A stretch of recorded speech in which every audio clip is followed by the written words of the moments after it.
There are series that we want to develop, and they're developed internally, and so the production department is critical to the process. We are also dependent on our relationship with other production houses locally and internationally. We get stuff locally from NGOs, other government ministries, churches, community groups, and embassies. Overseas, we get stuff from our other public service broadcasters. We get stuff from other production houses, and we also approach independent producers to give us content. Yeah.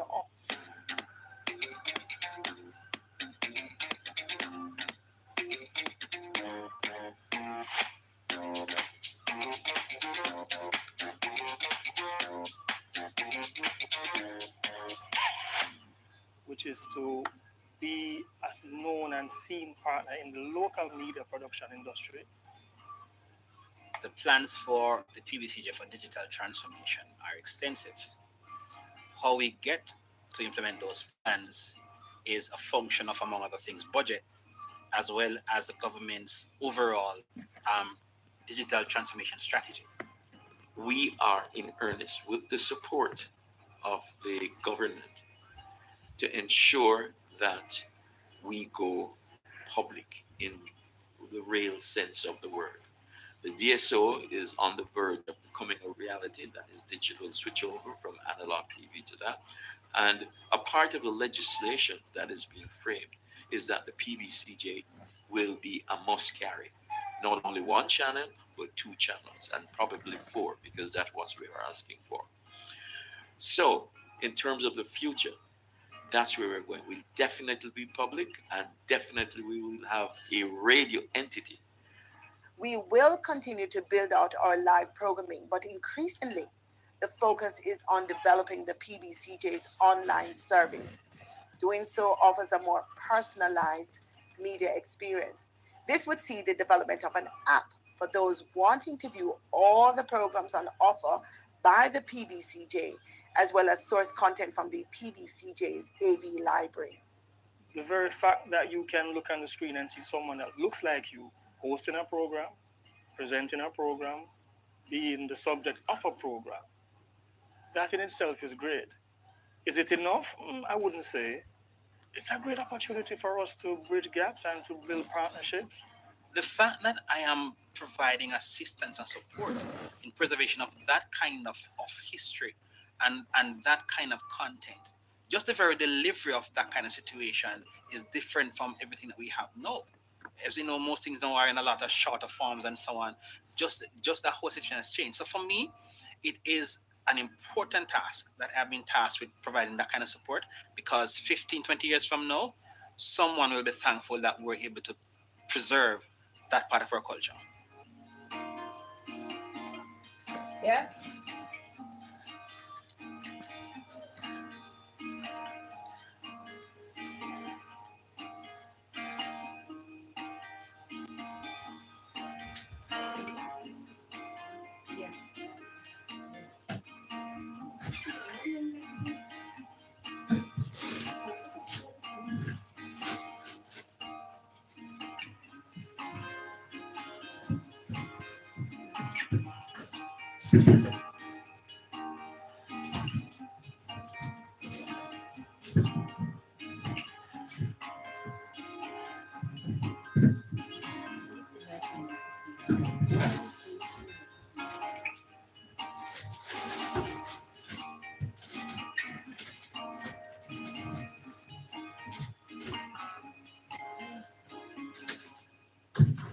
We and the youth united against corruption, changing the world and the way we function. The youth united against corruption, changing the world and the way we function. You remember the youth, them are with future leaders, policy creators, decision makers. As if them are not just the cornerstone, but a crucial part to a better tomorrow. United against corruption, changing the world and the way we function. The youth united against corruption. Message from the Integrity Commission.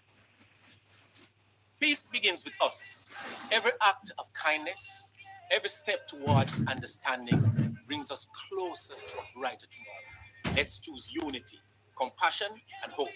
Together, we can build a future where peace reigns. Brighter tomorrow.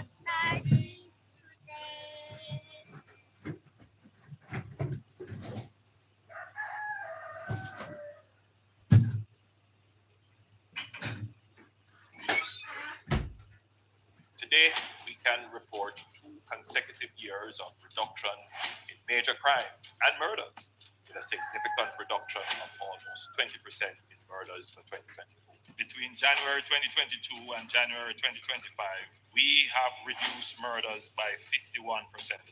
And January 2025 had the lowest monthly murder count since September 2014. Our efforts have also resulted in the reduction of active gangs by 50%. We continue to increase firearm seizures, and in more communities, we are experiencing less violence. We will realize our vision of Jamaica as the place of choice to live, work, do business, raise families, and retire with peace and prosperity. The proceeding was brought to you by the Office of the Prime Minister.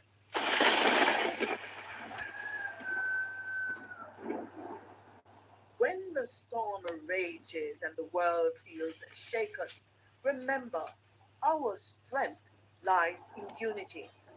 It's in coming together, sharing hope, and standing shoulder to shoulder that we find resilience. Every act of kindness, every word of encouragement builds a brighter tomorrow. We are stronger as one. Our courage, compassion, and hope will light the way forward. Together we rise. Together we rebuild. Because hope is never lost when we stand united. Because we are stronger together.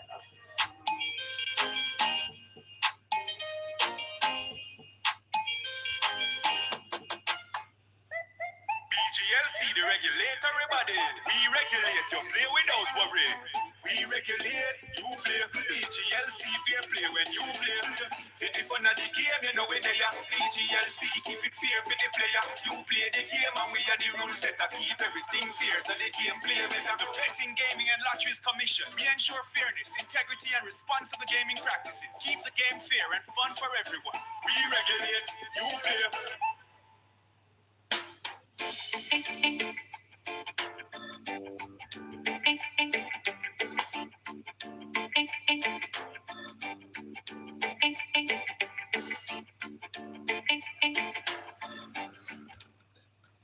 How do bills become law in Jamaica?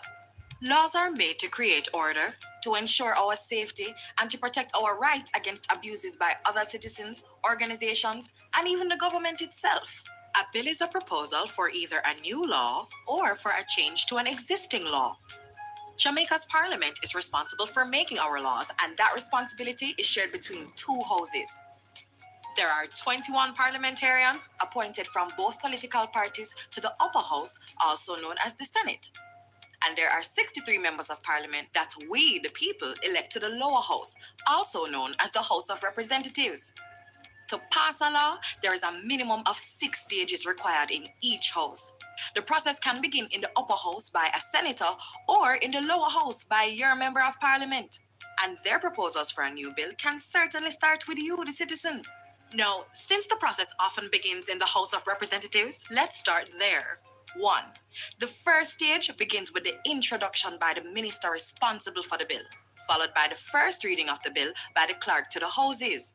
This clerk is more like the CEO, the Chief Executive Officer for the Parliament. An announcement of the bill is published in the Gazette. This is a public newsletter that the government uses to inform the citizens of what the Parliament is doing on your behalf. 2. The second reading begins with a summary of the bill by the minister.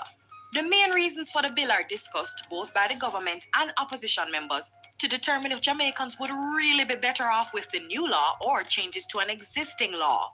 A vote is taken by the House to determine if the bill will move to the committee stage. Sometimes before going to that stage, the minister responsible for the bill can recommend the use of a joint select committee. It's called joint as its members are taken from both the upper and lower house. To benefit from greater consultation, the committee is empowered to invite the public to share their views of the bill in writing or in person. and does so through radio, TV, and newspaper adverts. This Joint Select Committee submits its recommendations to the House of Representatives. The House debates this report, and a vote is taken to determine if the bill should go on to the committee stage, where it is examined by a committee of the whole House. Yes, that's the name. And that's what it is, a committee of all the members of Parliament that carefully examines each clause and makes improvements to ensure the bill will achieve its objectives. As chairman, the Speaker of the House monitors the process to make sure the rules of the House are obeyed and the process moves along smoothly. 4. The Committee of the whole House examines the bill clause by clause, then sends its recommendations for changes to the House of Representatives. This is called the report stage. 5. The bill then passes to the third reading to allow a final opportunity for MPs to make changes before it is sent to senators in the upper house. 6 to 10. In the upper house, the senators go through the same steps we just described. If any changes are made, the bill has to be returned to the House of Representatives for their discussion and approval. Now, if the bill had started in the upper house, it would also have to be returned to them for approval of any changes made by the lower house. 11. Throughout the entire process, the bill is being checked by the Legislative Council. That's the Parliament's lawyer. But before the last step, a copy is sent to the Attorney General of Jamaica for final review and certification. 12.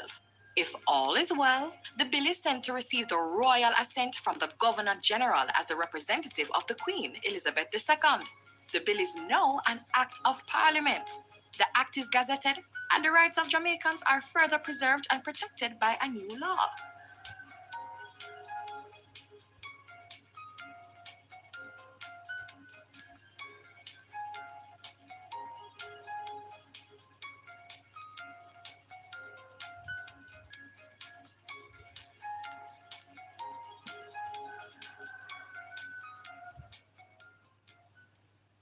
Join your big sister Raquel as she reintroduces the cast of Vibrations and their educational adventures to the screen. See Ronson and the gang experience the world of firsthand through interviews and interactions. Vibrations, where kids are taught about the world from someone they can relate to. Join us every Friday at 3:30 p.m. to hang out with your big sister Raquel and the kids of Vibrations. Right here on PBCJ, the People Station.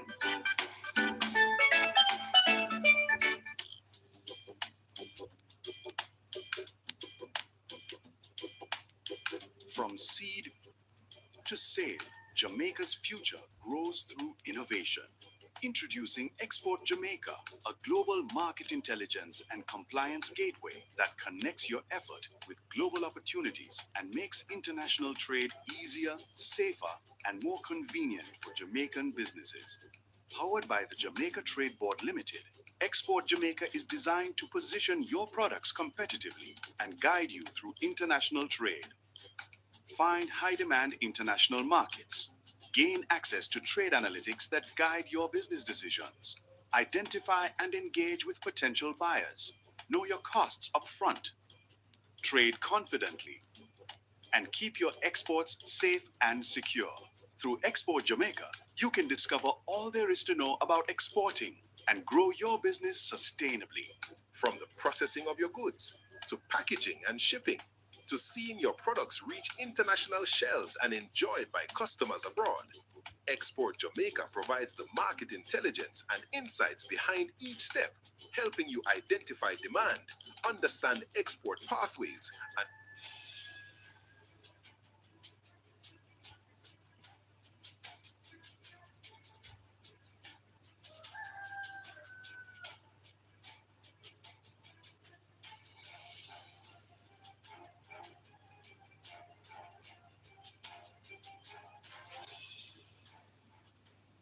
Thank you very much.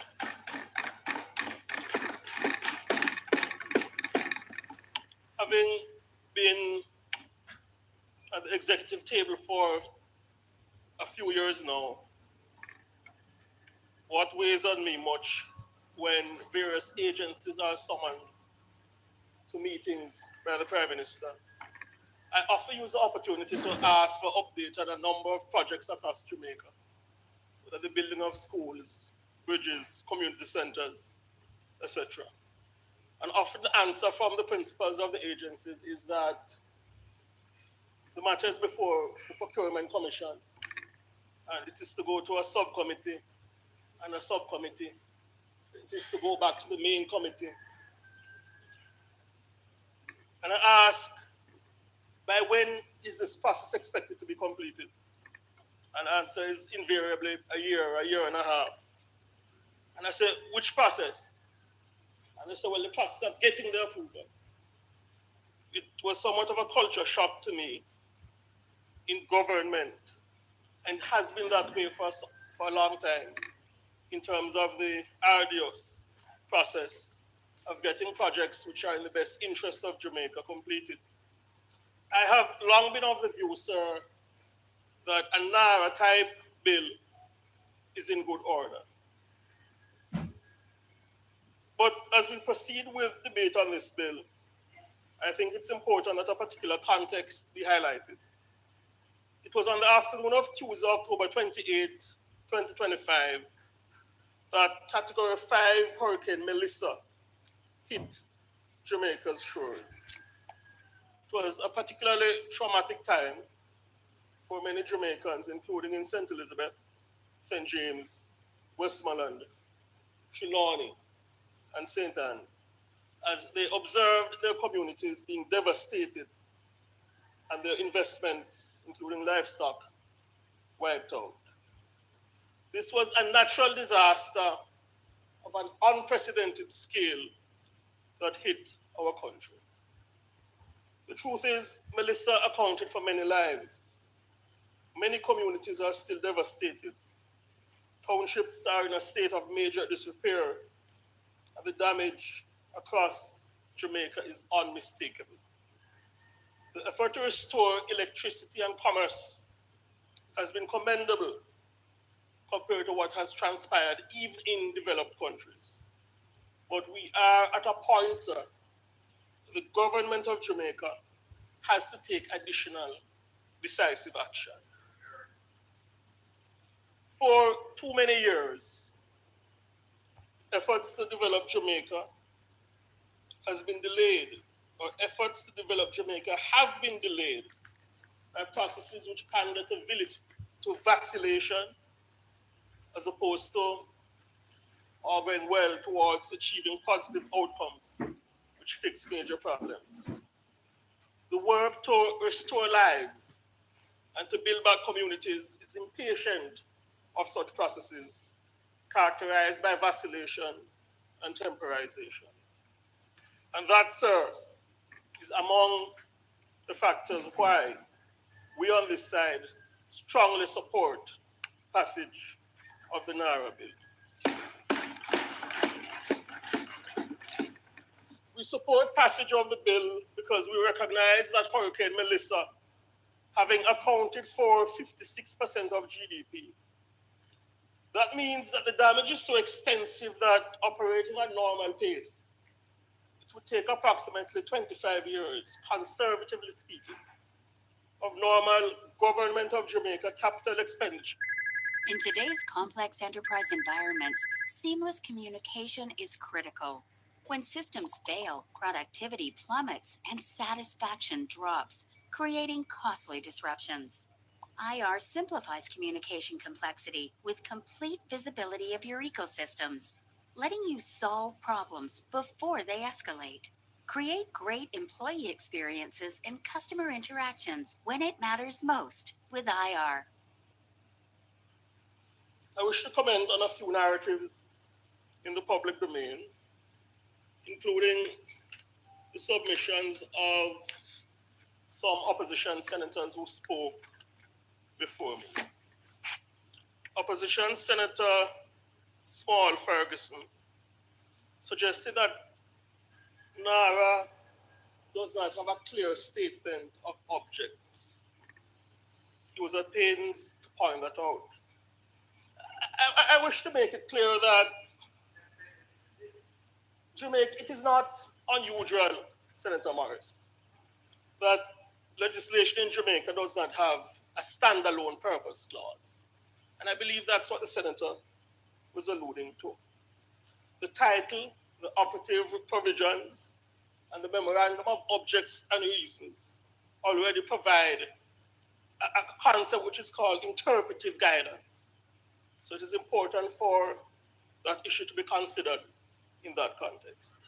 And if you assess judgments by courts across the country, legislation is interpreted holistically, not solely by allusion to a purpose clause.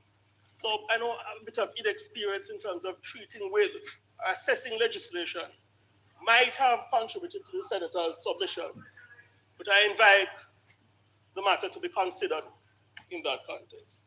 Because look at it. The bill clearly establishes post-Hurricane Melissa reconstruction, resilience building, economic recovery, and infrastructure coordination. Those purposes are embedded in the legislation. Therefore, in summary, sir, the absence of a standalone purpose clause does not create legislative or legal uncertainty, nor does it invalidate the legislative intent of the act. I believe that is to be made patently clear. Another matter raised by the opposition during their submissions to the debate, Senator Morris questioned what he suggested was the absence of the modular houses which the administration had indicated intention to purchase to make whole Jamaicans who have been dislocated by Hurricane Melissa. Just yesterday, Prime Minister, the Most Honorable Dr. Andrew Holness, called various agencies to a meeting, including the NHT, the new social housing program, and on them. And we were advised that thousands of houses have been purchased. 924 modular houses are in fact in Jamaica. An additional 700 are on the way, and 700 additional will follow.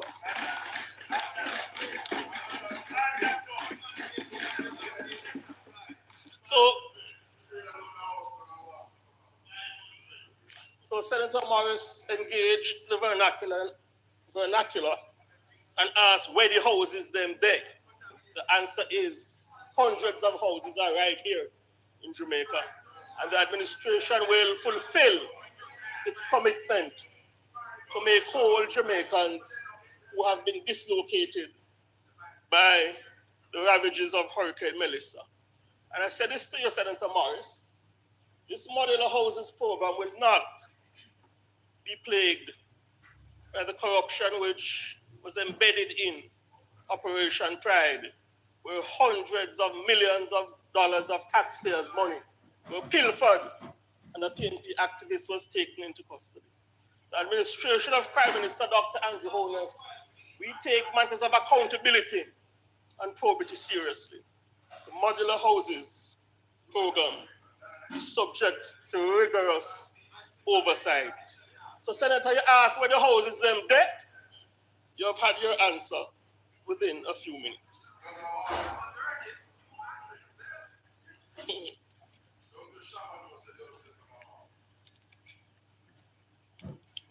The matter of the alleged absence of accountability mechanisms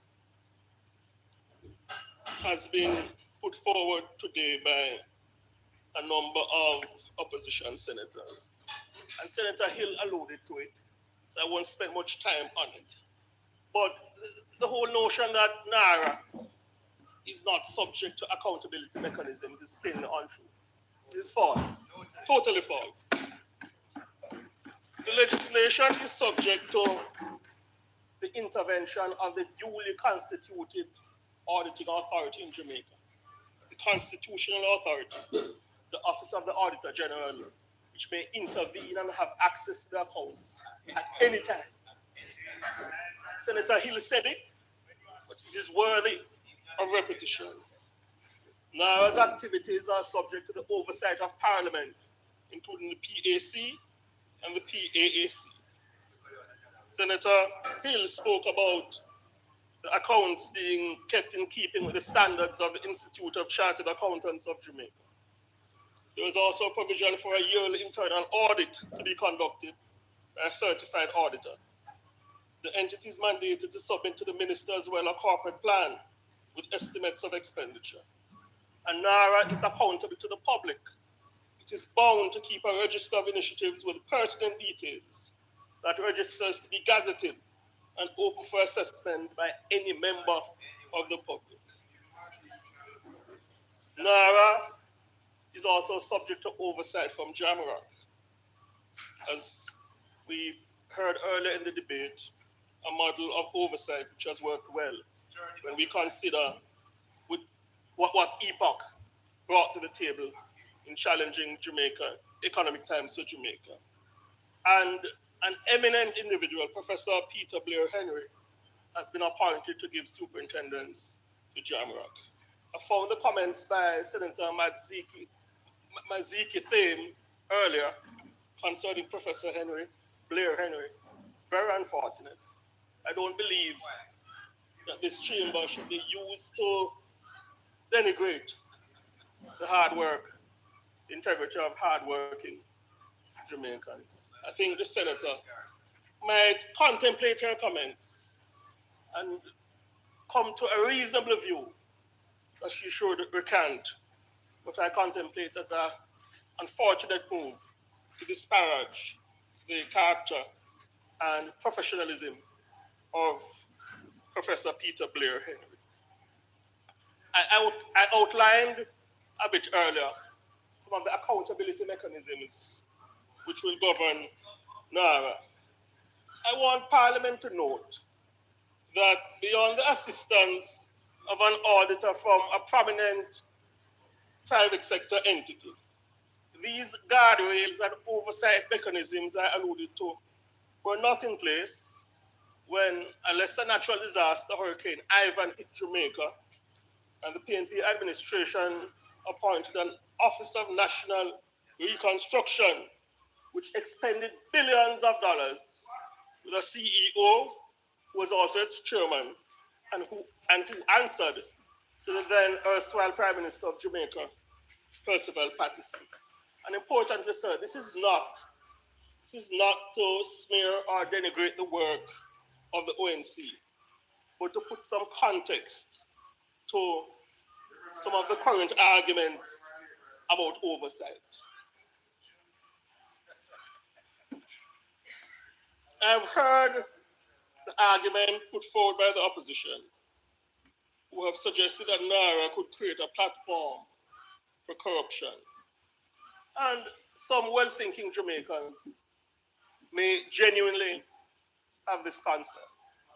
So I will address the well-thinking Jamaicans. The truth is, sir, there is no system, no law across the globe where there is absolutely no possibility of abuse of process. There is no system, no law. However, that is why we have systems of checks and balances in place. And we have outlined a number which pertain to the NARA bill. And that is why we also have anti-corruption institutions, which this administration has supported by way of major funding, and indeed has passed legislation to make some of them autonomous and made the country's anti-corruption laws stronger.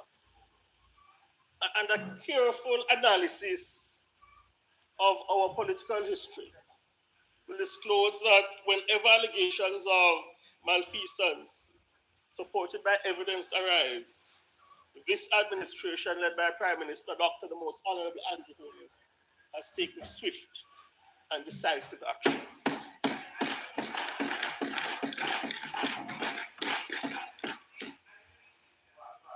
It is worthy of note that Jamaica has had its best anti-corruption score as far as the assessment of international agencies is concerned under this administration of Prime Minister Dr. the Most Honorable Andrew.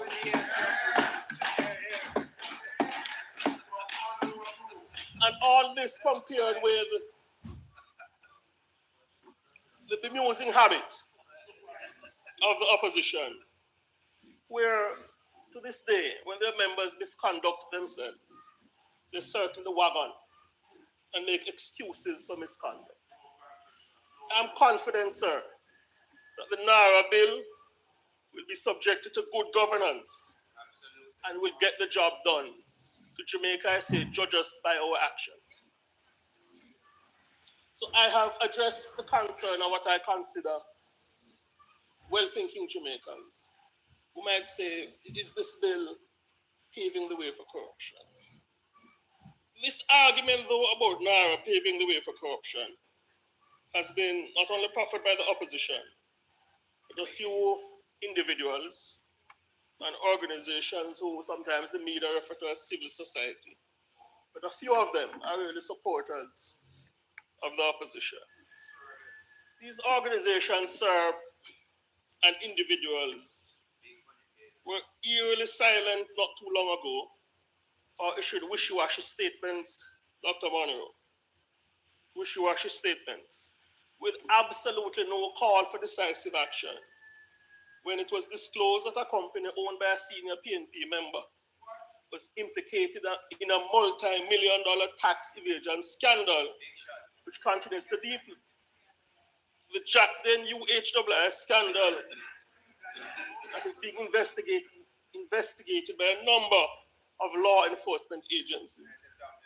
But some of these organizations and individuals have been most loud and vocal, Professor Monroe, on the Naira bill, a bill that has not yet been passed into law, and they argue that it is because they are concerned about corruption. Some of them were here with us earlier today, sir. So having addressed the genuine concern of Jamaicans, to those who do not appear sincere, I say, your inconsistency is loud. Your partisanship is clear. And that is why you have a credibility deficit. And many well-thinking Jamaicans do not take you seriously.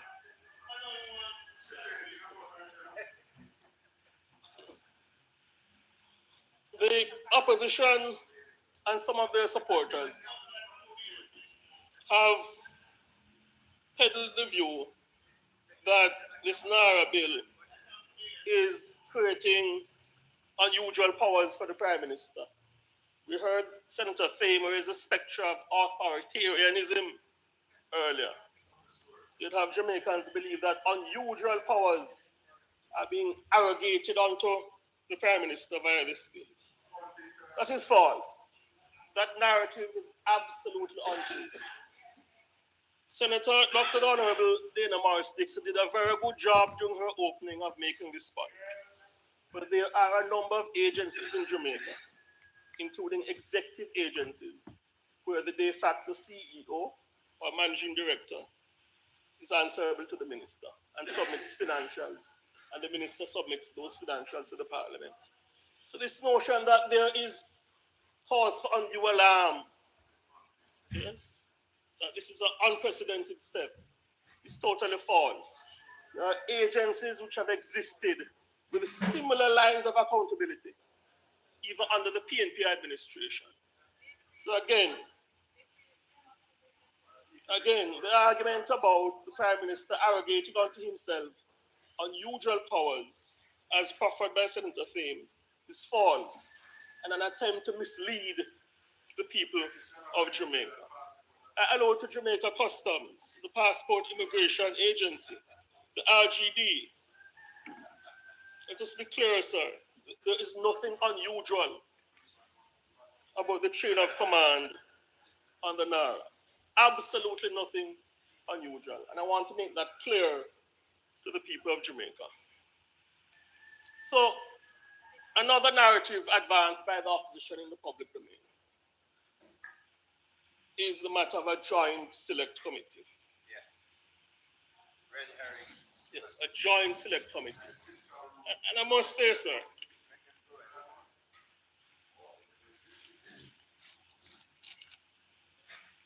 the inconsistency of the opposition on the matter of a joint select committee to give superintendence to Melissa expenditure is amazing. It is staggering. Our country will recall that not long ago, the Prime Minister proposed a special select committee, a joint select committee, to consider Melissa expenditure. The opposition said no and declined to nominate members to serve on the committee. In November, Philip Paulwell was quoted as saying that such a committee is unnecessary because it will take away from the powers of the Parliamentary Oversight Committee. That was the posture of the opposition when Dr. Holness suggested a joint select committee. Yes? The argument, sir, at the time was the urgency of the situation meant a joint select committee is not necessary. And they said the Parliamentary Oversight Committees are sufficient. Yes, that was their argument. Now, when a special purpose legislative vehicle to fast track the reconstruction process has been put forward, the opposition has changed their minds and they say we are demanding a joint select committee. We heard Senator Ramon Small Ferguson adumbrate along that line earlier today. They say let us delay for another 4 weeks or so and put it before a joint select committee. You know, sir, I observed. Hi, I'm David. I've been a member of Archwell Health for 2 years. I'm always trying to learn new things. With chess, you have to think at least 7 or 8 moves ahead. You'll have me a checkmate in probably a couple moves. Staying active mentally, playing chess, those are all very important things. I'm 72, but I'm going to keep on learning. I'm going to keep on moving. I'm going to keep on living my life. Healthcare for David's next move. Learn more at archwellhealth.com. Sir, that may be appositely used to describe the opposition's posture on this matter of the joint select committee is James 1:8, which says a double-minded man is unstable in all his ways. I put it to you, sir, that communities in Jamaica and the entire post-Melissa restoration effort cannot afford and in fact should not be detained by the palpable flip-flopping and instability of the opposition PNP and their surrogates. Should not be detained. And to make matters worse, it was not long ago that the opposition called a media conference and lamented what they alleged is the slow pace of the effort to build back communities in Jamaica after the devastating impact of Hurricane Melissa. One opposition MP got into character, evinced tears, and accused the administration of dragging its feet while communities suffer. Of course, the administration was hard at work and on course, well down the wicket in crafting the Naira bill, which, let me highlight again, is a special purpose legislative vehicle intended to build back communities and help Jamaicans restore their lives quickly. And now, the administration of Dr. Holness has brought that bill to Parliament. The same opposition MPs who were lamenting a delay, they are now advocating for additional delay. 4 more weeks to consider the matter, they say. Again, sir, I call out the posture of the opposition as insincere and not in the best interest of the people of Jamaica.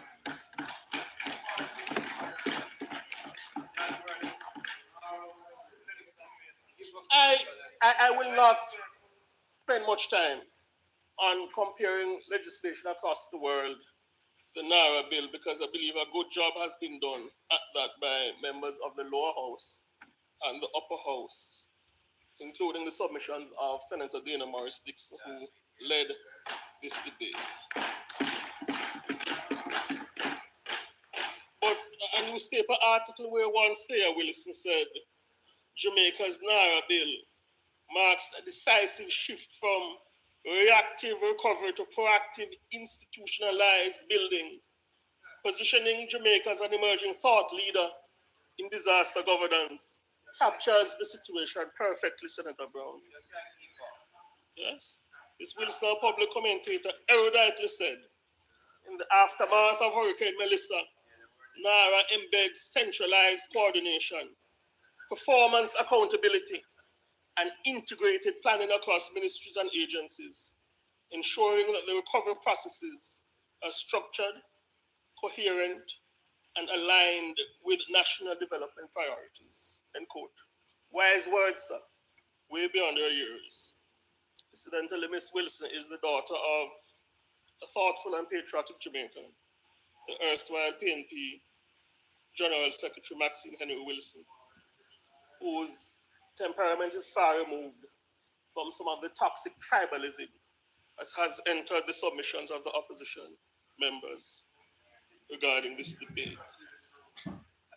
In closing, sir,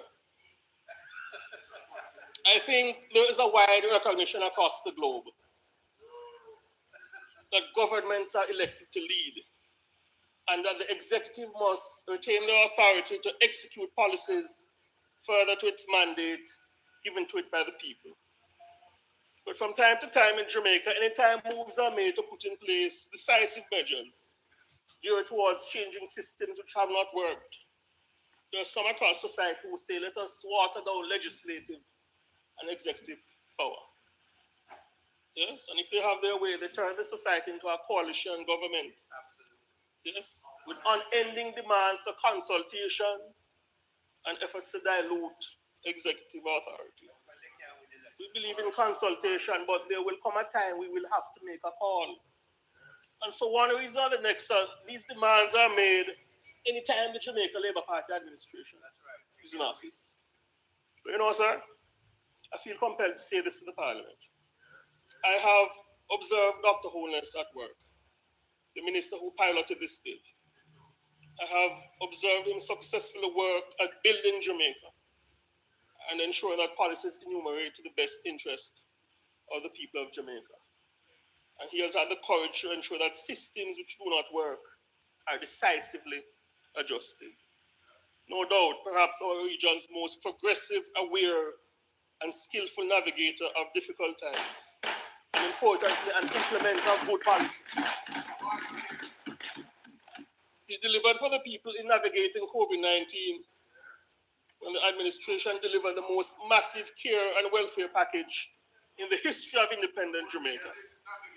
Dr. Holness and his cabinet delivered for Jamaica in the aftermath of Hurricane Beryl, and despite efforts to block measures intended to save Jamaican lives, Dr. Holness took the crime bull by the horn and led a suite of policies which have seen the murder rate plummet and have saved thousands of Jamaican lives. At an important juncture in the life of the nation, sir, as far as the Naira bill is concerned, I wish to say to Dr. Holness, we have consulted far and wide, including overseas, concerning what works and what does not work in a time of disaster. But ultimately, sir, the mandate is yours, and our administration, which has been given the mandate by the people of Jamaica, owing to the events which occurred on the 3rd of September 2025. It is us who they expect to deliver positive outcomes in times of crisis. Let us move forward, sir, press ahead, and deliver for our people. This Naira bill is a decisive step in the right direction. And a few seconds before the expiration of my time, I'm pleased to indicate the bill, sir, has my strong support. Thank you.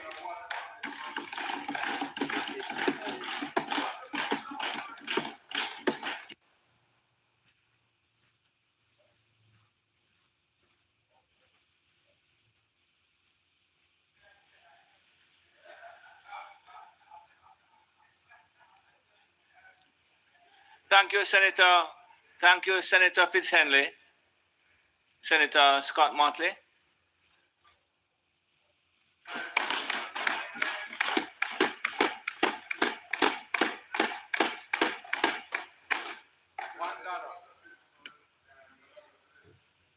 Thank you, Mr. President. Mr. President, I wondered why you asked me to lead the prayers this morning. And I thank you for doing so, because I hope it has put me into a proper frame of mind to be kind, forgiving, understanding, and trying to reach beyond myself. You know, Mr. President, all from this narrow bill was tabled. It brought back memories to me of a NERA bill. And that NERA bill is known as NIDS. It was significant to me, perhaps not to others, because it was the first bill which I had responsibility for as leader of opposition business in the Senate. My very first experience, because when I came in as leader. And I tried, because it is my nature, to point out some of the flaws which I perceived. In fact, the opposition and civil society groups had called for a joint select committee to consider it. And we were told, in no uncertain manner, absolutely not, no more time. It had been 40 years in the making. And that was true. It had been 40 years in the making. We sat until Saturday morning trying to go through that bill, which had come from the House, I think, with 63 amendments. And we worked until 1:30 a.m. on Saturday morning. It was only adjourned on an agreement that we would return on a Monday to complete it. And no matter what we said, no matter what we did, the government would not be moved from its position. The upshot of that, Minister Hill, was that when the matter was taken to court, certain aspects of it was challenged as being unconstitutional and abrogating the Charter of Rights. The court felt that there could be no severance because the bill was so flawed. And so, all of that time was lost in a bill which the opposition really supported, but which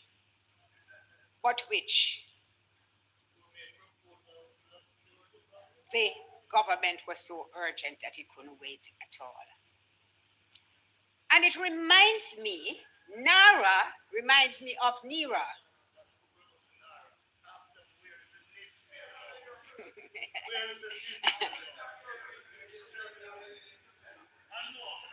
I'm going to come to it. NARA reminds me of NERA. Because when you look at it, when you break down what the requests are, perhaps the most constant one is, why not a board? In the opinion of what you call right-thinking members, a board would strengthen the accountability. Now, I have not heard any reason why putting a board in place would make the whole system bog down. I have not seen the difficulty which would be created by having a board instead of an advisory body.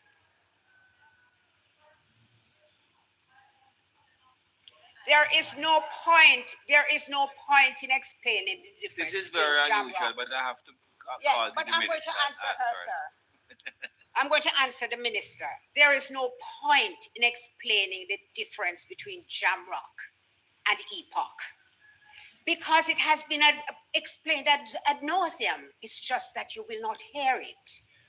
No matter what is said outside of your team, you do not hear it. And that is a danger in how you lead, because your philosophy is a leader-centric philosophy, which says you have voted for us. We are led by the most honorable Dr. Andrew Holness, and whatever he says is what happens. In other words, you have said on numerous occasions, including not so long ago, that you were elected to govern, and govern you will. There is never any space or place for the views of the people unless it's convenient for you to do that. And I will give you another example. When we were in this House debating the Firearms Act, and I pointed out some of the problems in that act. Because I'd been on the Joint Select Committee and I tried hard there. When we had the Director of Public Prosecutions, the Chief Justice, pointing out the challenges which were created by that piece of legislation, all we got was a promise to amend it. But you didn't listen. And you know why you didn't listen? Because if it comes from the opposition or somebody who is not a part of your cheering gallery, you never hear. Minister, it's so unusual to see you get hot under the collar. Have I managed to stir up that kind of passion in you? Oh. So, there is no one. It is not debatable about the impact of Hurricane Melissa on our country. The memorandum captures it quite clearly. The memorandum speaks to the fact that the devastation amounts to 56.7% of GDP as measured in 2024. It speaks to the loss which was experienced, and therefore brings the clear justification for wanting expediency and urgency to solve the problems of the country. It says the hurricane traversed the island, resulting in catastrophic loss and damage to lives, livelihoods, and economic, social, cultural, and environmental systems. I scoured the bill. I scoured the bill for a clause which would show me that it has been addressed. I could not find a clause that adequately referenced that. The woes which the people have experienced. And when Senator Duncan spoke,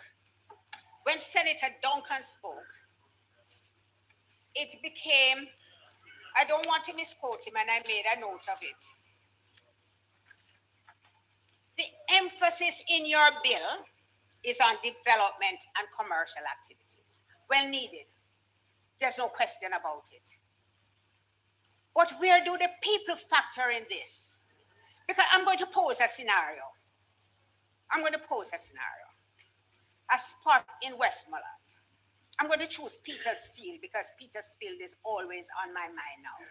Although I've never visited Petersfield, I do not know Petersfield. A beautiful piece of land on which families have lived for decades.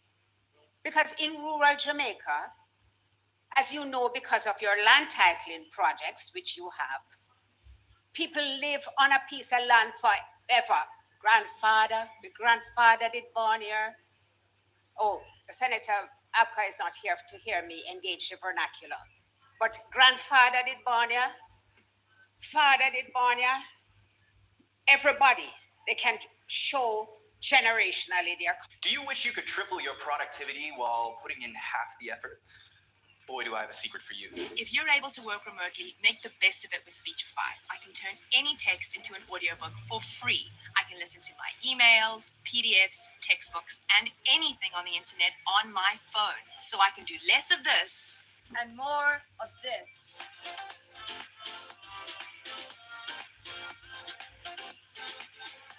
Going to be dispossessed. Because the notice is not given to anybody nor posted anywhere. The notice is only given to the authority, not to the people. And the bill has no mechanism for anybody to appeal anywhere. You see, you talk about the Canberra Earthquake Recovery Authority, but there were safeguards in that bill.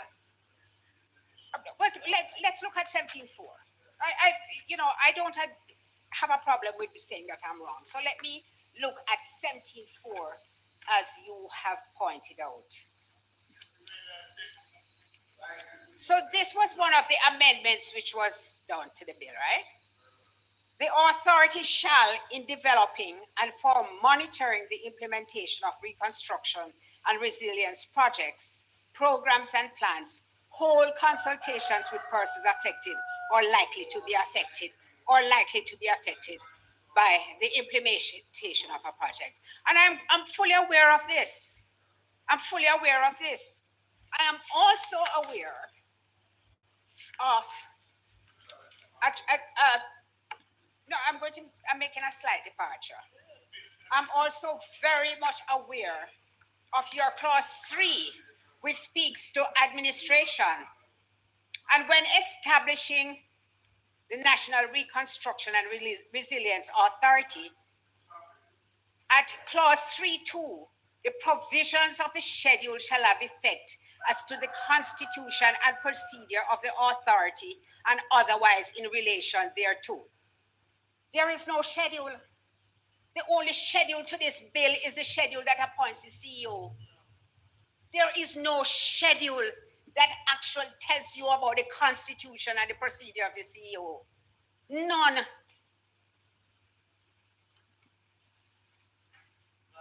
The people who have suffered in the hurricane are not at the center of this legislation. What this legislation does, which you cannot see, but people are aware of it, is that all projects, it's a bypass of the regulatory bodies. Because you can simply, once it's over $15 million and it fits into 25, which is very, very broad, you can have your project pass through NARA. It says, it enumerates several areas, and it also says any other sector as a cabinet may determine where strategic opportunities arise that serve the reconstruction and economic resilience objectives of the Act. And it is silent on helping the people. Did you need a NARA to help the people from Westmoreland? Did you fail to help the people from Westmoreland because you had no NARA? You have people who have just been removed from shelters into surroundings which are far from adequate. You have people who live in a school hanging out their clothes on a line and indeed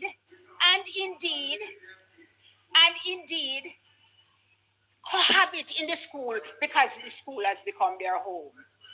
And you even boast about the fact that, oh, it's family, they're all related, and also they're related to some of the teachers. That is how you deal with people. That is how you handle people who are suffering. And then come to tell me that a strategic investment has people at the heart when for 6 months they are driving down in St. Elizabeth And St. Elizabeth, they say, don't look any different from the hurricane. They are, because, you know why? You know why? Because we don't have NARA. And you don't have emergency procurement provisions, which your minister, because your minister Vaz did not know that he could have procured this Starlink under emergency procurement provisions. Because even though procurement is very challenging, there are ways. The law always creates a way for you to get it done, and your emergency procurement provisions could do it. But you have no real interest in the plight of the people. You have no real interest in the plight of the people. You can't be connected to the people because for one, when you drive on the road, you drive with flashing cars, so you don't even know what we experience when we sit in traffic. You only speak to people in your echo chamber. But let me continue, President. There is, one would have thought that after the dry harbor ruling, the government might have contemplated, even for a moment, whether they ran the risk of a similar fate as NIS. Whether they ran the possibility of having this piece of legislation overturned. Because that step in order, which could cause a real issue.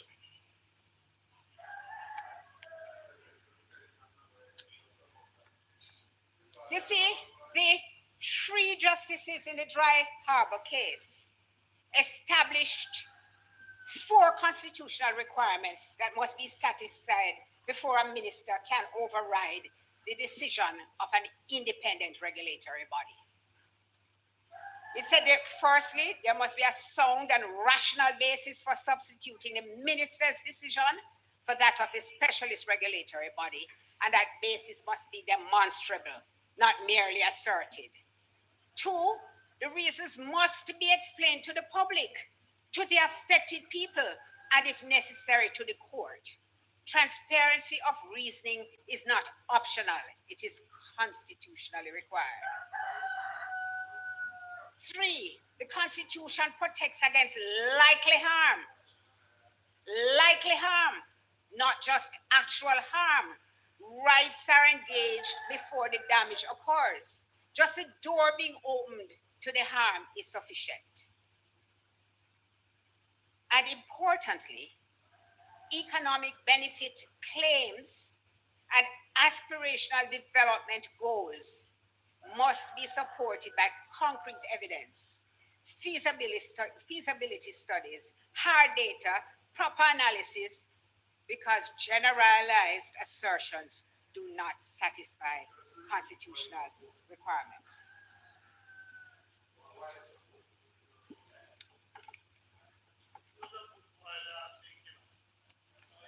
I zero in, because of my time, on the reasons explained to the public and affected people.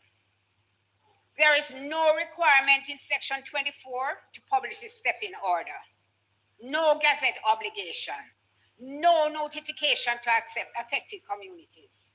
No requirement to explain reasons to the public. The regulator gets a notification and an opportunity to make representations to the minister. But that is a representation to the decision maker, not a public explanation of the decision. Section 24 does not require that reasons must be explained to the people, to the public, to the affected people. Now, I know exactly what the response will be. You know, after you sit down here for a while, you can actually write the scripts, you know, you just need to fill in some little spaces that you leave. Because you know, okay, this is what, and then now hit the opposition with something from way, way back, and you can write the scripts. But let me say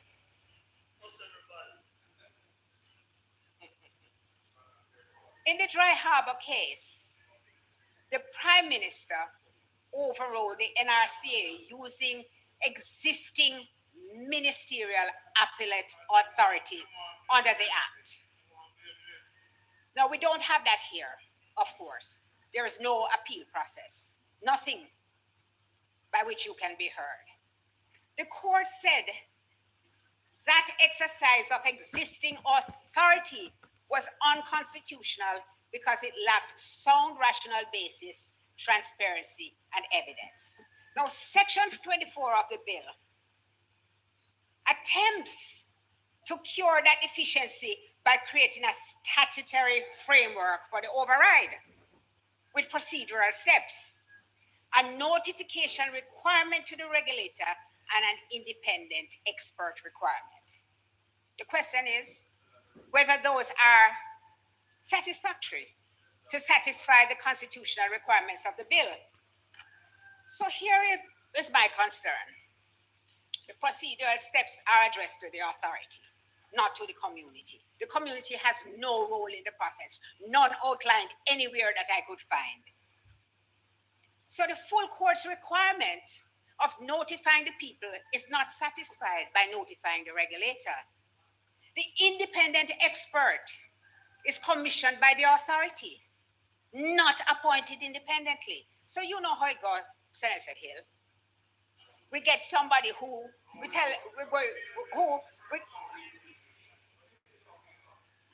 you and I will discuss it privately. So you select somebody who you know will agree with what you're doing and will support what you're doing, and you ask them for their independent opinion. The only way that you could cure that is if you had a process by which the independent expert is not commissioned by the authority and is appointed independently. But you don't really want any level of accountability because you don't want the board. You want to rely on EPOC and to say Jamrock is going to have the same kind of credibility and integrity as EPOC, even though EPOC was monitoring a very strict framework which had been established to ensure good fiscal government in Jamaica, and was required to hold the government to account and to tell the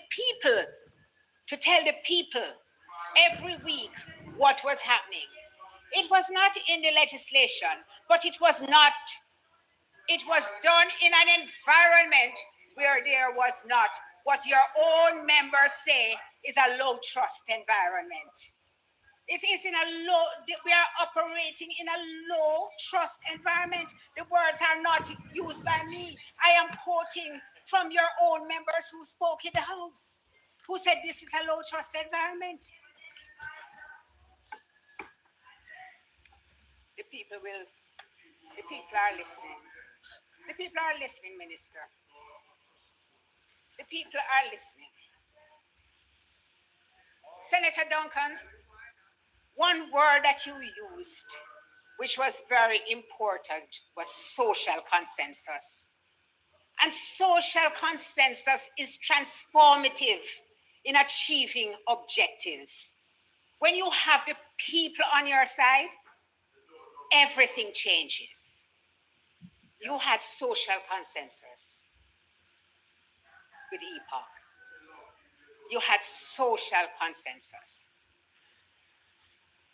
Minister, I have two questions.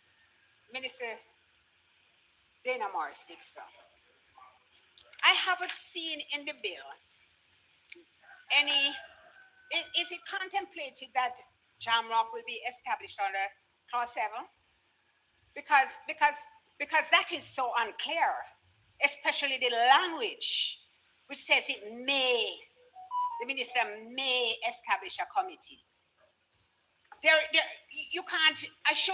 With a bill of this magnitude, the most consequential bill which has come before the House in recent times, I shouldn't have to wonder how this oversight body on which you place so much reliance is going to be established. I know exactly. I know exactly. No, the first one was about the schedule, which I can't find. I can't find any schedule that is being referred. And I think if it were there, it would be a very important schedule for us to look at, except that it simply is not. It does not exist.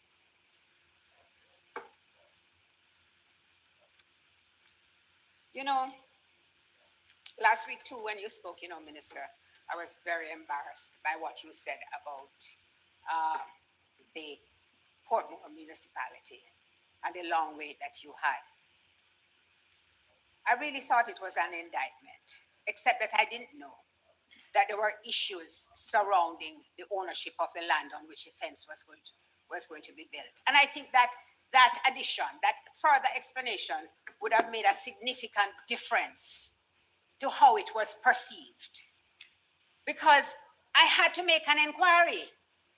When you hear somebody, a minister, say that a fence which is needed for the security and the safety of the children has been delayed by a municipality for over 18 months, you must be concerned. Save and accept that there was a dispute over the ownership of the land, which prevented the municipality from giving the permission. That is critical. That is critical. If I am incorrect, then you must take it up with the media who carried a report about the Nagahead situation. But when you're closing, tell me, explain to me how NARA would have been used to resolve that situation. Is it that you would have acquired the land? Because I am reading into NARA that NARA can do basically anything in the world that it desires to do. And I think that for good governance, you should just pause and consider whether that is in fact what you intend, or it's an unintended consequence of the way that you have framed and approached the legislation. I am quite clear that you tabled a bill which you had to withdraw. I didn't see, or you decided to withdraw. I didn't see that bill. So I am making no comments on it.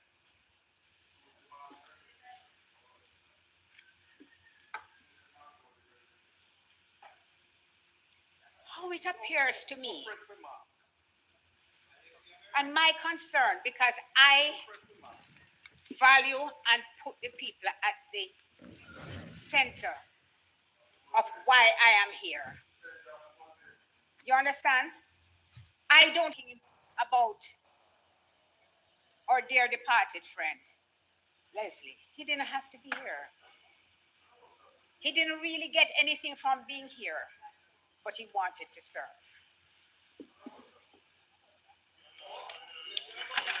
And I want to say, we must focus on the people who have been hurt in Melissa. The same people who are still hanging out their clothes on borrowed lines. The same people who pass by their houses and see no roof because roof program done. The same people who can't drive on the road because Spark stops sparking. The same people who you are telling to wait on NARA because NARA will deliver everything that they have ever hoped for. I want to see what you have in it for the people, and I want you to give me an explanation as to why November, December, January, February, March, April, May. And I will say that I've achieved what I thought was impossible. I have the minister quite animated. Not at all, you're always very controlled. But I'm glad that I was able to break that. Yes, I like it. I like it. Mr. President, as usual, as is quite clear, the concerns of the opposition will not be taken on board. But even worse in this instance, not one of the concerns of civil society who are now labeled People's National Party supporters simply because they are trying to build a Jamaica that is better, more resilient, has more integrity, more transparency, and more accountability. And this government is condemning them because they are doing their civic duty. If it pleases. Thank you very much.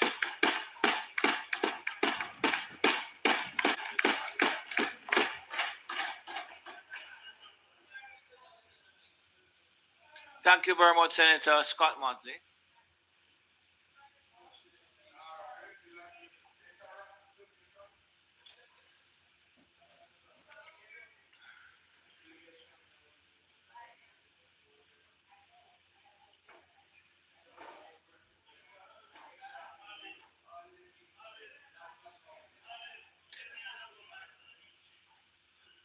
Senator Rose Bennett Cooper.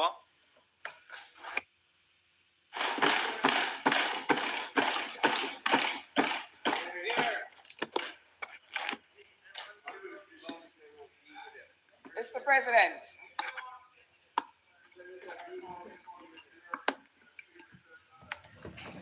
may it so please you, Mr. President. Mr. President, I considered long and hard how I would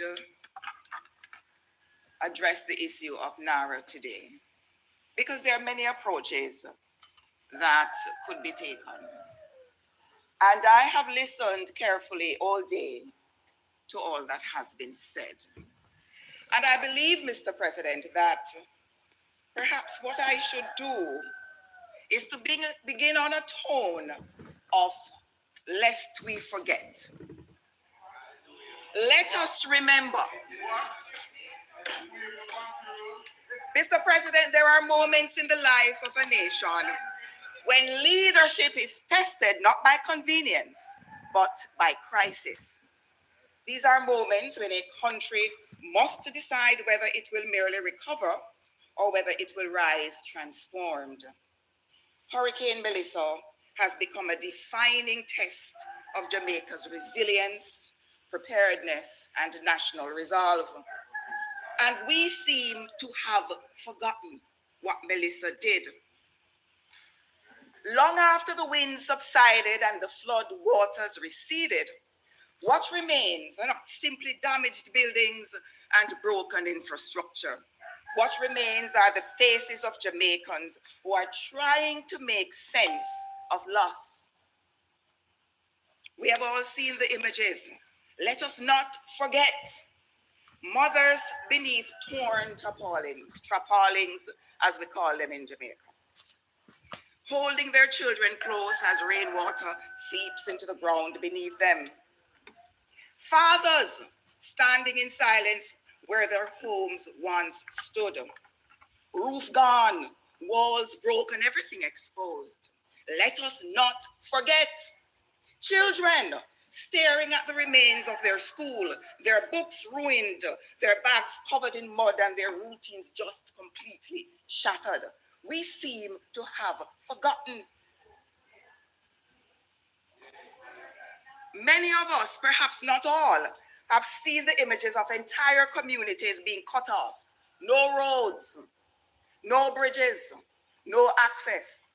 The only thing they have is uncertainty. Mr. President, these are not isolated tragedies. They are part of a national pattern that Jamaica has endured for generations. And yet, Mr. President, Hurricane Melissa has changed the scale of the conversation entirely.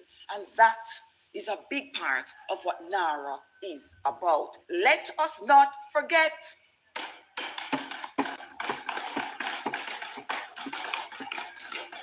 Mr. President, Melissa was not simply another storm season event. It was the most powerful hurricane ever recorded to make landfall in Jamaica. Planning Institute of Jamaica estimates that the damage and losses associated with the passage of the hurricane total around 1.952 trillion Jamaican dollars. That's 12.2 billion US dollars. And this figure, I believe it was said earlier, is equivalent to 56.7% of Jamaica's 2024 GDP. Many things were affected. Infrastructure across large sections of the country was severely impacted. Power systems collapsed, roads became impassable, and critical lifelines failed at the very moment when people needed them most. Our housing stock suffered devastating damage, exposing deep vulnerabilities in how many Jamaicans are forced to build and live. There were problems before that became exposed as a result of Hurricane Melissa, which is part of the reason why going forward, it cannot be business as usual. Agriculture was dealt a heavy blow, farmlands destroyed, livestock lost, and livelihoods wiped away in a matter of hours. Tourism, one of the pillars of our economy, was also significantly disrupted, Mr. President. Mr. President, this is why the response to Hurricane Melissa, it just simply cannot be business as usual. For too long, Jamaica has operated within a cycle of destruction followed by mere repair. And we rebuild what was there before, and we often rebuild in the same vulnerable places, and we often rebuild with the same weaknesses. And of course, we only suffer the same consequences when the next storm arrives. And that cycle must end. The reality, Mr. President, is that we are now living in a different climate era. Storms are becoming more intense, rainfall events are becoming more destructive, coastal vulnerability is increasing. The old assumptions no longer hold. Lest we forget, we cannot continue, you will be quiet, we cannot continue building for the climate of the past while ignoring the realities of the future. And so the question before us is larger than merely reconstruction. The question is whether Jamaica has the courage to transform. And it is in this context that I rise today in full and absolute and complete support of the National Reconstruction and Resilience Agency Act 2026. NARA is not simply a reconstruction agency. It is a national resilience framework designed to fundamentally transform how Jamaica plans, builds, develops, and protects its people in an era of increasing climate and disaster risk. Its purpose goes far beyond replacing damaged infrastructure. In essence, Mr. President, this bill is not simply about recovery. It is about national transformation. And it's about ensuring that no Jamaican family remains under tarpaulin month after month after month after there is a storm. It is about ensuring that no child loses their access to education because the school was not built to withstand severe weather. And it is about ensuring that vulnerable communities are not abandoned when roads fail, bridges collapse, or floodwaters rise. Mr. President, there are many Jamaicans listening to this debate who want reassurance that reconstruction will not come at the expense of democracy, at the expense of consultation or community participation. Many Jamaicans fear that developments appear without warning, and they're afraid that this might happen as a result of NARA. They fear local concerns being ignored. They fear speed being prioritized over proper safeguards and accountability. And those concerns should not be dismissed lightly. But they should not be trampled on by arguments that are merely propped up by political expediency.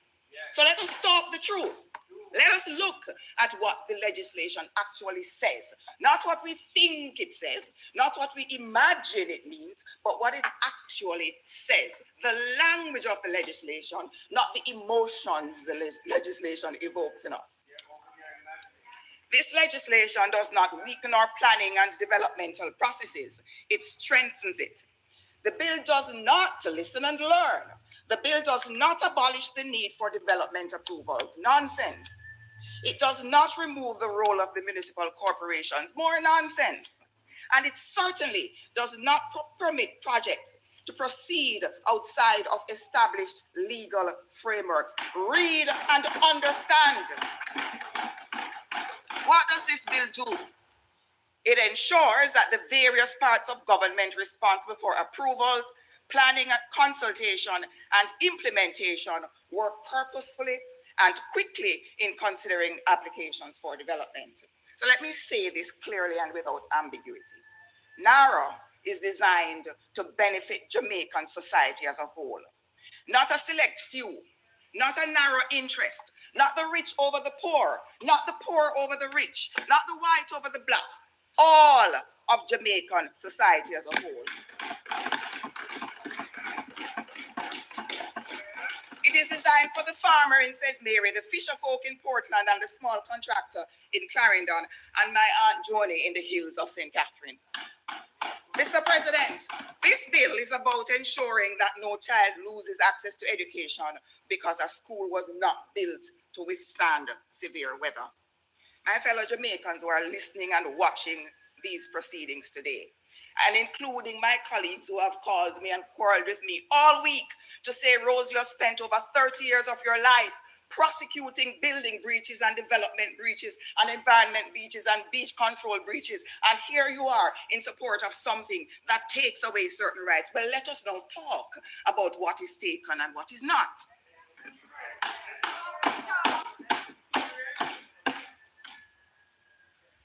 My fellow Jamaicans, I say to you again, just bear with me a minute. Let us just go through what this bill actually does.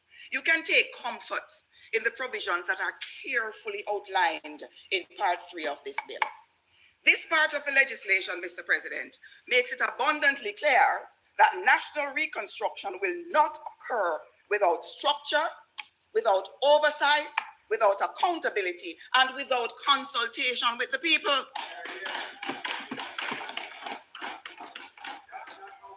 Every project must still pass through the municipal corporations. Again, I say, listen and learn and read carefully. Because what does NARA say? NARA tells you many things. No. Every project, every single one, irrespective of whether it's an approved project under NARA or it is my Aunt Joni wanting to add a kitchen onto her house up in the hills of St. Catherine, all of these must still get planning permission under the Town and Country Planning Act. That has not changed. All the NARA projects must still get permission under the Town and Country Planning Act. You must still get building approval under the Building Act. You must still comply with certain requirements under the development orders all across Jamaica.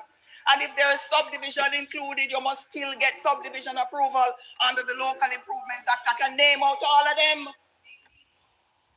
Every development, Mr. President, must still comply with the physical planning system, the building standards, the environmental safeguards that govern development in this country. So, here is something that I think many of us and many persons who have examined NARA and its implications, its imports and its impact did not remember. NARA, Mr. President, does not repeal any laws. And where laws already exist, you don't repeat them. You don't duplicate their provisions in new legislation.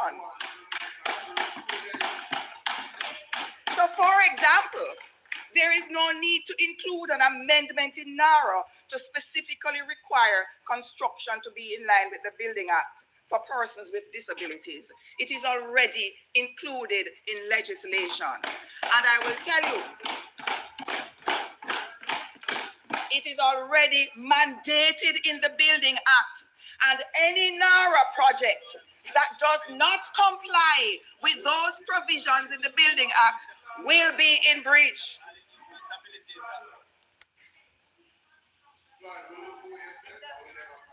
I did not say that anyone said it. I am making a point that is nexus. I am making a point that is connected and has a nexus to words already uttered. Again, listen and understand. Now, Mr. President, every development must still comply with all the existing laws and the provisions. So let there be no misunderstanding. Nothing under this framework removes Jamaica from that regulatory architecture. It hasn't shifted. And even more reassuring, Mr. President, is the provision. Even more reassuring provision for the Jamaican people is found in clause 17.4, which was mentioned and read but not interrogated. So let us do that. Clause 17.4 says, the authority shall, in developing and for monitoring the implementation of reconstruction and resilience projects, programs, and plans, hold consultations with who? With who? With who? With persons affected. Not just the persons affected, the persons who are likely to be affected by the implementation of a project. So Miss Matty, who lives next door to a project that is coming, and she's not sure what is going to happen, she's protected. And she has the right to ask what's coming, what you're doing, and you have an obligation to tell her. But Mr. President, let me go further, because remember, existing law does not fall away because you have a new piece of legislation. So, Lara, for those who are interested in actual facts and truth, hear me now. NARA does not go beyond the scope of all the development laws that exist in Jamaica. Not even 1 inch beyond. In fact, the powers given under NARA are far more narrow than the powers that now exist under the Planning Act, the Environment, the NRCA Act, the Building Act, all of them. Because if you look at the stepping orders, if you look at the scheme of clauses 22 to 24 of NARA, it makes it very clear what's happening and what is going to happen. The authority said, look here now, you have these things before you for quite a while. So I'm going to call you in and ask you what is going on, and you must now tell me what's causing the delay, and we will try to figure out how to ensure that things are expedited. When the authority calls you in, under, I believe it is section 20, and have that conversation, and the authority can call in all the entities or some of them to let us have a conversation. The authority is not doing anything is not saying to any of the approving entities, you have to approve anything. It is simply saying, let us interrogate what is happening. Having interrogated what is happening, if it is discovered that there are difficulties, if you want me to get an extra 30 minutes to read it word for word, I will. Otherwise, I encourage you to take a little time and read it. If there are still issues, I will give you some directives as to what to do to cure the delay problems. That's all. And if that does not happen, and I have made every effort, and there are several steps that the authority must take, and I think Uncle Charles will drill down into some of these steps a little bit more later, including the expert advice that is distrusted, but an expert is an expert is an expert. I've had my own expert in court talk some things that now I don't like, but I have to respect it as an expert. So having taken those steps, you now reach the point where you're not getting an outcome. So the expedition that you're trying to achieve did not occur. So what do? You now say, you know what, let me ask the minister to step in. But here is what so many of you have misunderstood about what happens on stepping. Upon the application, I'll get to the court. Upon the application of the authority, the minister may, by order, if the minister is satisfied of the matter specified in subsection 3, and what that means is that the minister is constrained by these matters. If the minister is so satisfied, the minister may approve, listen carefully, the minister may approve, subject to any terms and conditions, an application made or submitted by the authority to an approving entity on which that approving entity has not made a decision. So that step-in order happens when the approving entity, long after the authority has tried to get expedition, has failed to do anything or failed to do certain things. And then you say to the minister, they have not made a decision. What can the minister do then? Can the minister, there is nothing for the minister to overturn at this point. So what does the minister, what else can the minister do? The minister can vary or modify or remove a term or condition of which an approval was made.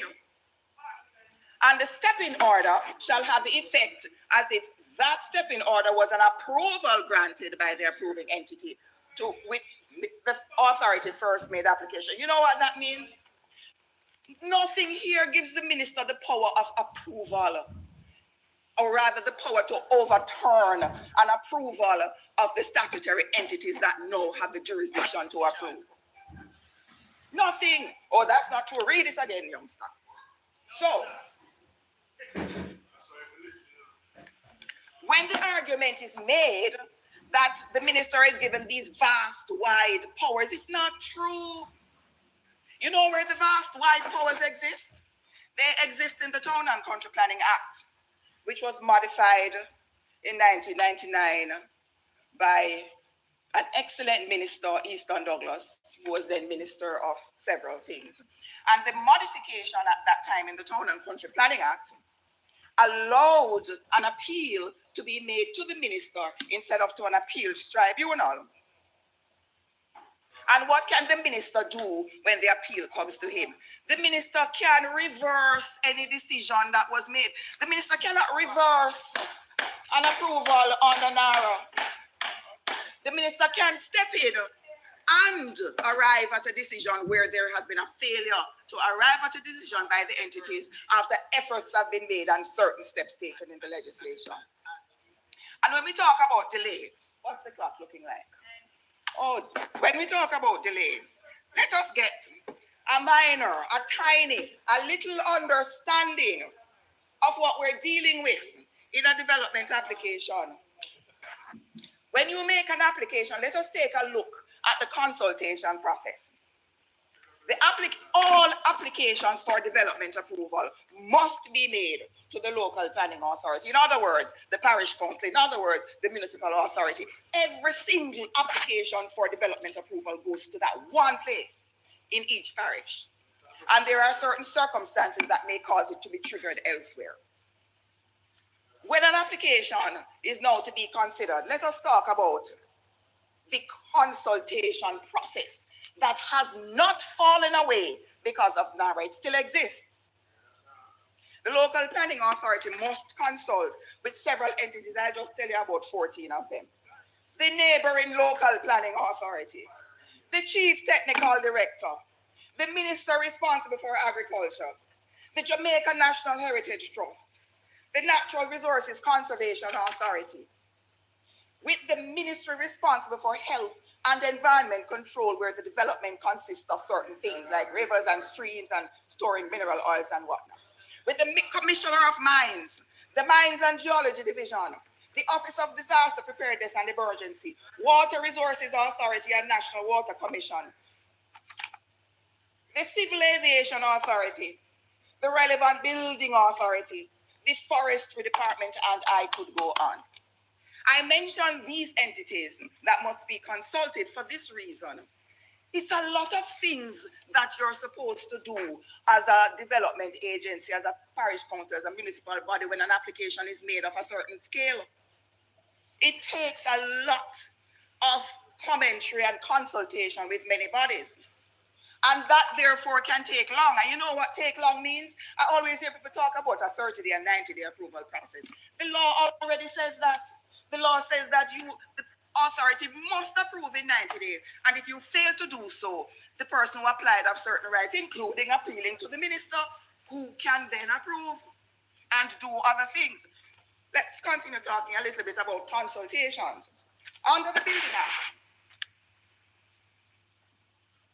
which was passed in what, 2018? Oh yes, I carry everything and I didn't know. No man, I'm in one place. You stay with me, youngster. So, me? Oh, under the Building Act, we're still talking about consultation because the argument has been made that there is no consultation provisions in the Act, that there are no provisions made for consultation. Again, I use the word, and I use the word very politely. That's nonsense. So let us take a look at the consultation provisions here that exists now. And remember, what I'm talking about is a consultation process that must be engaged before you even reach NARA. And that has not fallen away. You still have that.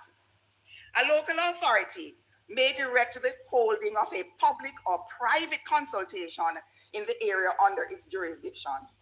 You hear me? Consultation must take place, and all interested parties have a right to be heard. And interested parties including owner, occupier, and persons in the neighborhood. And let's talk about notification. It hasn't fallen away. It continues to exist under the Building Act, where notice must be given. And when that notice is given, it must include certain things. Not only describing the development, it must contain a statement that any interested person who is aggrieved by or has objections to the carrying out of the building work may register his objections with the local authority. That still exists. And it doesn't matter whether it's a NARA development or not, that still exists. And then there are provisions under the Town and Country Planning Act, many of which kicks in before you even get to the provisions in NARA. So, all these provisions that I've mentioned on consultations, and there are many more, they matter. And the provision on consultation in NARA that allows for persons affected or likely to be affected to be consulted matters and matters deeply. And it is important to note, Mr. President, that it goes much further than what currently obtains under these development laws that I just mentioned. Under these laws, the consultation and notice provisions are strong, they are powerful, and hello, they are still alive.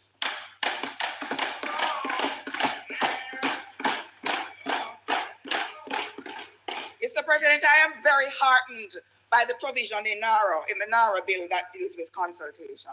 And I'm equally heartened that many persons hopefully will now have a better appreciation of the fact that their protections that existed before NARA continue to exist. And let us quickly mention a case that was decided recently. That case does not touch or trouble NARA in any manner whatsoever, because that case deals with a situation where planning permission was denied by the authorities, and the applicant Bengal appealed to the minister, and the minister reversed the decision taken by the authorities. There is no power of reversal set out in NARA. None. Maybe somewhere else. Maybe in that piece of legislation that you want to quarrel about, but it is not NARA. And one of the reasons why I'm heartened by the provisions in NARA and the extent of the protection that I see being provided to the people of Jamaica is that it shows that this government, this Dr. Andrew Michael Holness government respects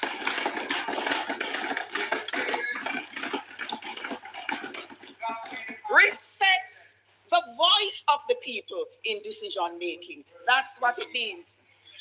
Mr. President, it means that communities will not be ignored. Consultation is real in NARA. It means that citizens will not be sidelined. And it means that construction will not happen behind closed doors or beyond the reach of the Jamaican people. Consultation under this framework, Mr. President, is not optional. It is not symbolic. It is a legal obligation embedded directly into the architecture of the legislation itself. And that is important, Mr. President, because lasting national resilience cannot be built only with concrete and steel.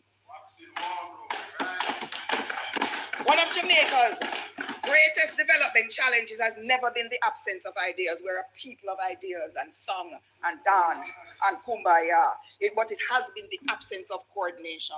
And clause 19, Mr. President, may very well be one of the most consequential provisions in this entire legislation because it forces Jamaica to confront a painful truth. It is grounded in a simple but powerful principle that Jamaica cannot continue rebuilding vulnerably. We cannot continue. We have repaired roads that collapse after the next heavy rainfall. I drove on one recently in the hills of St. Mary and was appalled at the deterioration because of some rain. We have restored infrastructure that was never designed for the realities of a changing climate, and ordinary Jamaicans have paid the price for those missteps.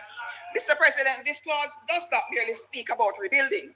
It speaks about rebuilding intelligently, responsibly, and sustainably, which is another hallmark of this government. Again, Mr. President, consultation is not optional under this framework. It is critically important in a modern world where conditions evolve rapidly. Climate threats evolve, weather patterns evolve, economic realities evolve, and national planning must be capable of adapting in real time. There must be reporting, there must be oversight, and there must be accountability. And clause 19.3, Mr. President, may be one of the most humane and forward-looking provisions contained anywhere in this legislation. And no doubt one of the other speakers that come after you will deal with it. Because, Mr. President, at its heart, this clause is about protecting people. Clause 19.3 provides.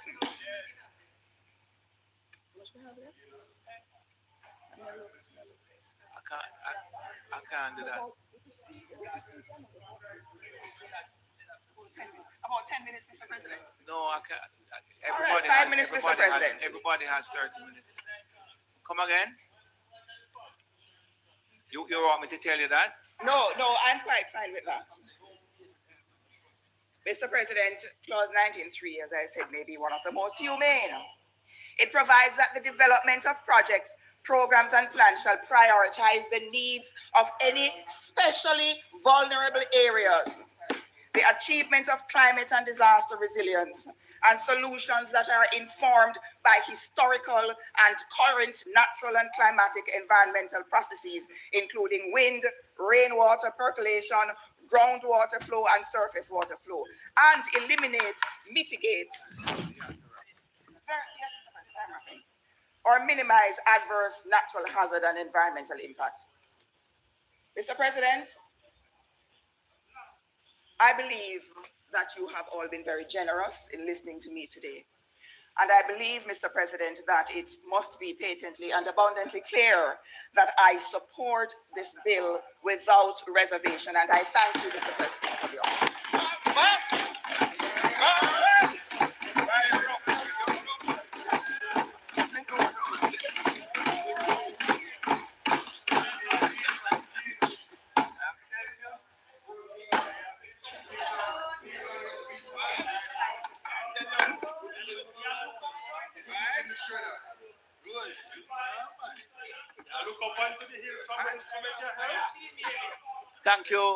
Thank you very much, Senator.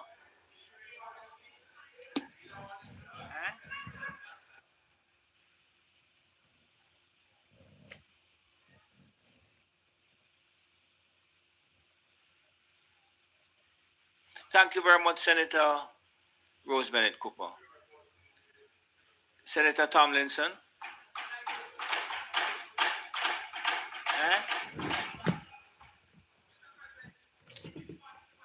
1 minute. I need a 420 motion, I'm informed. 1 minute.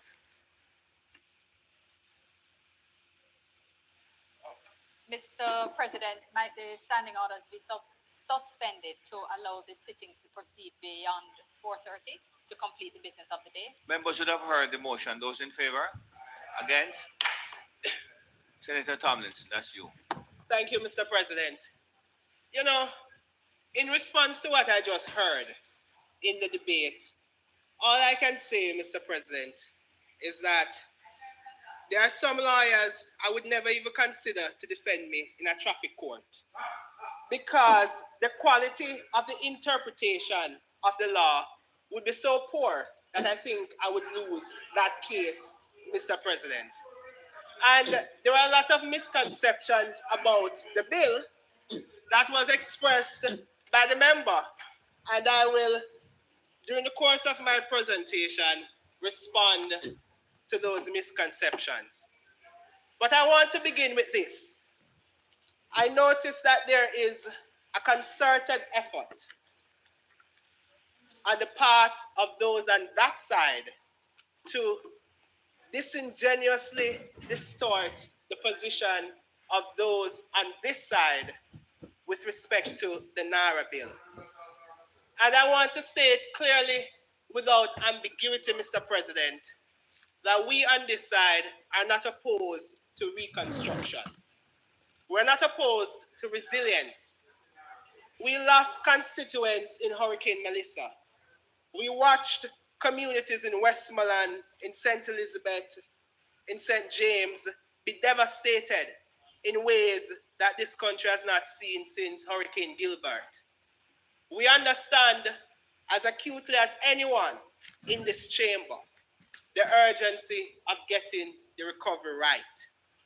But it is precisely because we understand the scale of what this authority will be asked to do, precisely because we understand the billions of dollars that will flow through this entity, the regulatory powers that it will wield, the statutory bodies that it will be able to override, that we cannot, Mr. President, in good conscience, stand here and wave this bill throughout without saying what needs to be said.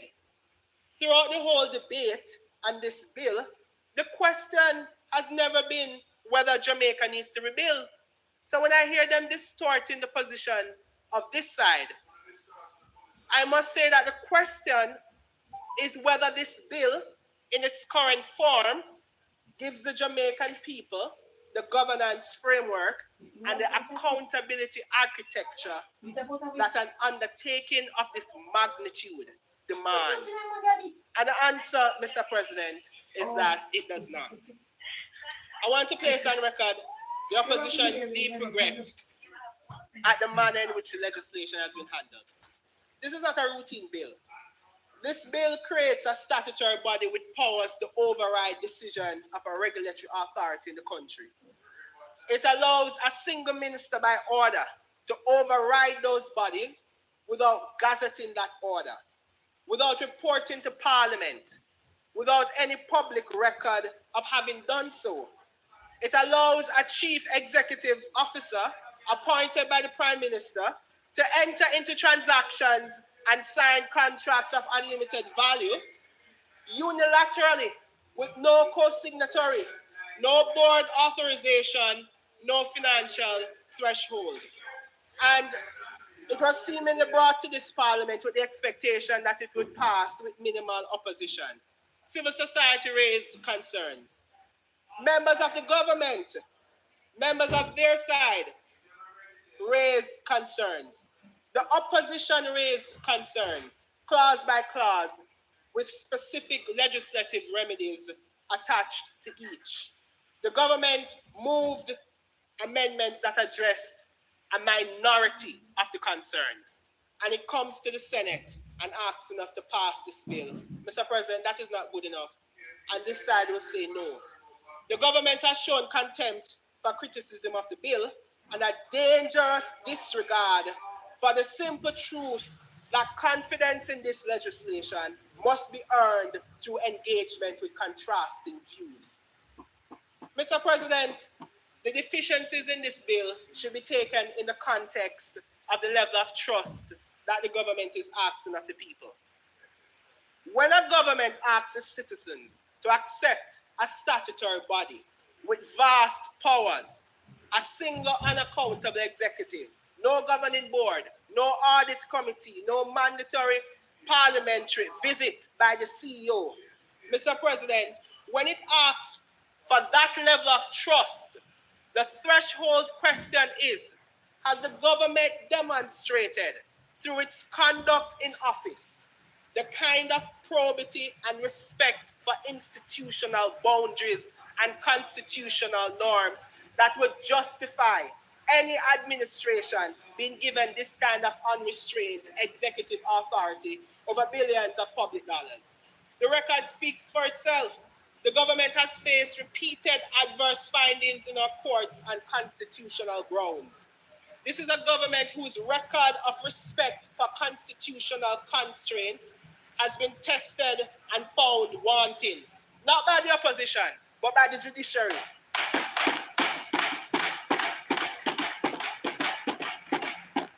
When the courts of this land have had occasion to examine whether that administration has remained within its constitutional boundaries, the rulings have not been flattering. That is a matter of public record, and it is directly relevant to whether this Senate should be comfortable passing legislation that concentrates this much unreviewed executive power in the administration's hands.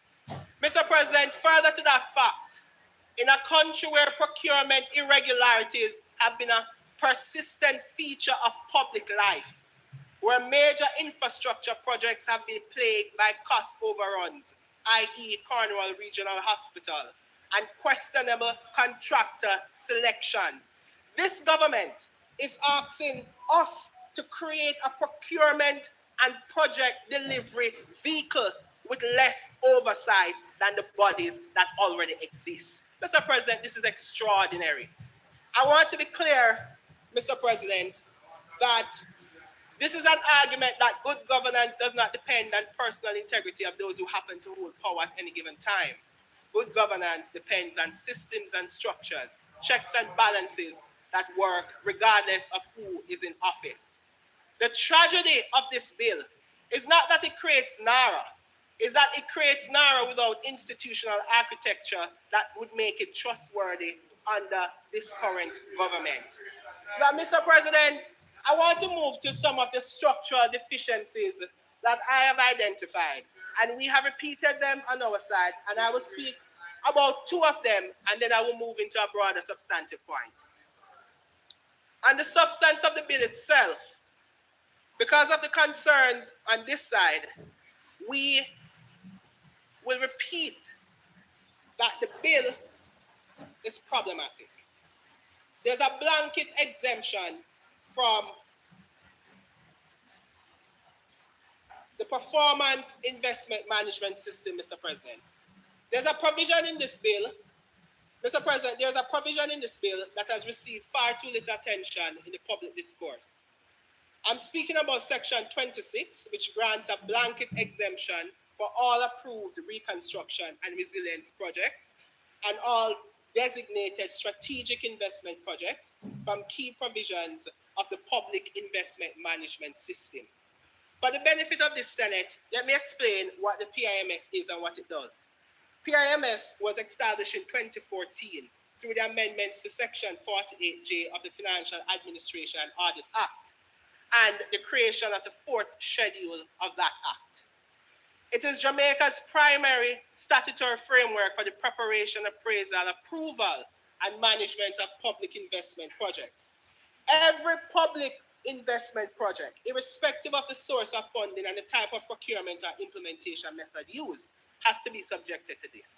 Its stated purpose is to promote transparency and accountability in the design, implementation, and assessment of public investments, to maximize efficiency through better project selection, and to ensure that the government receives value for money.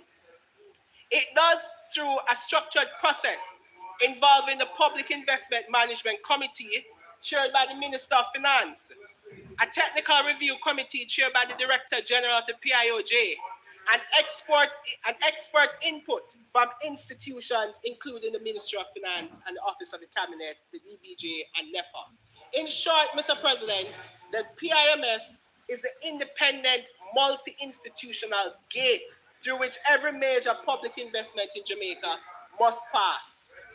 Section 26 of the NARA bill removes that gate entirely for NARA projects.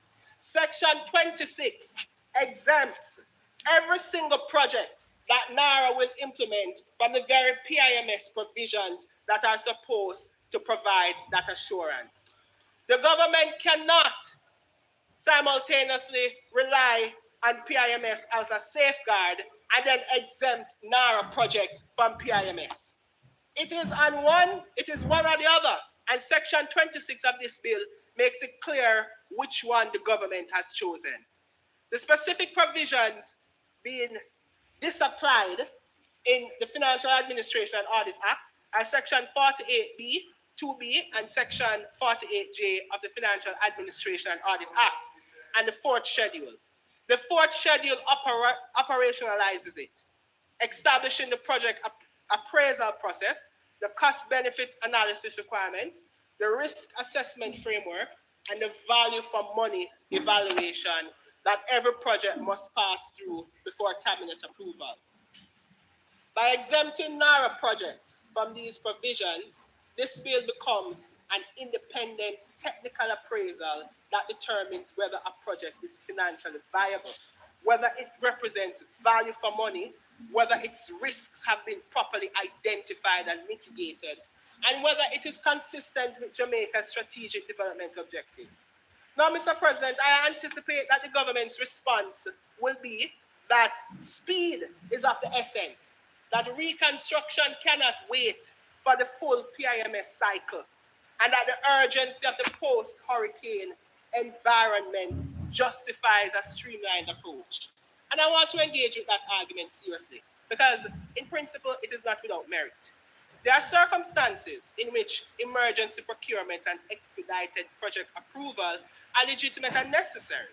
But that argument, even at its strongest, justifies a modified PIMS process, an expedited appraisal, a compressed timeline, a streamlined technical review committee, not a blanket exemption from the appraisal entirely, Mr. President.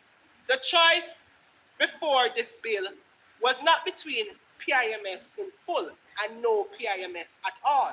That's a false choice that the government has presented before us, and this Senate should name it as such.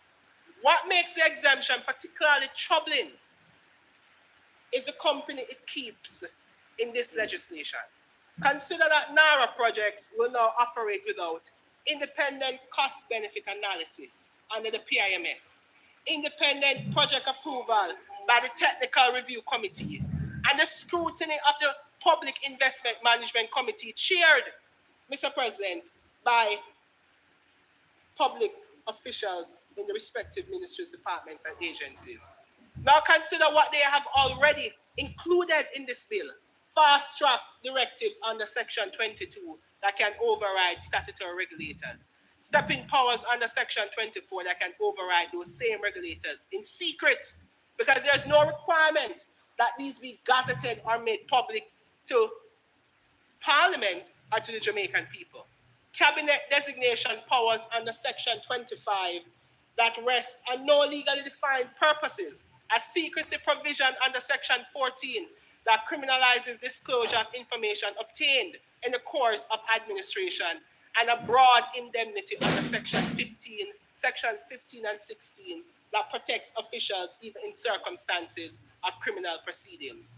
Mr. President, each of these proceedings, taken alone, raises questions. Taken together and combined with the removal of PIMS scrutiny, they describe a procurement and investment environment with fewer checks, fewer safeguards, and less independent oversight than virtually any comparable program in this country's history.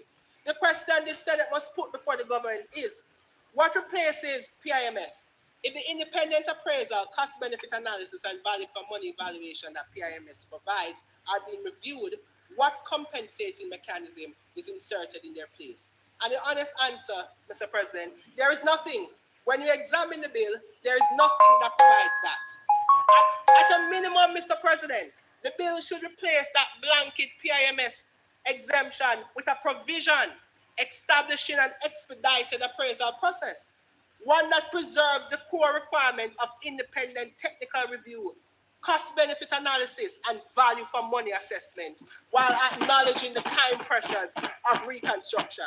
The Technical Review Committee of PIMS could be convened on a compressed timeline for NARA projects. The Ministry of Finance, Mr. President, through the PIMC, could also be preserved in a modified form. That's the first concern. And I'm not the only one speaking about this. Civil society has also raised this concern. I move to my second issue with respect to a deficiency in the bill, Mr. President. The Prime Minister can influence the external audit. And we have heard them. They said that NARA is subjected to oversight mechanisms and accountability framework. The problem, Mr. President, with respect to the external audit that they have pointed to, is that there can be executive interference in the selection of who performs this external audit. So, Mr. President, let me begin this. You didn't read the bill for yourself, so be quiet. I'll explain it for you. The bill, Mr. President, the bill has no audit committee. There's no risk management committee. There's no internal auditor. There is no governance body of any kind to which the CEO is accountable in real time, against whose judgment his decisions can be tested, whose authorization is required before major contracts are executed. The government, Mr. President, will no doubt point to the new mandatory semi-annual reporting requirement under the amended Section 10. And I want to be fair, it's an improvement. The CEO must now produce a report every 6 months and submit them to the minister within 14 days, and the minister must make them cause them to be laid in Parliament. That is better than what was there before. But an external audit, Mr. President, is retrospective. It tells you what has happened after the money has been spent. Semi-annual reports tell Parliament what has happened in the last 6 months. Neither mechanisms prevent a wrong decision from being made in real time. Neither substitutes, Mr. President, for the real-time, continuous, independent oversight that a properly constituted audit committee and internal audit function would provide. You cannot audit your way out of a governance failure that has already happened. The structures that prevent failure must come before the money moves, Mr. President. And when we turn to the external audit that this bill provides for, the problems do not end there. Section 9 requires the authority to keep proper accounts and to have those accounts audited annually. That is as it should be. And I do not quarrel with that, Mr. President. But the question is not whether there will be an audit. The question is whether the person conducting the audit is truly independent of the entity being audited under this bill. And the answer is, it doesn't have to be so. Because, Mr. President, let's look. In the original bill that was tabled, the auditor was appointed by the CEO with the approval of the Cabinet Secretary. The amendment improved on that, which was a welcomed improvement, but it didn't go far enough. The new bill, Mr. President, now requires that the auditor be appointed by the Cabinet Secretary with the approval of the Cabinet. Mr. President, I want the Senate to sit with that arrangement for a moment. The Cabinet Secretary reports to the Prime Minister. The Cabinet is the Prime Minister's Cabinet.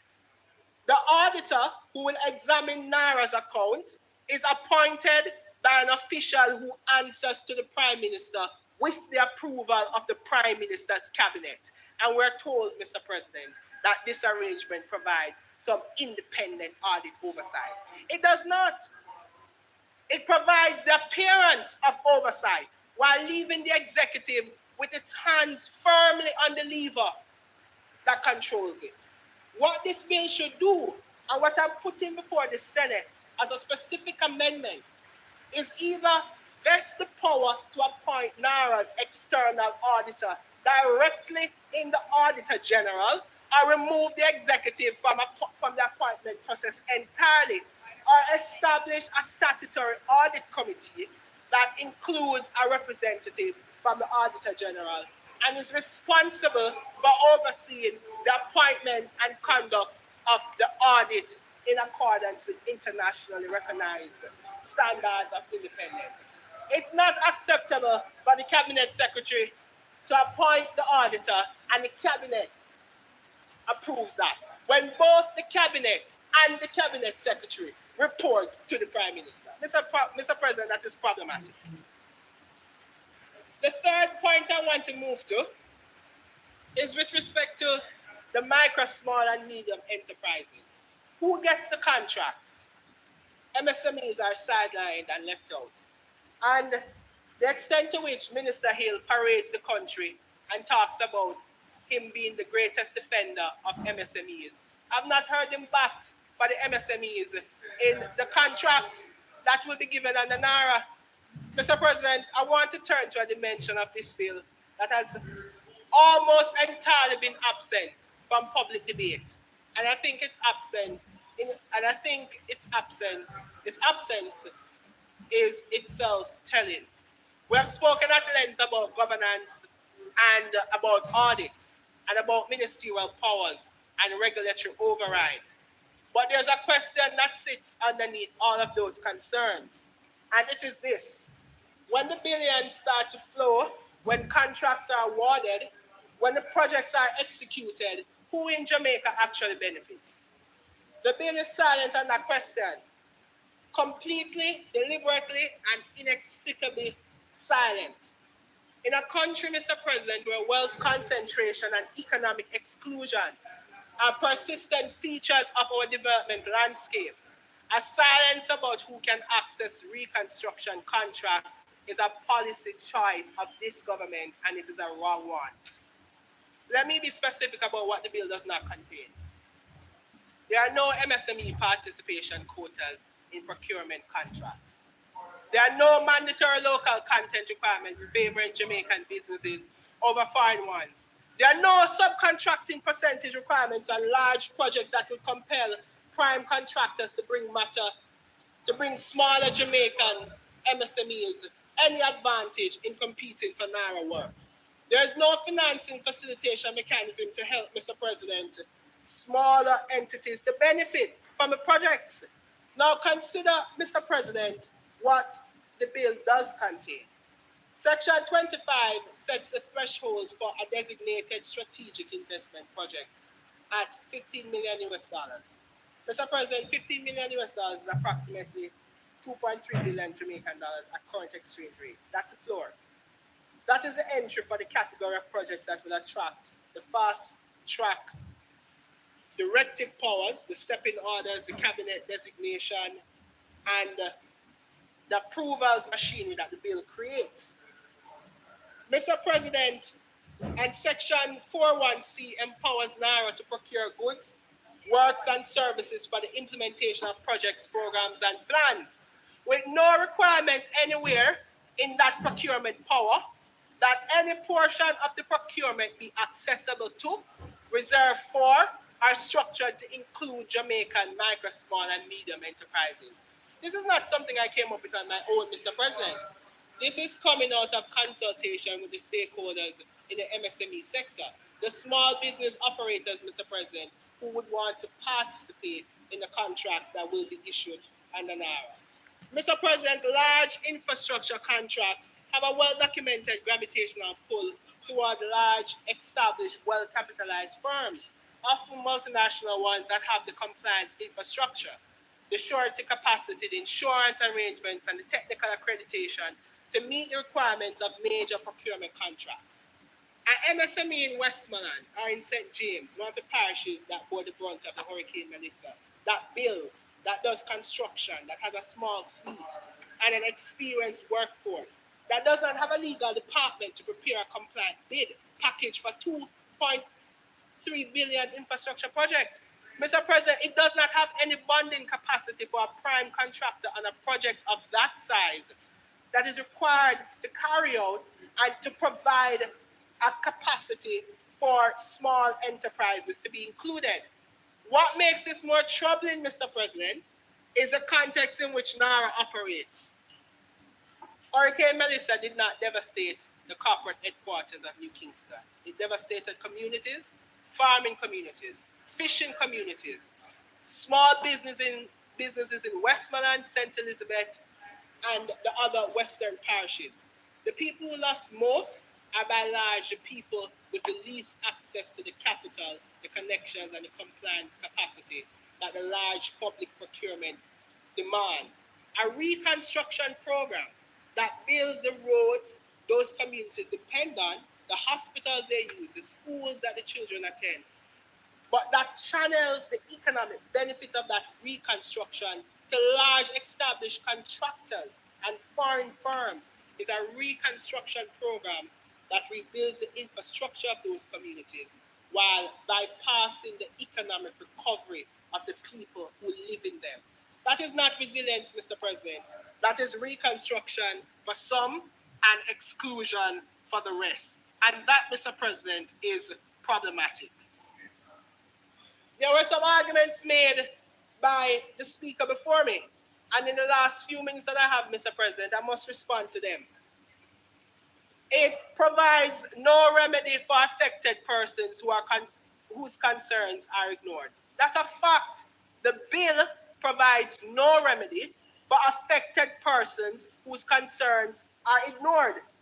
If the authority holds a consultation, hears from a community that their land will be destroyed and that they have no alternative accommodation, and then proceeds with the project anyway without addressing those concerns, what can that community do, Mr. President? Nothing. Section 17.4 provides no answer. There's no grievance mechanism.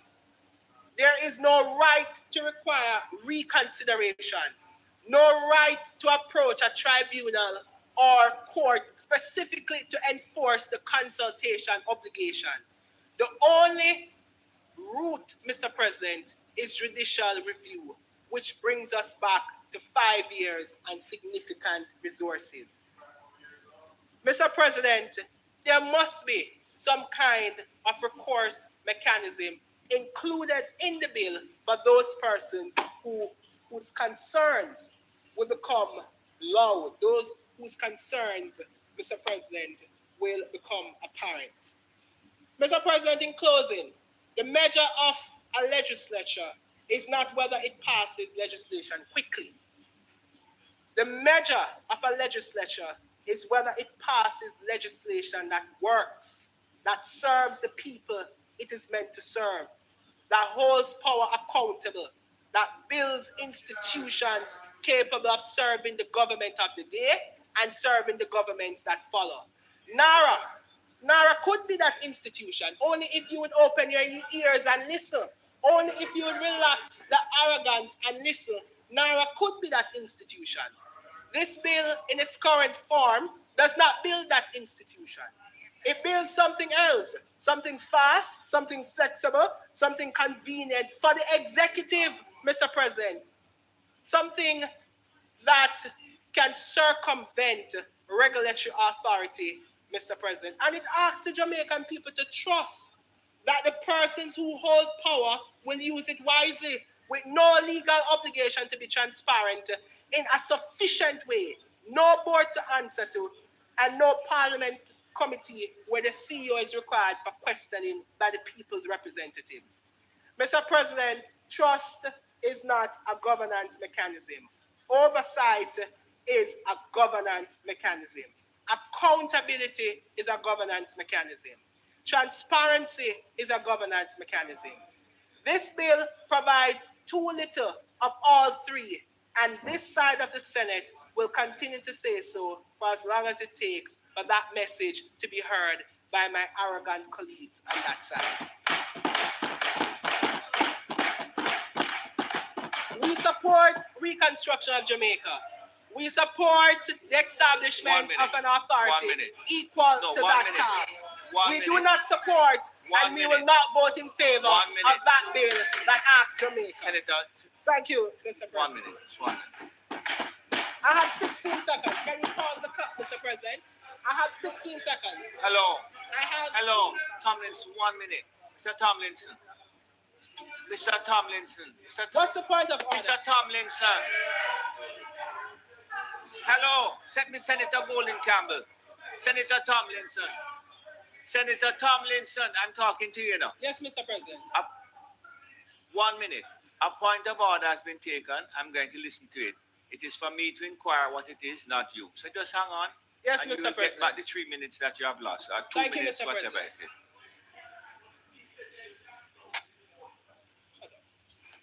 What? Senator Tomlinson, would you have a seat, please? Thank you, Mr. President. Mr. President, the point of order I'm raising is a point of order supported by Standing Order 35-4. And I have had myself to suffer Senator Tomlinson's offensive remarks. 35-4 says it shall be out of order to use offensive and insulting language about members of either chamber. To call somebody arrogant in this chamber in that manner was insulting and offensive. He made a remark in relation to Senator Bennett Cooper at the very start of his presentation. Look, I'm not here to teach him manners. He wishes to be uncharitable, let him be uncharitable, but what he cannot do is breach the standing orders. And I am maintaining, Mr. President, that he has done so, and he ought to apologize. Senator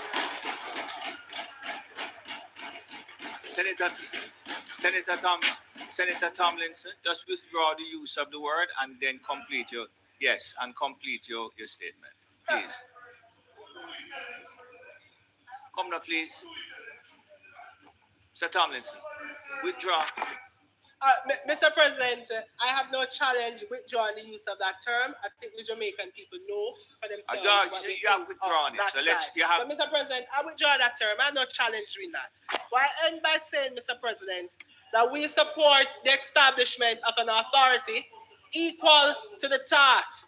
We do not support and we will not vote in favor of a bill that asks the Jamaican people to place their confidence, their money, and their futures in an institution that is structurally incapable of accounting for how it uses any of them. Thank you, Mr. President.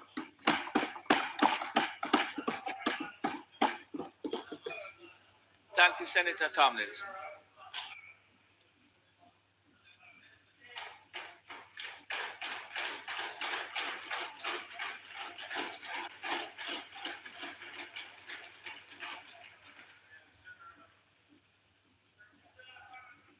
Thank you, Senator Tomlinson. Senator Gill.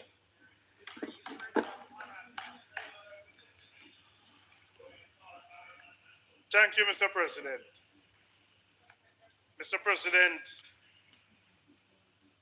I first want to say that I want to rise and support this bill.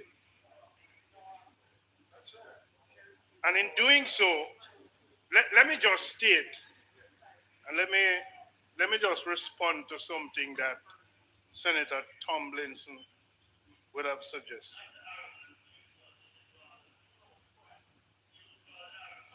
This is going to be a legislation that works and will work for the people of Jamaica.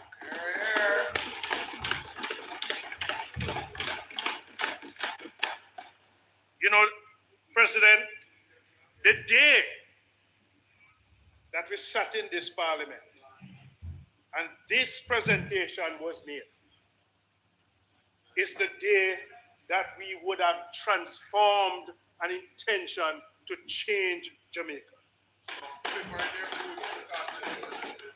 And this presentation was the day that would have started the whole discussion and debate around NARA. I want to commend the most honorable Prime Minister for his thought-provoking and interest in this transformative kind of legislation. President, I also want to use the opportunity to commend the drafters on quickly aligning policy in creating this legislative framework. Sometimes these are people who work behind the scenes. I want to use the opportunity to commend them.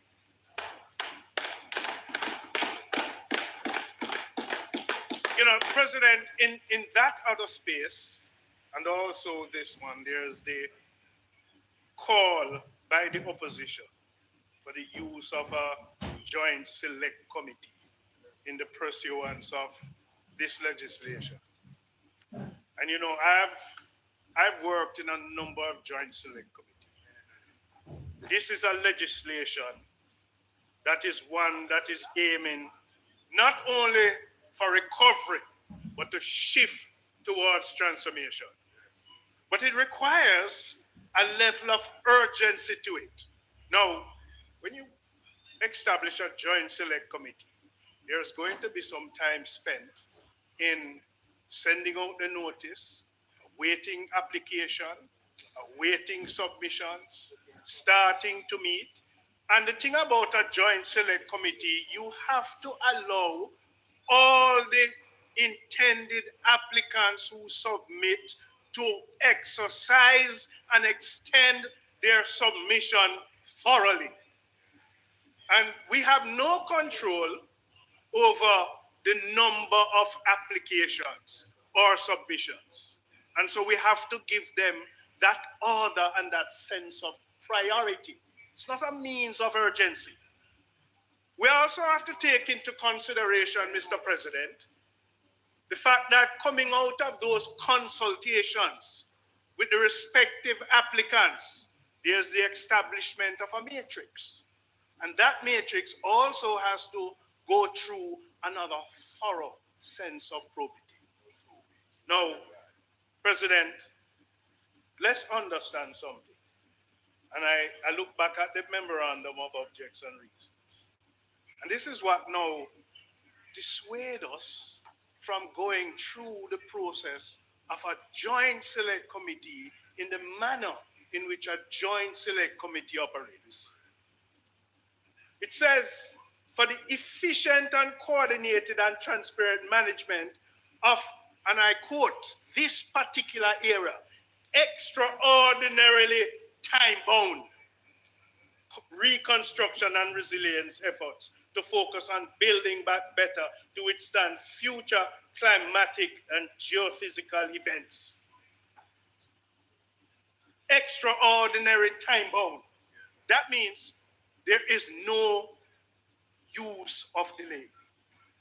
And then, to withstand future climatic and geophysical events, we're in the month of May. When we go into June, none of us in this room or this chamber can determine the extent of the hurricane season. So guess what? Let's understand we have to act with a level of urgency. Mr. President, C says to expedite private and public-private investment in priority sectors to address the structural, economic, and vulnerabilities exposed by Hurricane Melissa. So we know what happened. We all know of the extent of what happened on October 28, 2025. We knew of the expenditure and the need for recovery. There is absolutely no need to delay. We have to be focused and press on. And Mr. President, this is a government that has been tried, tested, and proven with challenges. We know how to plan, we know how to implement, and we know how to execute.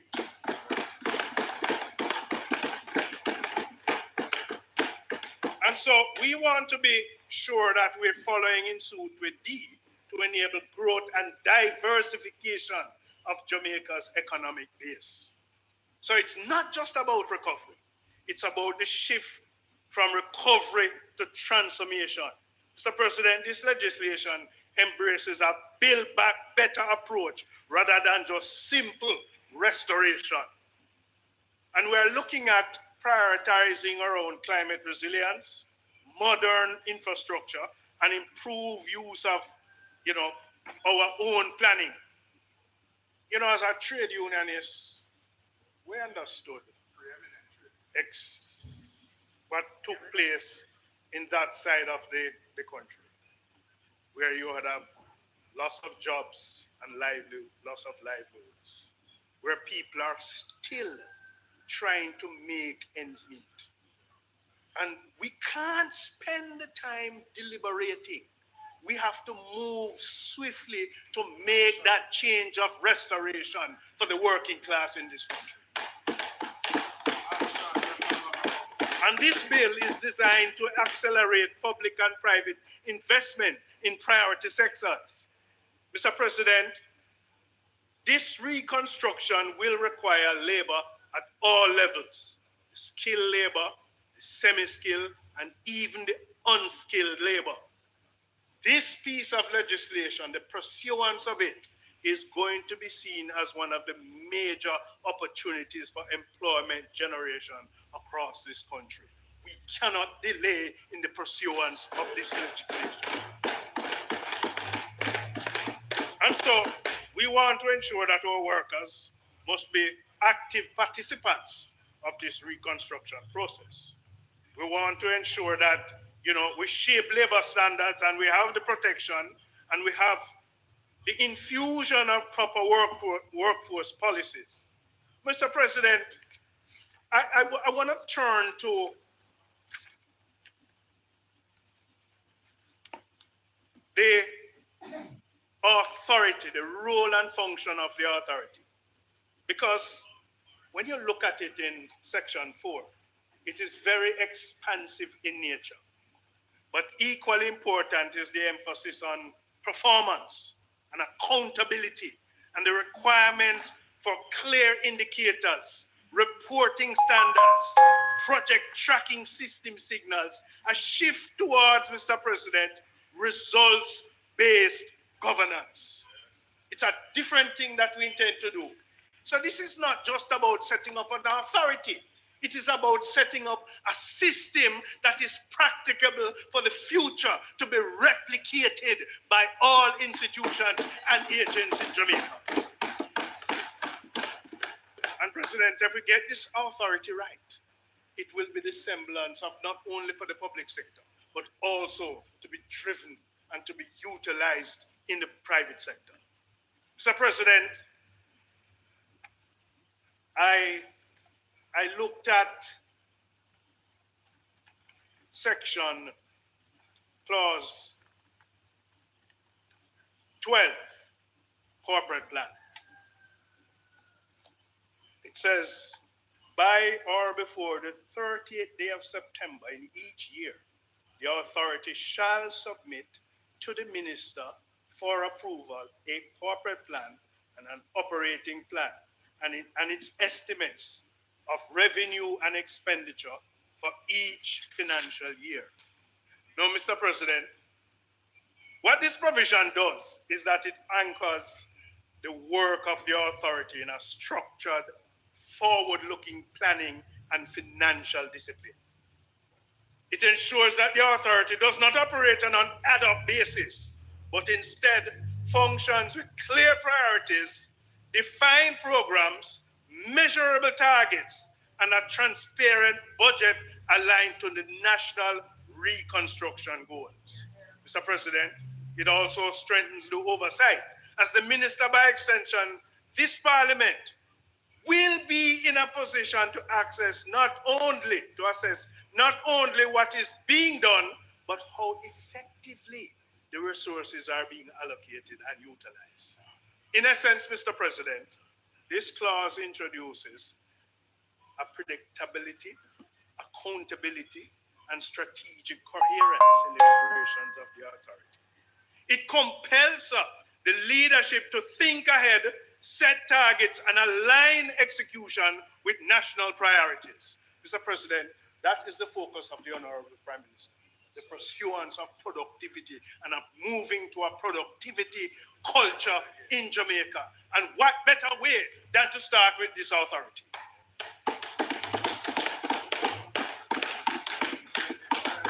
So, on the onset, and I want to propose a kind of policy focus on the onset that the authority should adopt, in my mind, as a matter of policy, a performance measurement system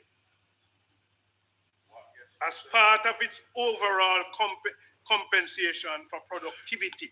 So you set this system in place so we can evaluate, and that evaluation can come back to Parliament, where Parliament can review the progress. What gets measured gets done.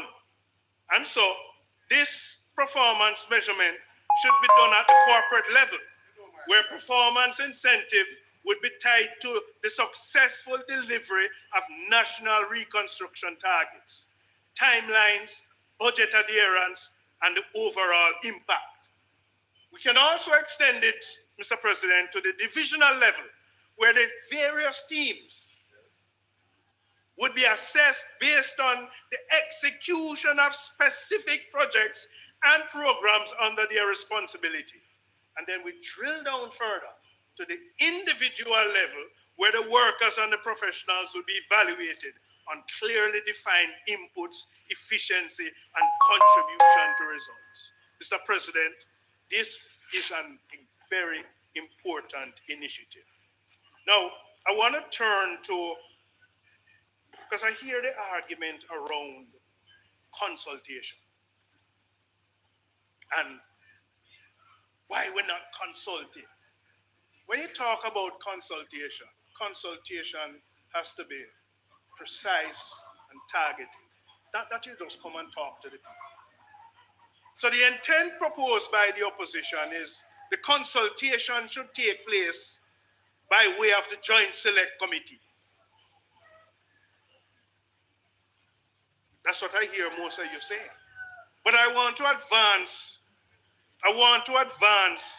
a different perspective in this consultation, because there are some persons who are never going to be brave enough to come into the Parliament. And you have some who might believe that they are coming under the rubric of submissions. And some of those submissions have their own intent. But when you look at 17, the approved projects, and 17.4, the authority shall, in developing and for monitoring the implementation of reconstruction and resilience project, programs and plans, hold consultation with persons affected are likely to be affected by the implementation of a project. Now, in my mind, Mr. President, that is not a situation where the consultation is taking place, where the people have to come to the authority. This is one where the authority must go to the people. So there is a direct interface, at a live and direct approach in engaging with the people at the appropriate time when you are doing the changes and the implementation. So the bill, in my mind, is very clear in terms of the focus and the targeted approach in terms of consultation, when it is fresh, Mr. President, and when it's alive. So, Mr. President, in my mind, this bill represents far more than just a legislative response to a national disaster. It is a blueprint for how Jamaica chooses to rebuild, reform, and reposition itself for the future. You know, the devastation we experience, it demands urgency, but it also demands discipline, coordination, and vision. That's what we are putting in this piece of legislation. And through the establishments of this authority, supported, sir, by clear functions, the strong oversights that we have been talking about, and the structured planning requirements, we're putting in place the architecture to deliver reconstruction in a manner that is efficient, transparent, and results.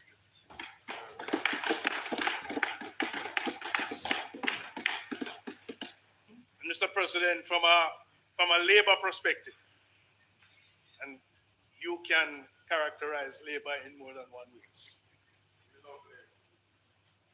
This, in my mind, is a defining moment.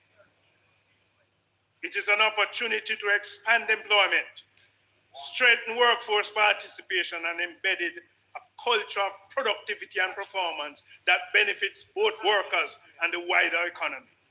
And Mr. President, this is where I'm calling. This is where I'm calling on businesses to make their labor force in a state of readiness for this kind of development. The training that is going to be required, the certification that is going to be required, the motivation that is going to be required. If we are deliberate enough, if we are deliberate in our approach, and we start moving steadfastly, particularly in linking planning and measurable outcomes and incentives, we can ensure that the reconstruction becomes a pathway to empowerment for the working people of this country. And so, Mr. President, the call for us to build together. You know, the best laid plans can have concerns. The best laid plans can have concerns. And it's how we treat with those concerns. And it's how we continue to evaluate as we progress. And so, Mr. President, build forward together must therefore be more than a slogan. It must be reflected in how we plan, how we execute, and how we share the benefits of the development. It must mean partnership, inclusion, and accountability at every level. And President, I am of the profound view that if we get this right, we will not only restore what was lost, we will create a stronger and more resilient and more productive Jamaica. So, Mr. President, I support this bill and commend the entire Honorable Senate to support it also. May it please.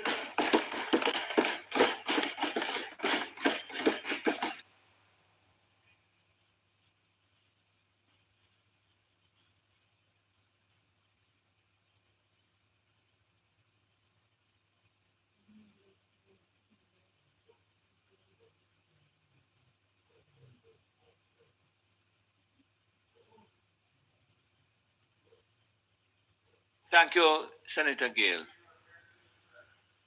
Senator Bernard.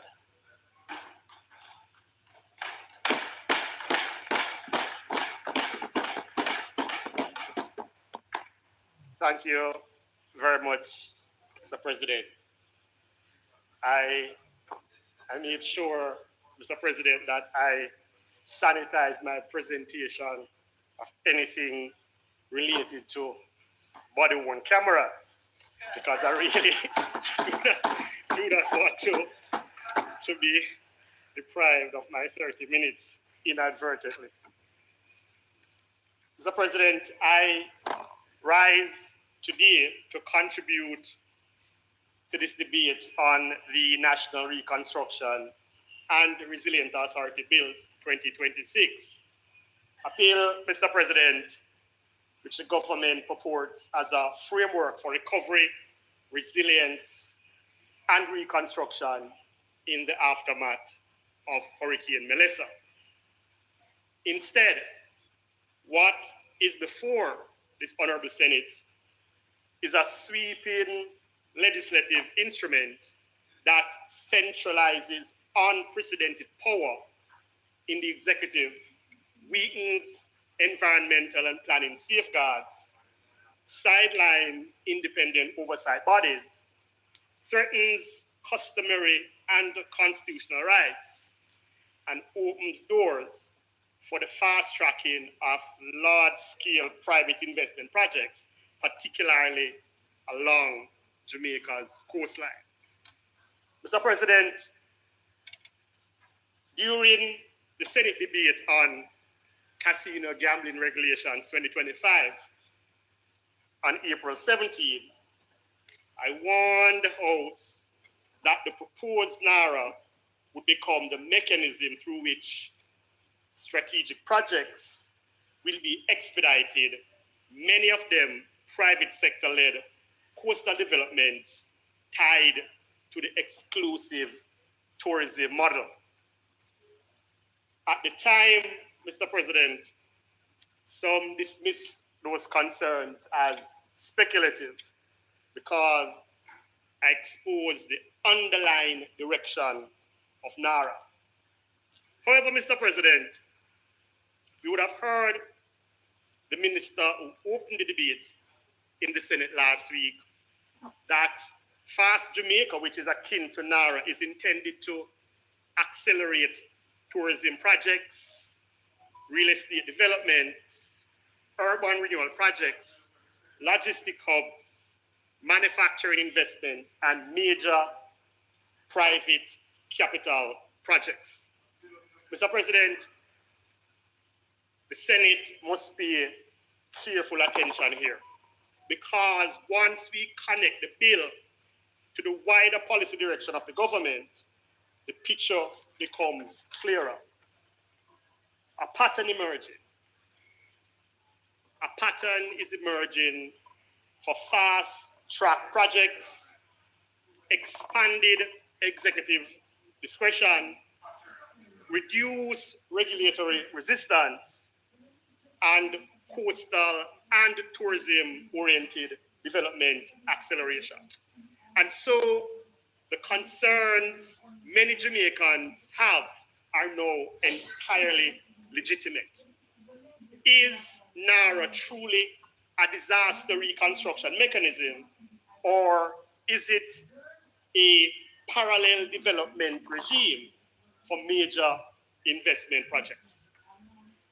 Because, Mr. President, under Clause 25, Cabinet may designate virtually any sector as strategic, where any project over 15 million that contributes to economic resilience may qualify. That is extraordinarily broad. And this is how, Mr. President, mission creep begins.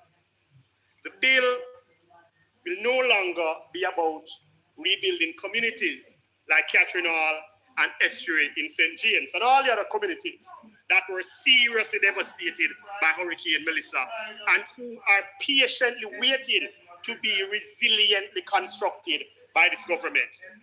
The bill will not be about restoring vulnerable communities, repairing damaged homes, or bringing potable water to neglected communities. Mr. President, the government's own pronouncements have confirmed exactly what I warned about then.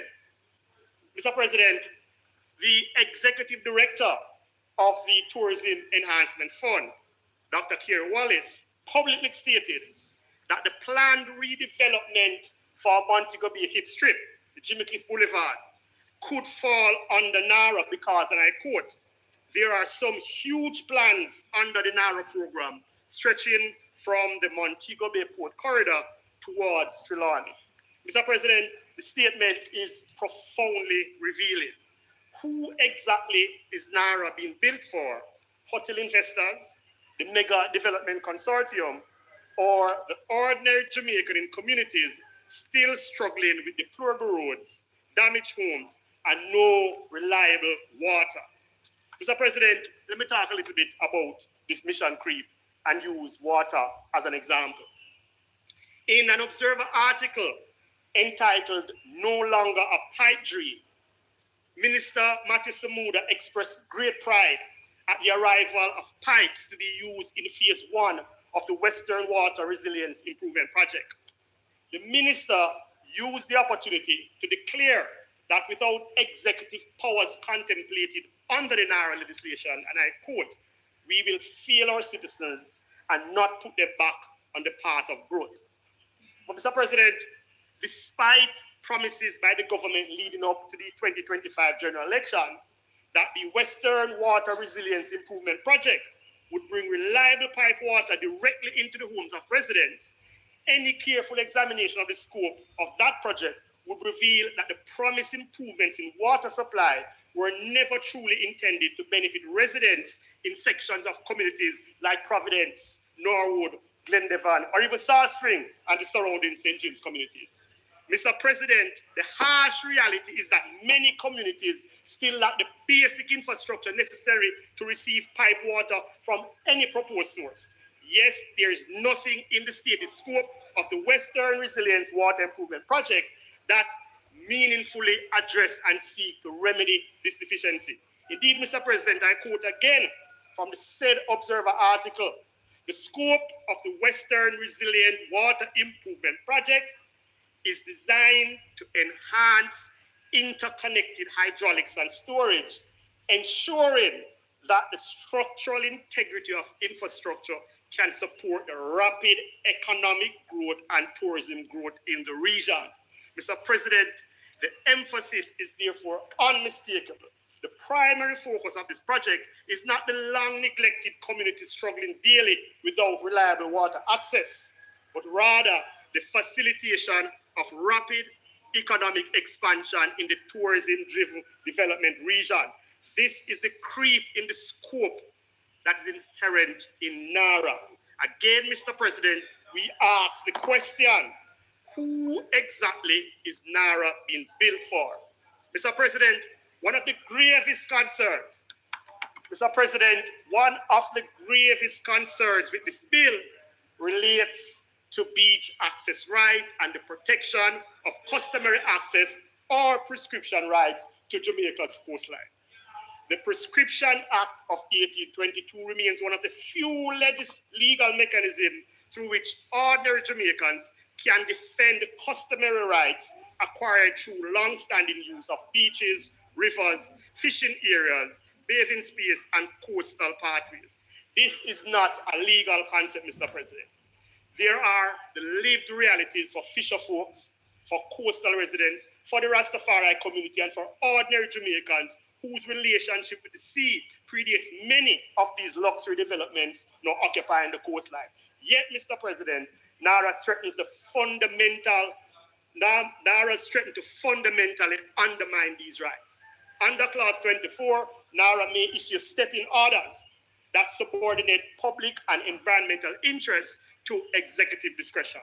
Under Clause 25, the minister is empowered to grant approvals with the same legal effect as if independent agencies themselves approve them. What does this mean in practical terms? It means, for example, that the executive can effectively bypass the National Resource Conservation Authority, its planning processes, its environmental safeguards, and independent oversight mechanism. It means projects can proceed before long-standing claims of customary use are resolved. It means communities can lose access first and fight later if they can afford it. Mr. President, there are several real examples where communities have already had to fight to preserve access to the coastal spaces and beaches. Miami Bay in St. Anne, Bob Marley Beach in Bull Bay, Blue Lagoon in Portland, Little Downs River in Waterreef, and the flank of Providence Beach. We went to court yesterday, Mr. President, in St. James. In every one of these cases, ordinary Jamaicans found themselves in conflict with commercial interests supported by institutional power. Returning to the statement, Mr. President, made by the Executive Director of the Tourism Enhancement Fund, Dr. Kerry Wallace, who publicly indicated that the planned development for the Montego Bay Heat Strip could ultimately fall under the authority of NARA. For those who don't know Montego Bay, Mr. President, for those who don't know Montego Bay, for those who are unfamiliar with Montego Bay, Mr. President, this area, this Heat Strip, Mr. President, is the home of the treasured one-man beach, a public recreational gem valued not only by residents of St. James, but also by Jamaicans visiting from across the island and the conscientious tourists. Mr. President, over the years, there have been repeated attempts, Mr. President, to divest this beach into private hands. Those efforts were consistently and vociferously resisted by ordinary citizens asserting customary and prescriptive rights to access and use. It is precisely because of that public resistance that these private interests were previously kept at bay. What is deeply concerning now is that NARA appears to position, or NARA appears to weaken and potentially dismantle the customary and prescriptive grip which people have maintained over one-man beach. And once customary public access is broke, Mr. President, it becomes extraordinarily difficult to restore. That is the real danger before us. The bill does not simply streamline development processes, it fundamentally restructures power in the manner that tilts the balance away from vulnerable communities and towards large capital-backed interests. Mr. President, going back to Montego Bay, Mr. President. On March 9 of this year, I listened, Senator Morgan. On March 9, I was going to call it a party, but I guess I didn't think that. On March 9th, Mr. President, I listened to Mr. Norman Brown, chairman of the UDC, berate residents of Flanker and surrounding communities for invoking their customary and prescriptive rights during a public consultation meeting on the EIA for Sandals Overwater Suites project in Montego Bay. Despite the mounting anomalous contradictions and apparent breaches identified in the EIA, the UDC chairman castigated residents and other stakeholders as being anti-development and remained resolute that the developments of this nature would be pursued aggressively and without apology. Mr. President, the risk, narrow risk institutionalizing and accelerating this very pattern. And this must concern every Jamaican, because beaches are not merely economic assets. They're part of our social inheritance. They're part of our cultural identity. They're part of the public commons. Mr. President, there's another deeply troubling contradiction at the heart of this bill. The government says NARA is about resilience and recovery. But where in this bill is the meaningful prioritization of the communities most devastated by Hurricane Melissa? Where is the clear legislative commitment to rebuilding homes and displaced families? Where is the guarantee that vulnerable communities will receive upgraded drainage infrastructure, retaining walls, climate resilient housing, and restored community facilities? Where is the framework for rebuilding fishing villages and low-income settlements devastated by flood storm surge? Where is the national program for potable water access during the drought-prone and marginalized communities? Mr. President, across Jamaica today, there are communities still struggling. Yet the national conversation around NARA appears increasingly focused on fast-tracking corridor investment, tourism expansion zones, and redevelopment projects with high commercial returns. This is not resilience rooted in people. We never say it's a problem. You're continuously misquoting us. We are saying this is not resilience rooted in people. This is resilience rooted in capital. Instead, we have before us a bill that centralizes authority while reducing accountability. A bill that elevates executive discretion above independent oversight.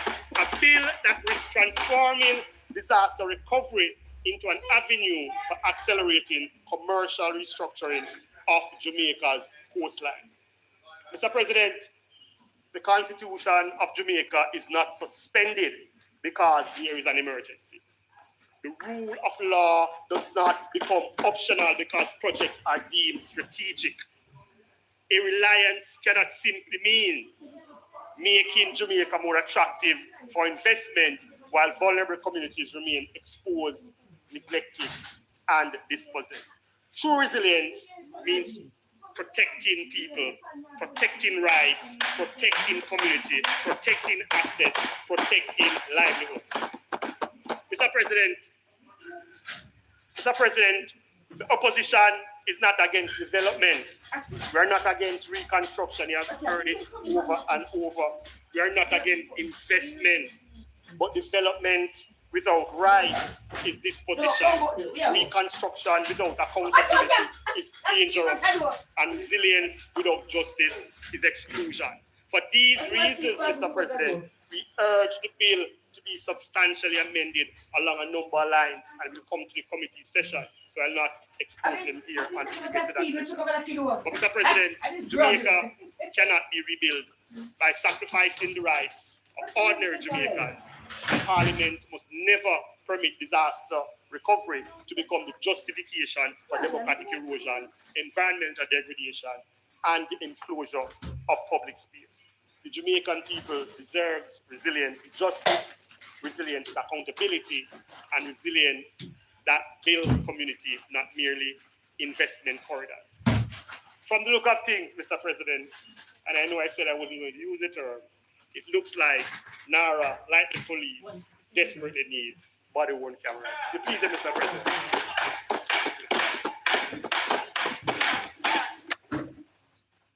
Senator Bernard, thank you very much. Senator Sinclair.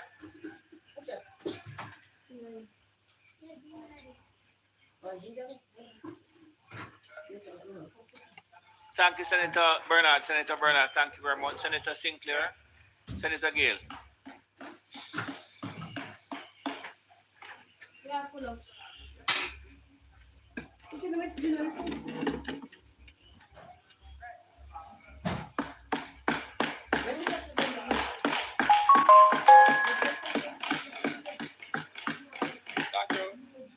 Thank you, Mr. President.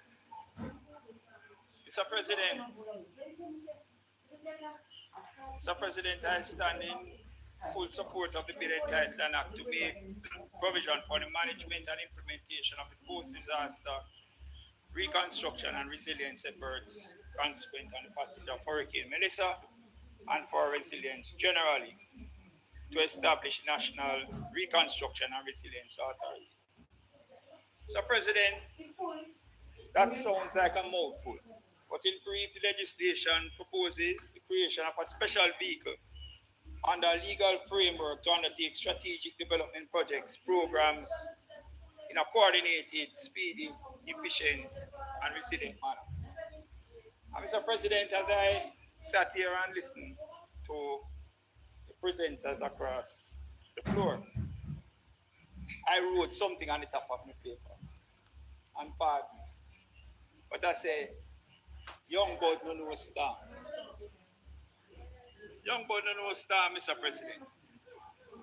And some of the comments that I also heard across here was laced with misinformation. Misinformation that has to be corrected. And even in spite of the great presentation from Senator Rose Bennett Cooper that dealt with local authorities and the involvement of local authorities and even beyond that in respect to approving entities. I heard right after that comments being made across the floor by two speakers to say that there was exclusion of approving entities and regulators. That is the furthest thing from the truth. The reference to it was well spoken to, Mr. President, when you look at 24(1)(a. It says that you have step-in when the approving entity has not made a decision. Not made a decision. Not that they have made a decision and you overturn the decision. You have not made a decision. And in respect to the step-in, the procedures that have been laid out, my friend spoke clearly to that. But let us look at what 24(4) says. 24. Pardon me? No, 24(1)B speaks to conditions. You may have approval with conditions, and you can vary the conditions, but not to change the decision. You have approvals, and approvals are made with conditions. So you must understand what is contained within the bill.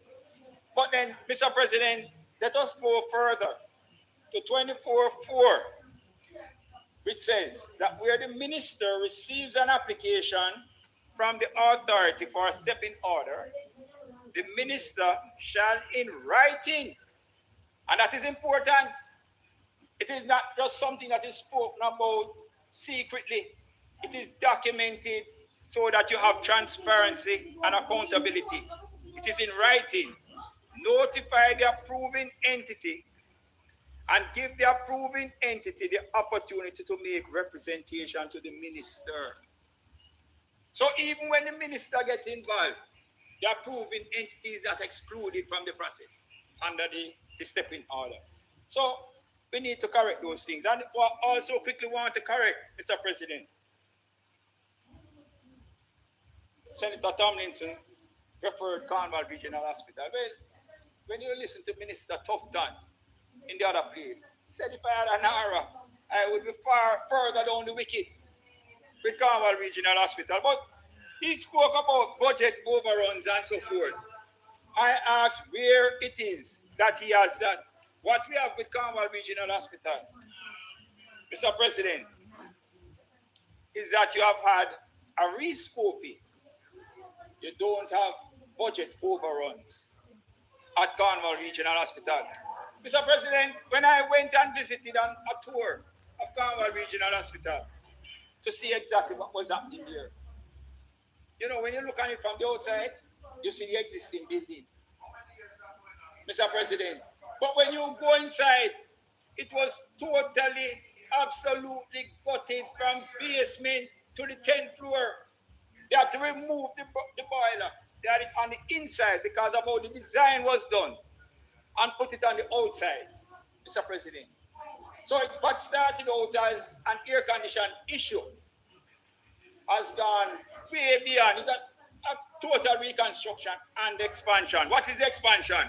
You will now have 12 new operating theaters on the new Cornwall Regional Hospital.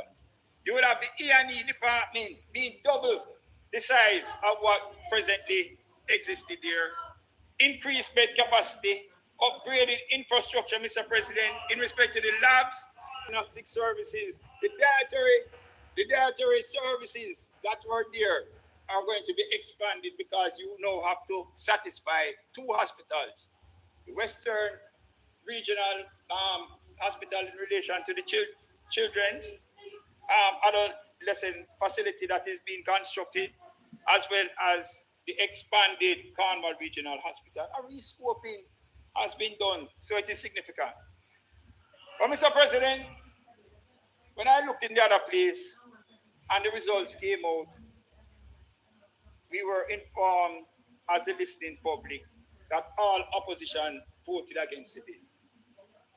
All opposition. I know I said to myself, is there short-sightedness? Or is it just bad mind? With the expectation of what is to come.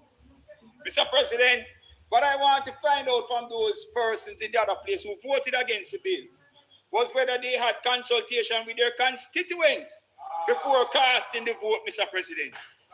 Mr. President, how many town hall meetings or community meetings did they have before they came here and voted against the bill? And I heard Senator Tomlinson say right off the bat, they are voting against the bill on that side. That's what he has said. How many consultations have they had? Mr. President, if those answers are not provided with specifics and independent proof, it is my considered position that the opposition is mere politicking. They are anti-people, anti-development, and anti-Jamaica. Mr. President, sometimes I wonder whether the PNP, the opposition, suffer from schizophrenia. because their attitude and behavior leading up to today would suggest that. Mr. President, in some places, they say that the people not benefiting from reconstruction. And now that we are creating the legal framework for faster response, the opposition is championing delay and the proposed from Joint Select Committee. So, President, we did the Cyber Crimes Act the other day, and it was stated during that debate that it was 2 years that act, which now contains 35 sections, it's not bigger than this one, you know. But it went through 2 years of a Joint Select Committee, Mr. President, before a report was generated out of that Joint Select Committee. The Joint Select Committees do have their rules, but Mr. President, it is not in every situation or circumstance that has to use. And what I find strange about them on that side is that when there was the reform, the constitutional reform Joint Select Committee that was established, and they selected persons to attend that Joint Select Committee on constitutional reform, an important Joint Select Committee, Mr. President. None of them turned up at the Joint Select. None from that side. And they did not even have the courtesy to report back to the Senate or to the lower house as to why they did not turn up after being appointed by the Senate as well as by the lower house. So I have challenges with them. But Mr. President, the Jamaican people in the parishes of St. Elizabeth, Hanover, Westmoreland, St. James, and Trelawney can't wait any longer for the reconstruction process to commence and to commence swiftly. They need implementation now. They need reconstruction, which is strategic. They need coordination in planning and implementation. They need their lives and livelihoods to be restored and made better and more resilient. Mr. President, just this morning, on my way here, I got a copy of the Western Mirror. And on the front page, Mr. President, there is an article, 7 months of torture. And when you look on the photograph, this is a roadway that leads out of East Central St. James up into South St. James, a major roadway. The roadway has been removed, and a 72-year-old citizen, 76 actually, senior citizen, Mr. President, he has been forced to shell out tens of thousands of dollars to continuously remove mud because of the situation that exists. He cannot wait for this bill and for the circumstances to come. When you look at procurement, just to correct these type of infrastructure works that are needed, Mr. President, procurement delays are delays that take you forever. And I hear Senator Bernard across the floor saying that there is nothing in it for the ordinary citizen. But when you look on clause 4 and you take it around to clause 4.2, that says the authority shall have the power to carry out or secure the laying out and development of areas. That is where the ordinary people live. Mr. President, it speaks about the layout, construct, and rehabilitate of roads and buildings and carry out such other building and engineering operations as may appear to it to be necessary or desirable in, on, over, or under the land within any area. Senator Bernard, this authority has the authority under this bill to deal with the situation that exists in West Green and in Catherine Hall and in many other areas that have been impacted by Hurricane Melissa. So you need to read the entire bill with that. I just want to say quickly, Mr. President, and to the people of Jamaica, that you can trust the Andrew Holness-led administration with large projects, with projects that will improve their lives. And I come here to state what are facts historically. So, President, the McPhail to Ferris main road in Western Jamaica. You know, the other side spoke about it, spoke about it, spoke about it again. When we came, we acted, Mr. President, and ensured that the main road from McPhail to Ferris was improved. Mr. President, the Constant Spring Road in Kingston and the dualization of Constant Spring Road and the 3 Mile overpass, Mr. President. Mr. President, when that was being done, when both projects were being done, the opposition said, no, don't do both projects at the same time. You're going to cause gridlock in Kingston. What was the response from Dr. Andrew Holness? He said, we have the capacity to do it. And it was done, Mr. President. And I take you to the Montego Bay Perimeter Road. Mr. President, the Montego Bay Perimeter Road.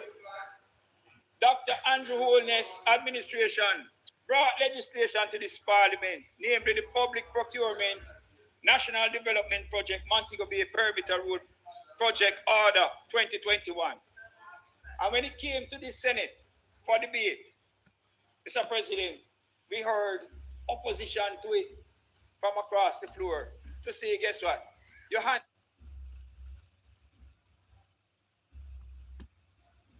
handling too much money and you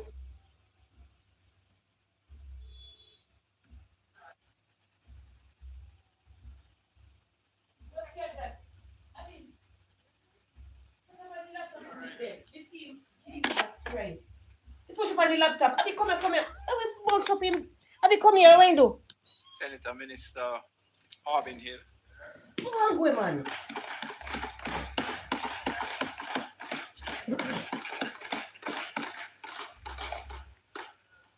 Mr. President,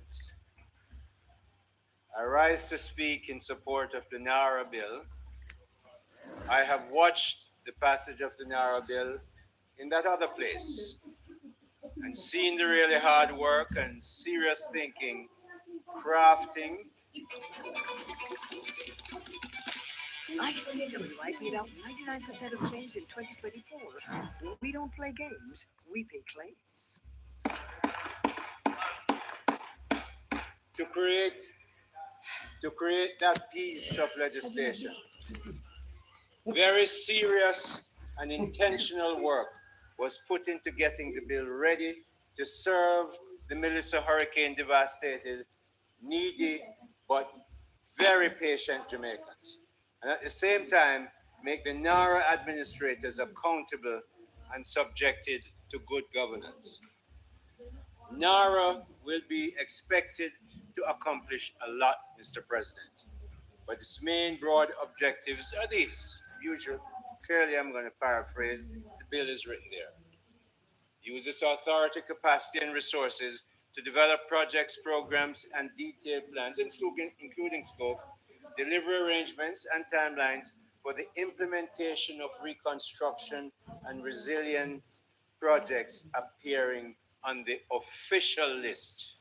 Mr. President, I went back and I read the bill carefully. Execute these projects with speed, efficiency, accountability, and on scale to meet demanding timelines and budgeted targets. Need I remind everyone that the reason why we're putting NARA in is to make sure that a Category 5 hurricane that has never hit the country before, that denuded 7 of the 14 parishes, had to be responded with speed and efficiency. Mr. President, who provides, I mentioned the official list just now. So who, Mr. President, provides the official list to NARA? The reason why I'm going down this road, because there's a lot of discussion about people having whole heap of power, spend whole heap of hundreds of billions of dollars, and they don't seem to be accountable, and them trying to avoid accountability and transparency. Nonsense, Mr. President. So Section 17. I'm going to read the bill because I suspect much of what I've heard, they haven't read the bill or they've forgotten it if they read it. Section 17 in part 3 of the bill tells us, in clause 1, the cabinet shall cause to be issued to the official list of approved and resilient projects, strategic investment projects. It's a cabinet shall cause this to be issued.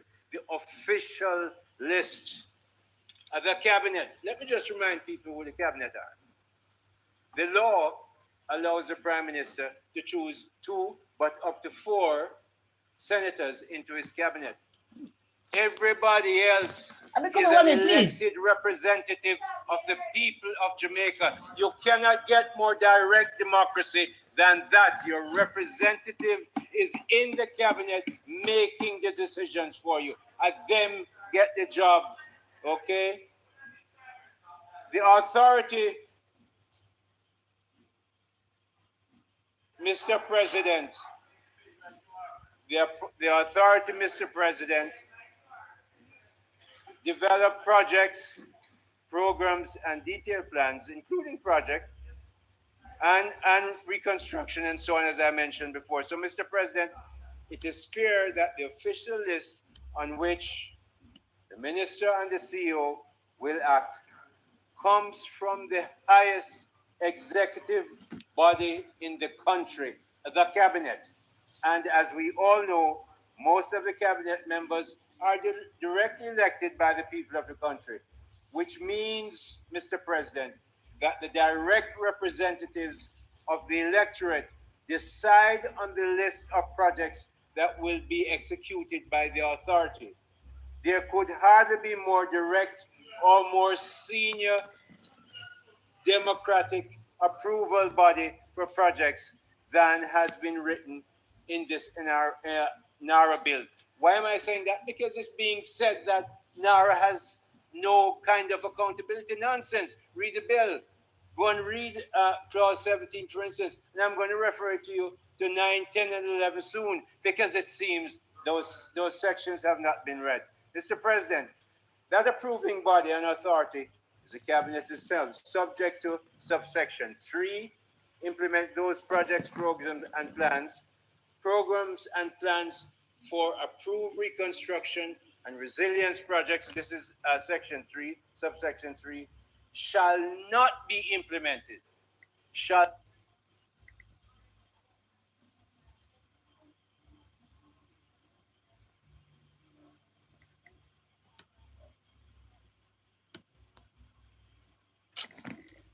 Yeah.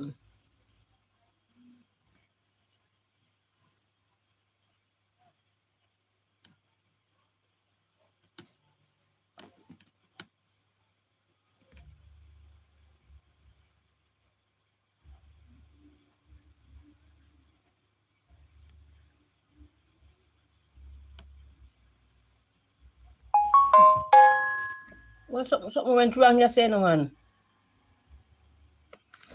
Sorry about that, guys. I'm coming back. Come here.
lest we forget. There's a lot we shouldn't forget. It is my view that this bill is flawed. And I note that civil society, probably 40 odd different civil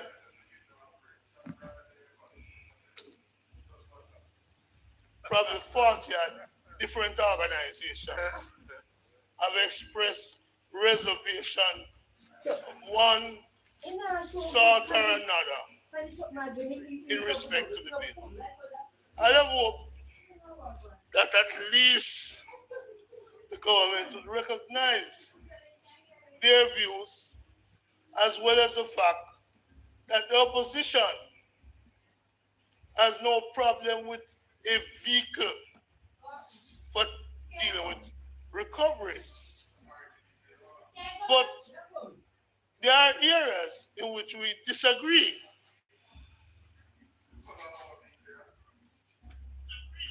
And a proposal was made. Let me make it clear. Sorry about that, guys. I'll fix it up later.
That this bill goes too far and heads in the direction of a prime minister. Sorry about that, guys. And the cat mess it up.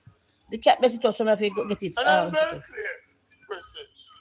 When they're in opposition, they don't like the awesome powers that are constant. With David AI, you don't need to use Kling, Runway, or CapCut. You can generate the desired video directly with a single click using the same software. Any type of video can be easily handled, whether it's the cinematic feel, happiness virus, or other interesting videos.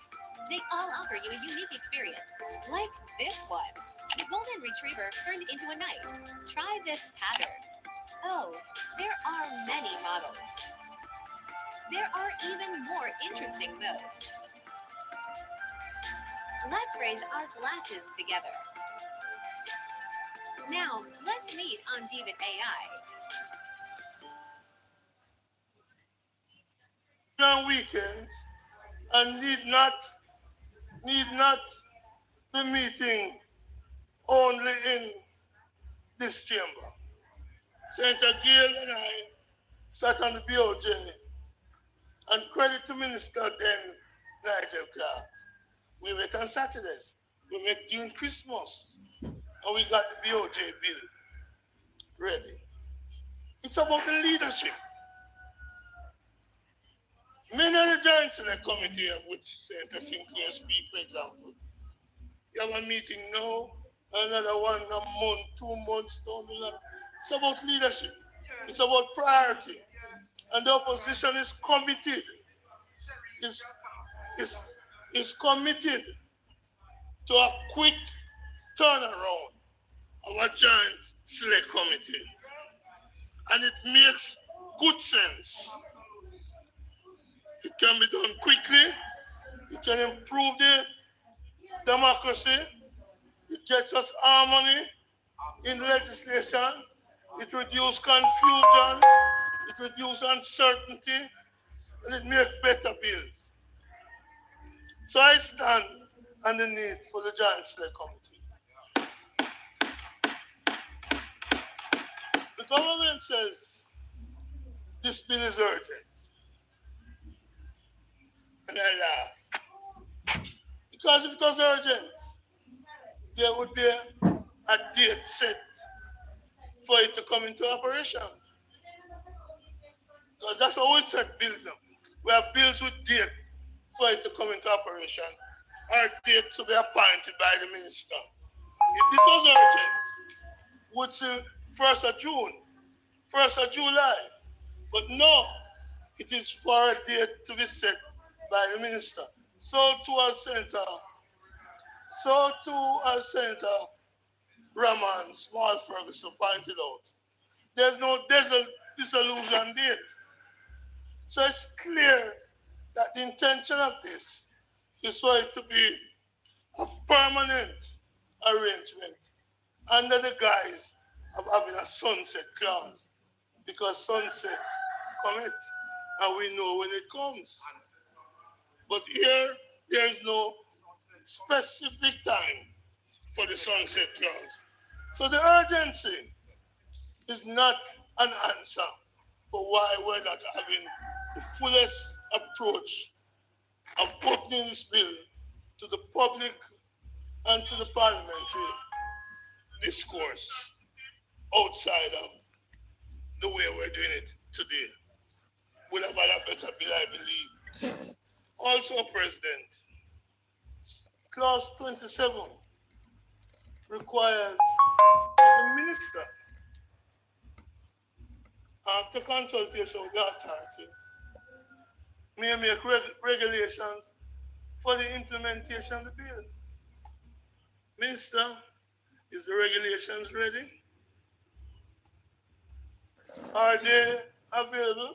Will this be another case where, like the Road Traffic Act, we pass legislation, or the Building, or the Disability Act, and the regulation take a long time to follow, which nullify the argument that there's an urgency in this bill.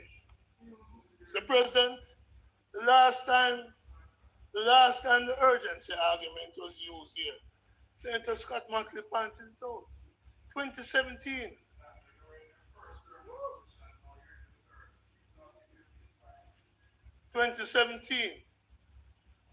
President, it was so urgent you couldn't delay a couple of hours. 9 years has passed. 9 years has passed. Where is NITS today? Where is NITS today? That was so urgent in 2017. So I am not moved. I'm not moved by the fanciful comments on the other side. The truth is, at my age, I have heard a lot of what was said today and how great it's going to be. I hear them in election time and fanciful promises. President, let's be clear. When my friend, Senator Duncan, spoke and said all of the things that will happen because of this legislation, I said to myself, hold on there. Where did I hear this before? And I remember Michael Lee Chin telling us 5 in 4. I remember the Prime Minister's speech, Senator Gale, where is he? About economic council, wise men, economic ambassadors. And now we're going to grow the economy. I've heard it before. And I told you I heard previous prime ministers utter these things before. So I'm not optimistic. The only thing I tell my friend, Senator Duncan, is this. Having heard you today, having heard Michael Leachin, the question is, who do I believe? And the answer is none of them. The proof of the pudding is in the doing. And until you do it, there'll be no applause from this side. Mr. President, as I indicated,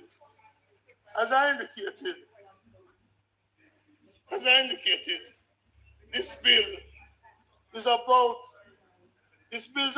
creating a new architecture of governance. One which move away from the current architecture which contain guardrails against abuse, against corruption, and to create an architecture which is divide of the guardrails. Divide of the guardrails.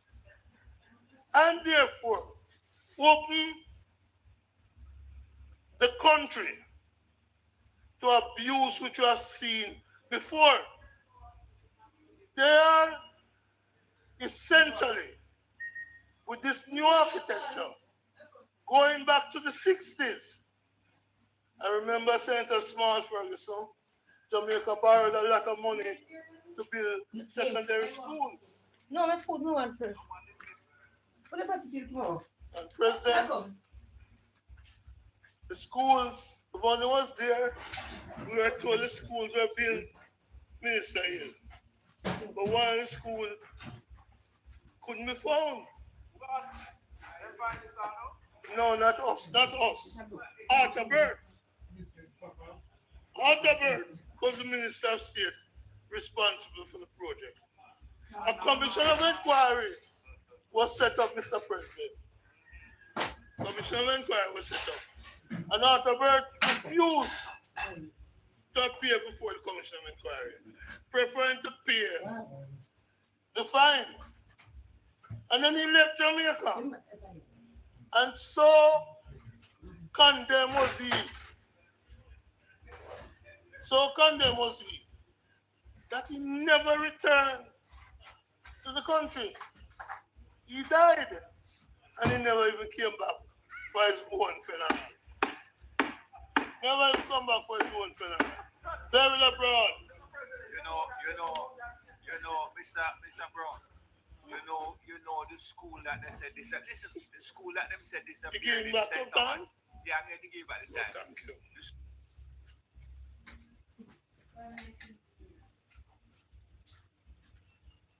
School that they said disappeared in St. Thomas was actually built in Michael Mandy's constituency in Central Kingston. We can go for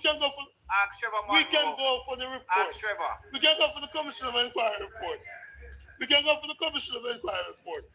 But the man never even come back.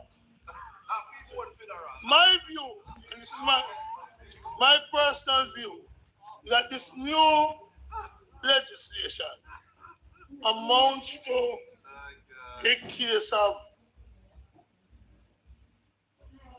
flying the gate and letting the pirates.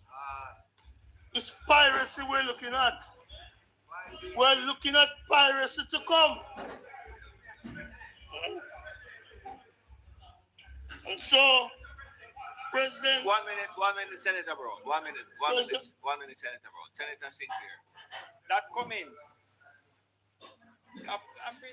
point of order, because that comment is casting aspersions on the persons who are passing the bill, which are identified persons.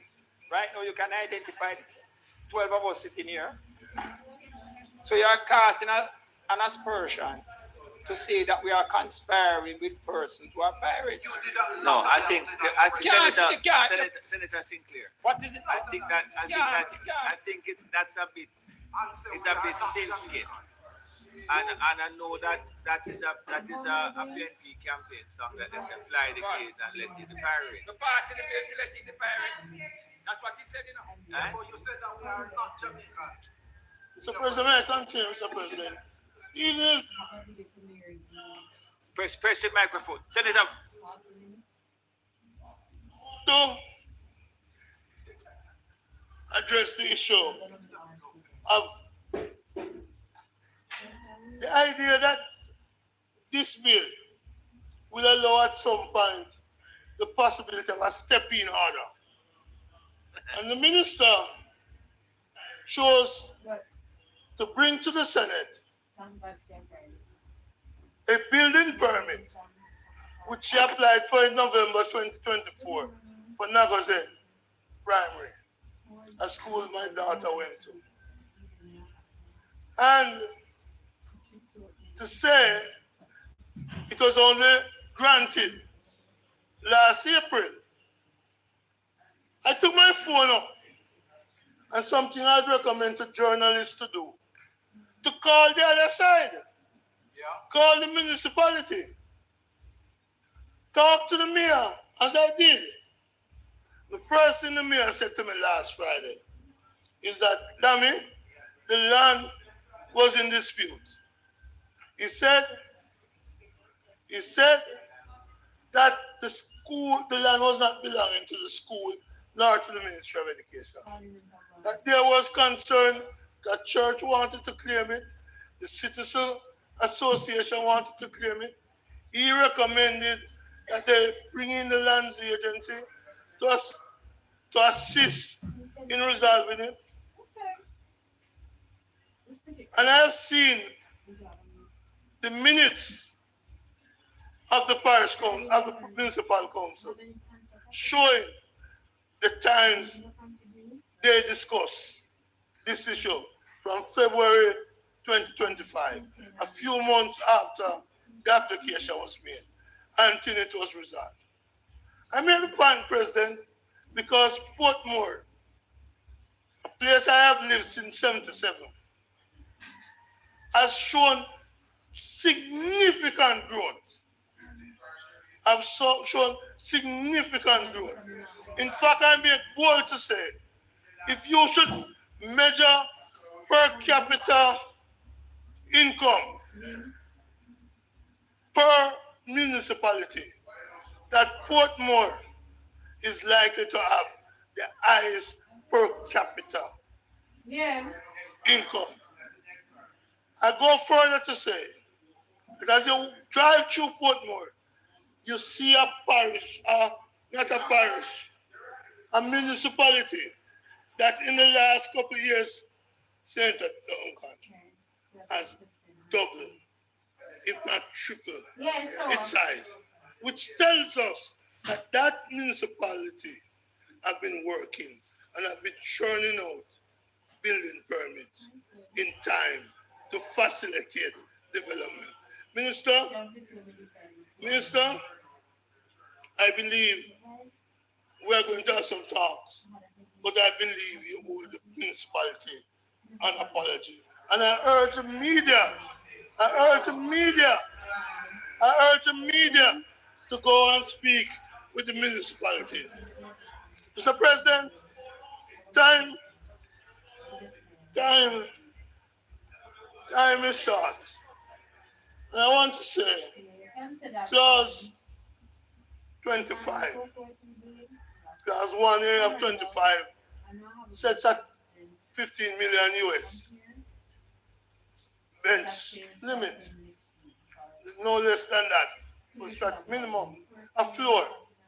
But clause 25.3 give the minister the day after the authority comes into being the power to change that by order, not by ordinary legislation which come here and we can amend it. but by order. And I'm going to move for the deletion of that clause. Because if we as a Senate and as Parliament here, if we are self-respecting Parliament here, we wouldn't put that clause there, having just approved the 15 million. But we'll say more on that in committee. Mr. President,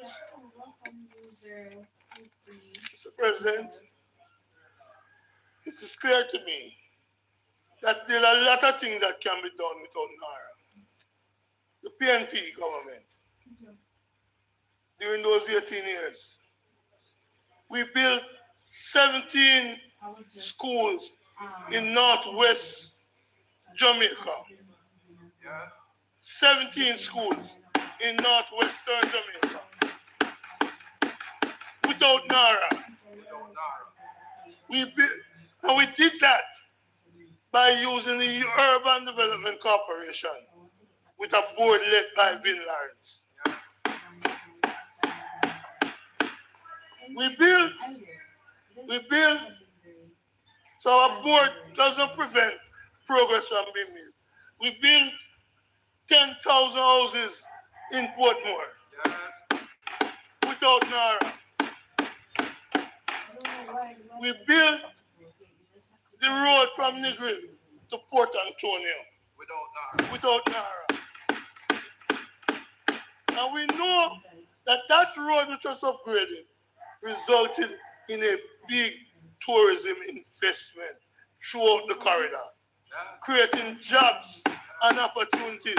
We created development.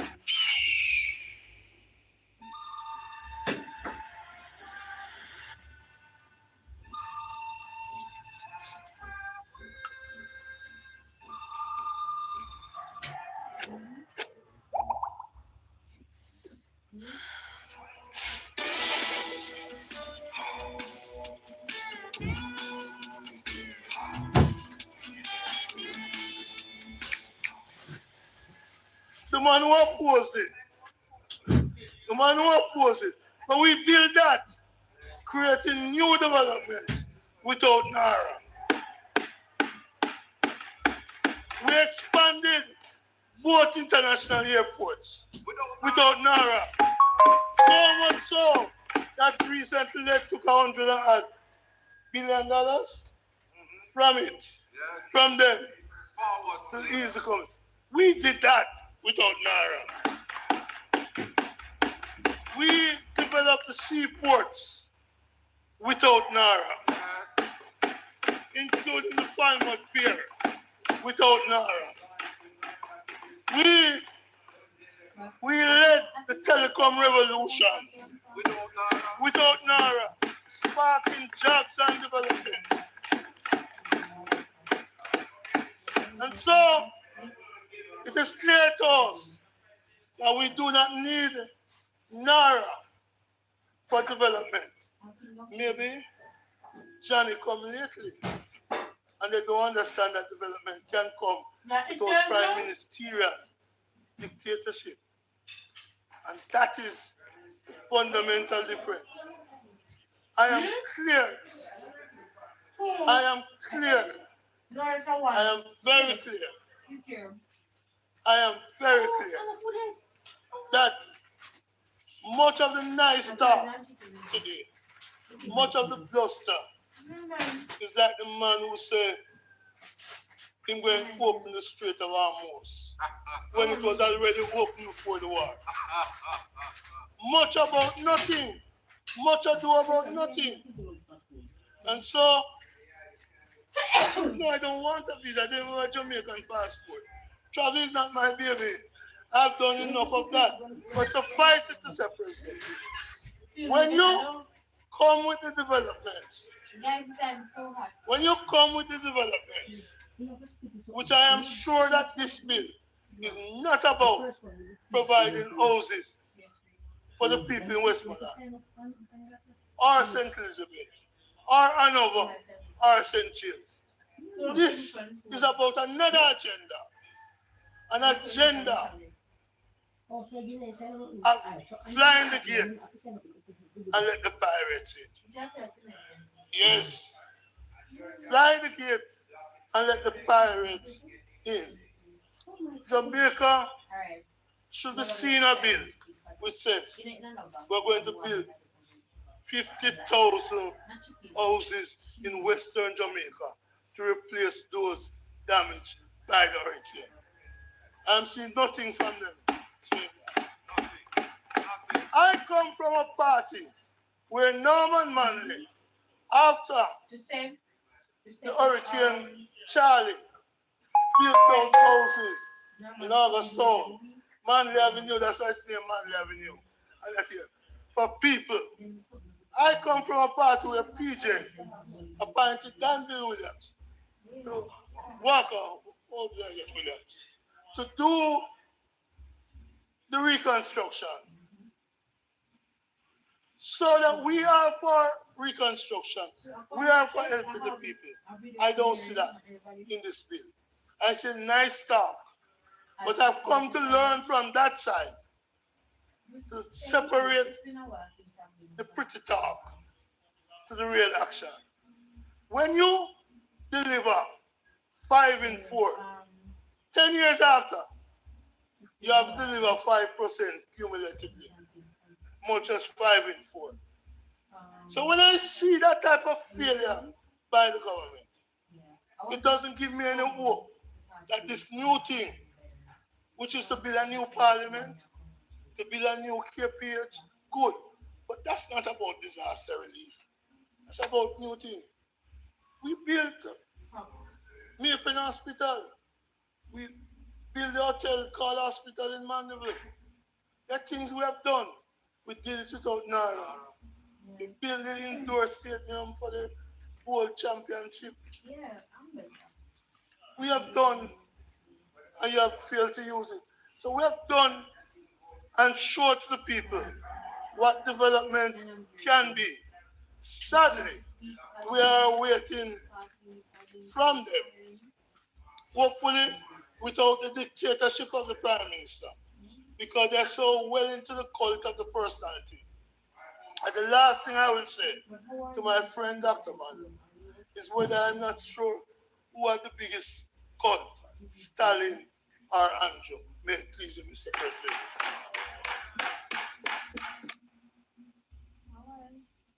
You know, just for the benefit of Senator Tim, who enjoys and understands the culture, I take it you know that Fly the Gate and Load the Pirate in or whatever it was a PNP campaign tune, you know. Or just in case you didn't know that. Fly the Gate and Let in the Pirate. Fly the Gate and Let in the Pirate. You forget that. Thank you very much, Senator Brown. You gone?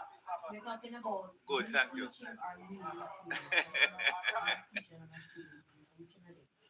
Thank you very much, Senator Brown. Senator Brown. Senator Brown. Senator Brown, thank you very much. Senator Morgan.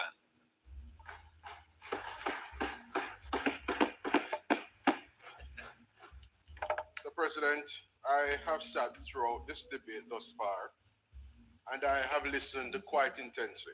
You as a student. The divergence of views manifest throughout our debate here today in the Senate, and indeed in the lower house, as well as the public commentary, you know, the service club meeting keynotes, the newspaper editorials, the social media posts and all.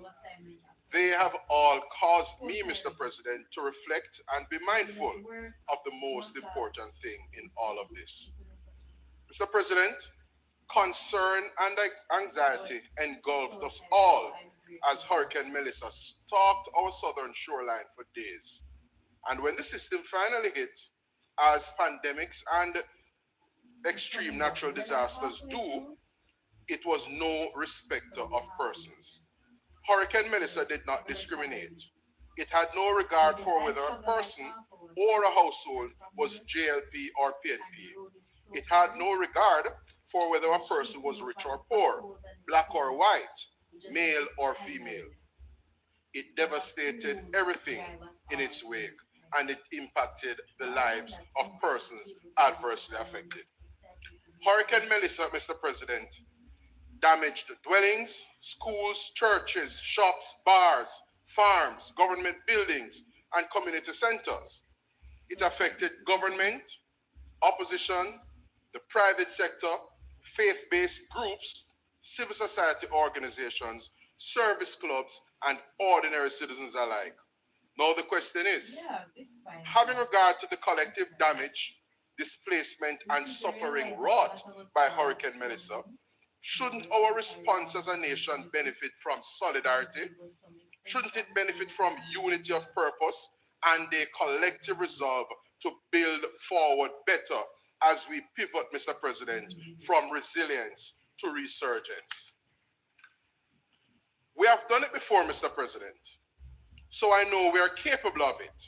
It was not so long ago that our country had the massive proposition of restoring an IMF program and charting a course toward debt reduction and a stable and sustainable macroeconomy. I served during the period, Mr. President, as a senior aide to then opposition leader Andrew Holness, now Prime Minister, of course. I am acutely aware of the national solidarity, love for country, and political maturity and restraint that was required to provide the political space to the then government and support the reforms, even when some within thought we should do it differently. Mr. President, that was the epitome of leadership. It took leadership, Mr. President. We had the experience as a country back in 2013 of having to navigate and emerge better from a fiscal hurricane caused by prior years of fiscal challenges. We had fiscal rules and other strategic reform-related legislation enacted. The fiscal program saw the then PNP government presiding over billions of dollars. We had EPOC.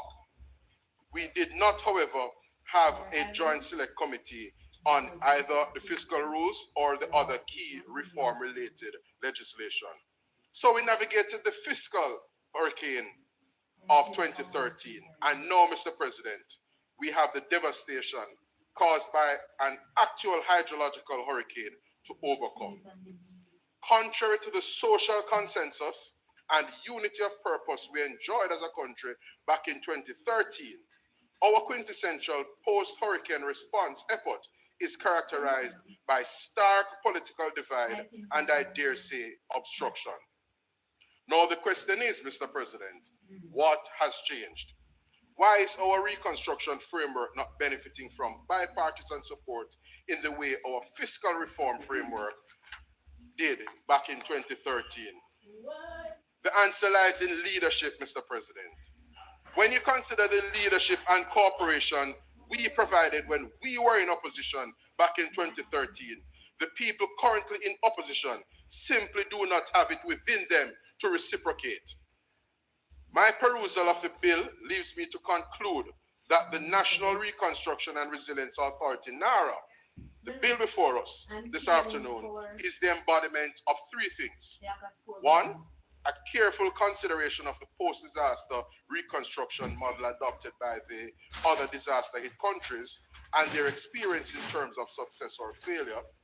Two, Jamaica's seemingly intractable challenge with the existing state bureaucracy and deficit in efficiently moving from project conceptualization to project implementation. And three, a careful consideration of the reconstruction model that would be most suitable, fit for purpose, and effective given Jamaica's prevailing realities and project implementation challenges. This is the backdrop against which the bill before us has my support, Mr. President. And while there are several other reasons, there are three principal provisions that cause me to support the bill. Clause 10.1, the NARA CEO shall prepare and submit to the Minister a report on the activities of the authority for every 6-month period. Number 2, Clause 10.4, the Minister shall, as soon as is practicable, cause a copy of the report to be tabled in both Houses of Parliament. And 3, Clause 9.4, the Auditor General shall be entitled at all times, and at all times mean all times, daytime, nighttime, anytime, to examine the accounts and other records in relation to the authority. So how come there is this impression being given that there is no monitoring there is no oversight, and there is no accountability. How come, Mr. President? Given the devastation caused by Hurricane Melissa, timely reconstruction is now required.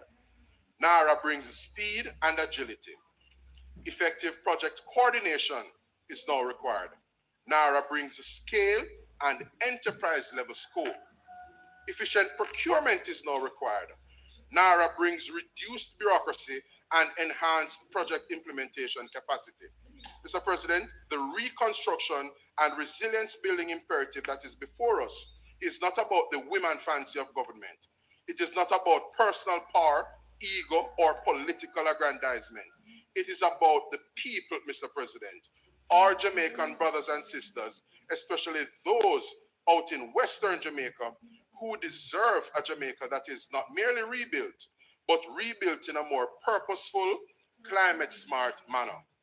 And that is why we say we are not just building back, we are building forward better. That is why we say we are moving from resilience to resurgence. Mr. President, for those who continue to speak of an oversight board, it bears repeating that NARA is a special purpose vehicle for project implementation and will operate as an executive authority. Neither cabinet nor parliament is bound to any one form or approach to establishing a statutory body. Procurement under NARA will be done in accordance with the orders to be issued by the finance minister. The Jamaican people can rest assured, therefore, that the imperative of securing value for money remains non-negotiable, Mr. President. An embrace of agility and speed does not mean a compromise or departure from standard and honored governance ideals. The newspaper headline of Tuesday, 28th April 2026, Mr. President, underscores the urgency of now and why the government is resolved to do what NARA sets out to do, Mr. President. This is the headline. It reads, 6 months in the dark. Parity residents plead for water, electricity, months after Hurricane Melissa. This underscores the urgency of now. Mr. President,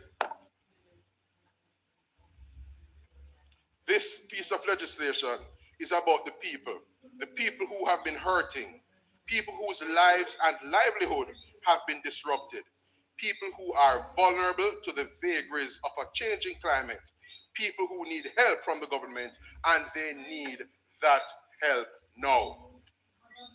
One of Jamaica's most accomplished and renowned sons in the area of disaster preparedness, emergency management, and post-disaster recovery, Mr. Ronald Jackson, formerly of ODPEM and subsequently of SEDEMA, spoke in an interview 3 Wednesdays ago on Nationwide News Network's This Morning program.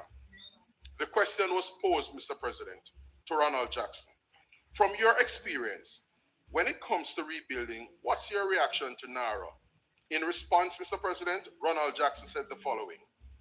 NARA is an important institutional vehicle. There are different ways that you can go about it. You can have a standalone institutional system or help to drive your recovery processes. Or you can have one that is embedded. So there are different approaches. So going ahead with a NARA makes sense, particularly if you're looking ahead with the resilience building agenda, moving beyond just a focus on Hurricane Melissa, but starting to look at how we target those weak areas across different sectors. Infrastructure, housing, your transport, looking at issues around the people elements. He continued, Mr. President, there are huge vulnerabilities still in the country that need to be addressed in a very systematic way. So I think that NARA is fit and proper. And I mean to say, this is Ronald Jackson, one of our foremost experts and specialists in this area saying these things. And I'm continuing to quote him. So I think that NARA is fit and proper to work with the existing MDAs to take a coordinated and focused look on addressing some of these, what I would call points of failure, such as Hurricane Melissa, or a... Elevate your career with the London School of Business and Finance. We offer a global MBA with 5 specializations, a master's in finance and investment, and a master of science strategic marketing. LSBF is a trusted institution with a 4.8-star rating on Trustpilot and a vibrant network of students originating from 150 plus countries. Learning is tailored to your schedule, and all programs are available 100% online. Choose LSBF, where education goes beyond borders. Find out more at lsbf.org.uk. Of Jamaica, Mr. President, that the opposition PNP are the same set of people who criticized the loudest during COVID, and we successfully navigated that. The opposition PNP are the same set of people who shouted for years, "Where is the crime plan? Where is the crime plan?" They criticized the loudest as it relates to the annual murder tally. But just look at us now, Mr. President. Jamaica is turning the corner in crime management and is reducing the murder rate year over year, Mr. President. Mr. President, the very point the government went to great lengths to advance years ago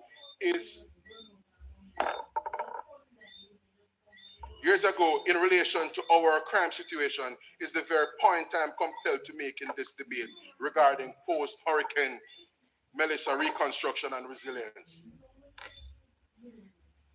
In implementing the zones of special operations, ZOSOs, and utilizing states of public emergency, SOEs, this Andrew Holness-led Jamaica Labour Party government made the point several times over that the nature, scale, and prevalence of gang activity and criminality were of such that it exceeded the capacity of routine policing and as such required special measures. The special measures served to produce our law enforcement ecosystem, particularly the police, an opportunity to build institutional capacity, acquire critical assets, enhance operational capabilities, and implement strategic reforms.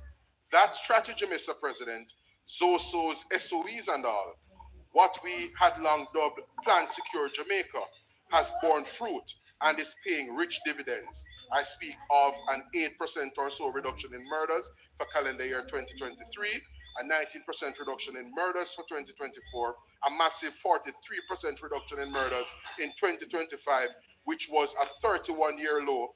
And for 2026, year to date, there is a welcomed 23% reduction in murders. No wonder the opposition PNP, Mr. President, the perennial detractors, pessimists, and obstacles to Jamaica's progress, prosperity and development cannot bring themselves to give credit where credit is due as it relates to Jamaica's vast improvements in crime management. It is the same logic that we applied to the once seemingly intractable crime management situation that we are applying to project execution under NARA, Mr. President.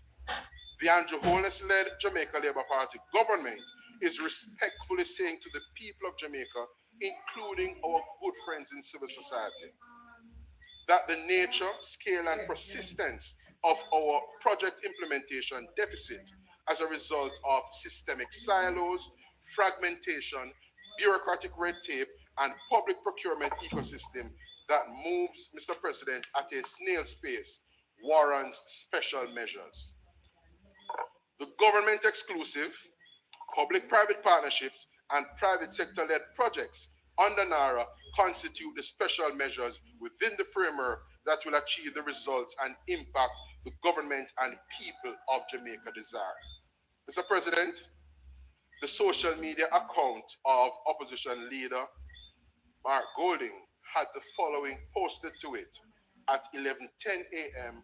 on the 22nd of April 2026. And I'm quoting the goodly opposition leader here. He said in the post, "NARA is really a revamped attempt to inject higher levels of growth into the economy. Jamaica has faced very low levels of real economic growth for a decade. Promises like 5 in 4 were spectacular failures. We have had negative growth from economic shocks, but no structural shift to deliver high levels of growth." That was what the opposition leader sought to play up on social media. Apart from the blatant and disgraceful Apart from the blatant and disgraceful ill will and mean-spiritedness laden in that post by the opposition leader, aren't those words from him quite instructive, Mr. President? Do they not put the opposition PNP's outlook on Jamaica and their politically motivated objection to Naira into better perspective? Isn't it obvious that the opposition PNP is in this zero-sum game, a scorched earth strategy, if you may? It is increasingly apparent that theirs is the view that for the opposition PNP's political fortunes to improve, positive, game-changing, and people-uplifting things must not happen in Jamaica. Isn't it obvious that the platform on which the opposition PNP stands is one of political opportunism and vulgar exploitation of the people's displacement, their anxiety, their impatience, and socioeconomic hardship caused and exacerbated by the passage of Hurricane Melissa?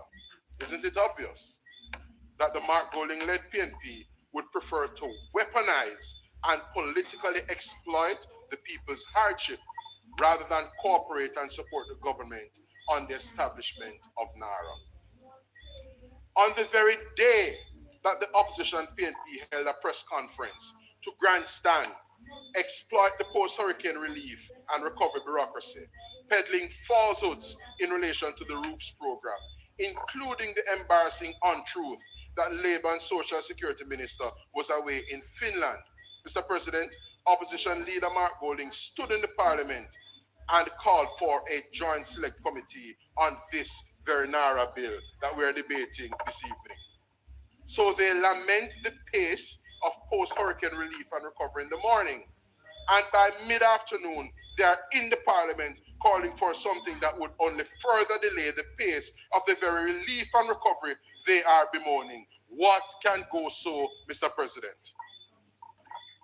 What is particularly unfortunate, shameful, and scandalous is that as a result of their partisan politics, the PNP MPs in the areas that were most devastated by the passage of Hurricane Melissa have abdicated by not supporting this NARA bill. It is the clearest and most repugnant and egregious indication yet that they put their partisan considerations over the interests of the very people they were sent to Parliament to represent, the very people they profess to care about, Mr. President.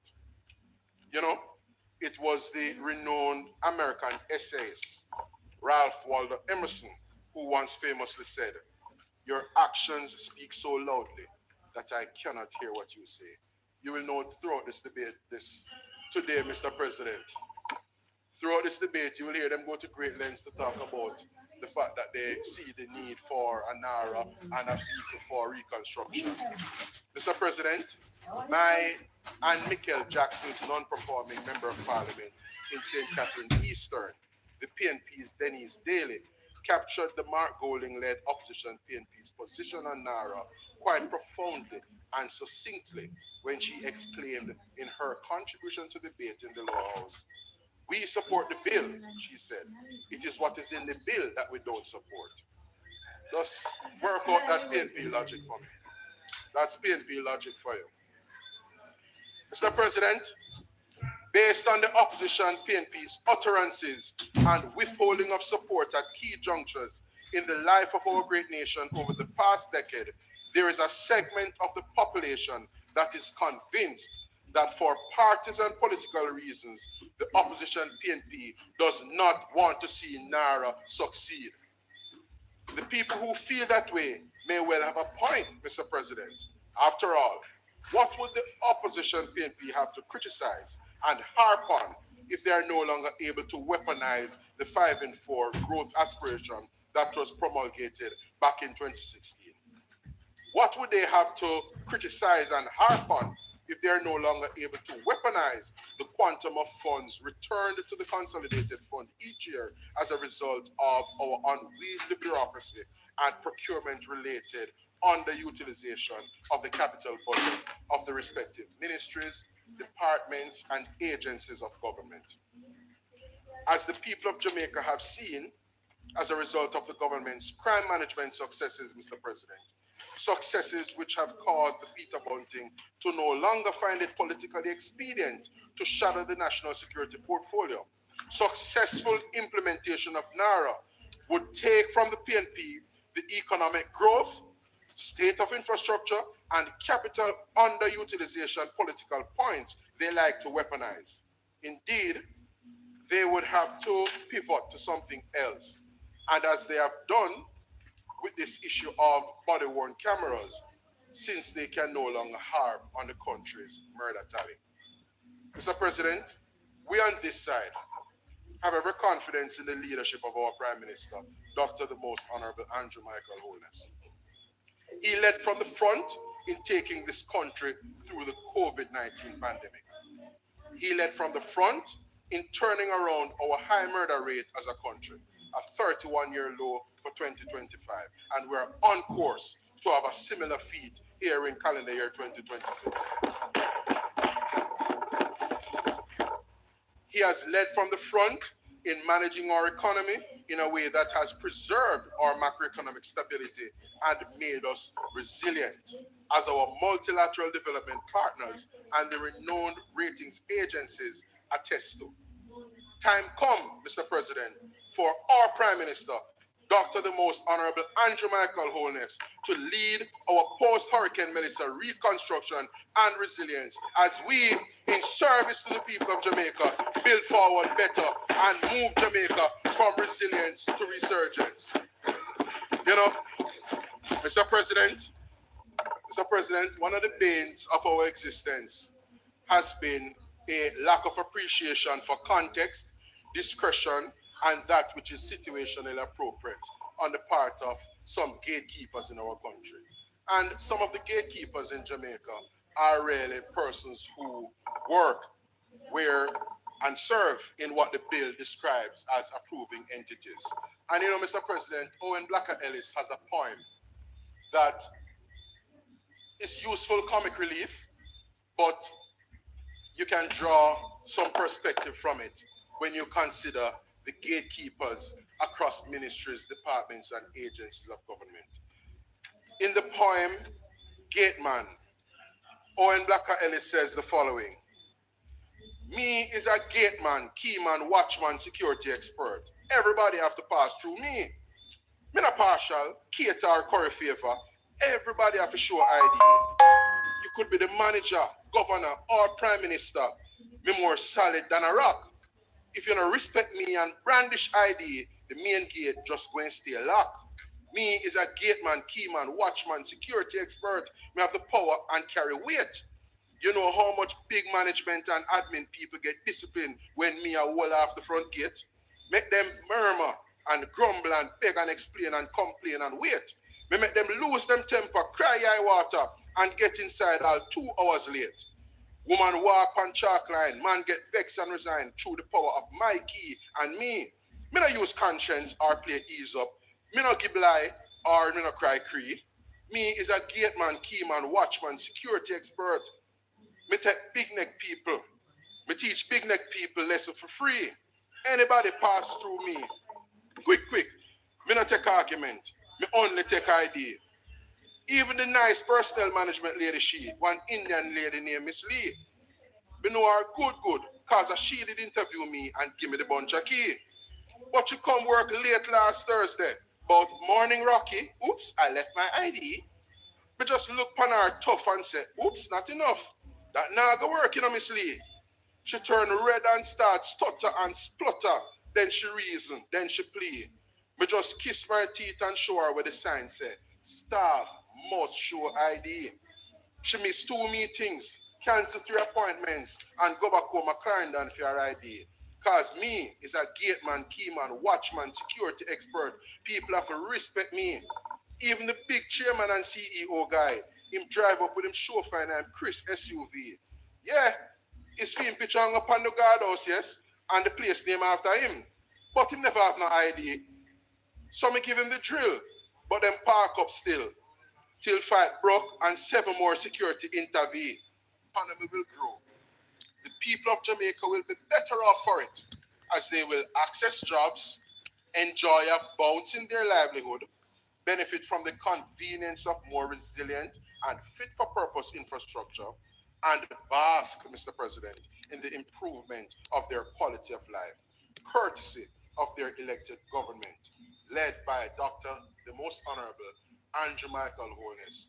Those things will happen whether the opposition PNP likes it or not. May it please you, Mr. President.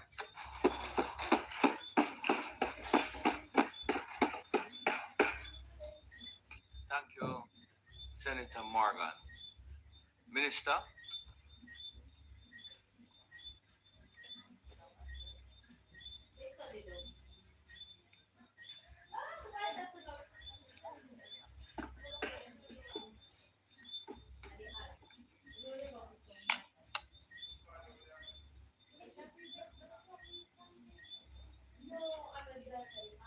Mr. President, thank you very much. Mr. President, it's been a long day, and I stand to close the debate. But I want to start by thanking the drafting team at the Office of the Chief Parliamentary Council. I want to especially thank Ms. Samantha Eaton for being here and all the work she's done on this bill. I also want to thank the attorneys from the Cabinet Office of Jamaica.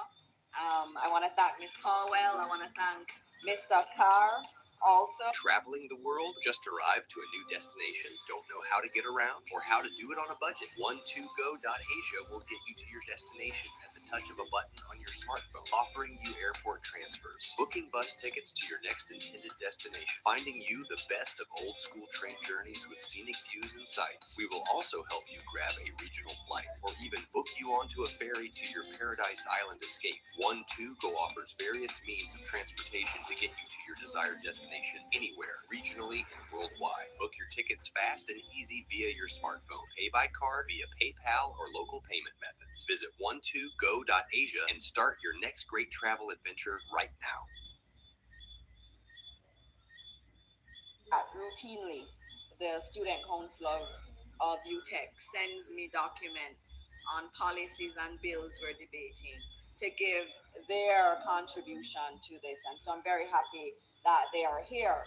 Also want to acknowledge the members of civil society who stuck it out, Jeanette. Thank you for sticking it out with us today, who are here. There were others earlier, but she's the last woman standing. And so thanks to civil society for that.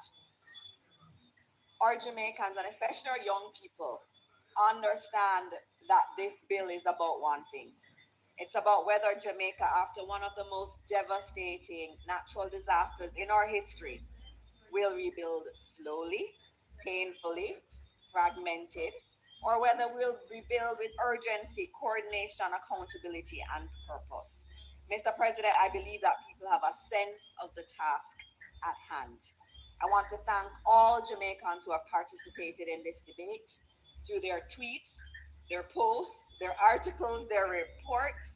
Our democracy is alive and well. And so I thank all of them. I want to thank those who contributed today on both sides of the aisle. A lot of work went into preparing your statements, and I want to thank you for that. I sat here today listening to everybody on both sides and taking notes, and hopefully I will get that same respect back as I close the debate. Mr. President, please be reminded that the damage and losses have been estimated at approximately 1.952 trillion Jamaican dollars. Trillion. And that represents more than half of Jamaica's 2024 GDP. Homes were destroyed, schools were destroyed, roads were cut off, farms were completely flattened, water systems, health facilities, churches, public buildings, livelihoods, and whole communities were upended. Ordinary systems were not built for extraordinary devastation. And I repeat that. Ordinary systems were not built for extraordinary devastation. And our systems, despite all the work we put into them, we both agreed does not move quickly enough.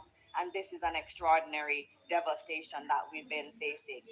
A catastrophe of this scale cannot be managed by scattered approvals, disconnected agencies, and business as usual timelines. Mr. President, every government in an emergency must manage a delicate balance. Move too slowly and the people suffer.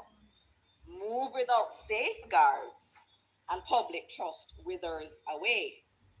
This is the dichotomy before governments. That is the balance that this bill seeks to strike. And as I speak to members of civil society and other groups who call and want to have a conversation, that's where I take the conversation. What's the right balance? We want to have speed, but we also want to have accountability. And it's really weighing the two things. And so I move the conversation from the emotions to really having a conversation about what's that right balance. And I think different people have different answers in relation to what that balance should be. The key clauses of this bill are designed to achieve exactly balance. Clause 4 gives NARA the authority to coordinate, implement, monitor, and fast-track reconstruction and resilience projects. Because after a disaster of this scale, no country can afford a maze of disconnected agencies moving at different speeds. But that speed, Mr. President, is not in any way unchecked.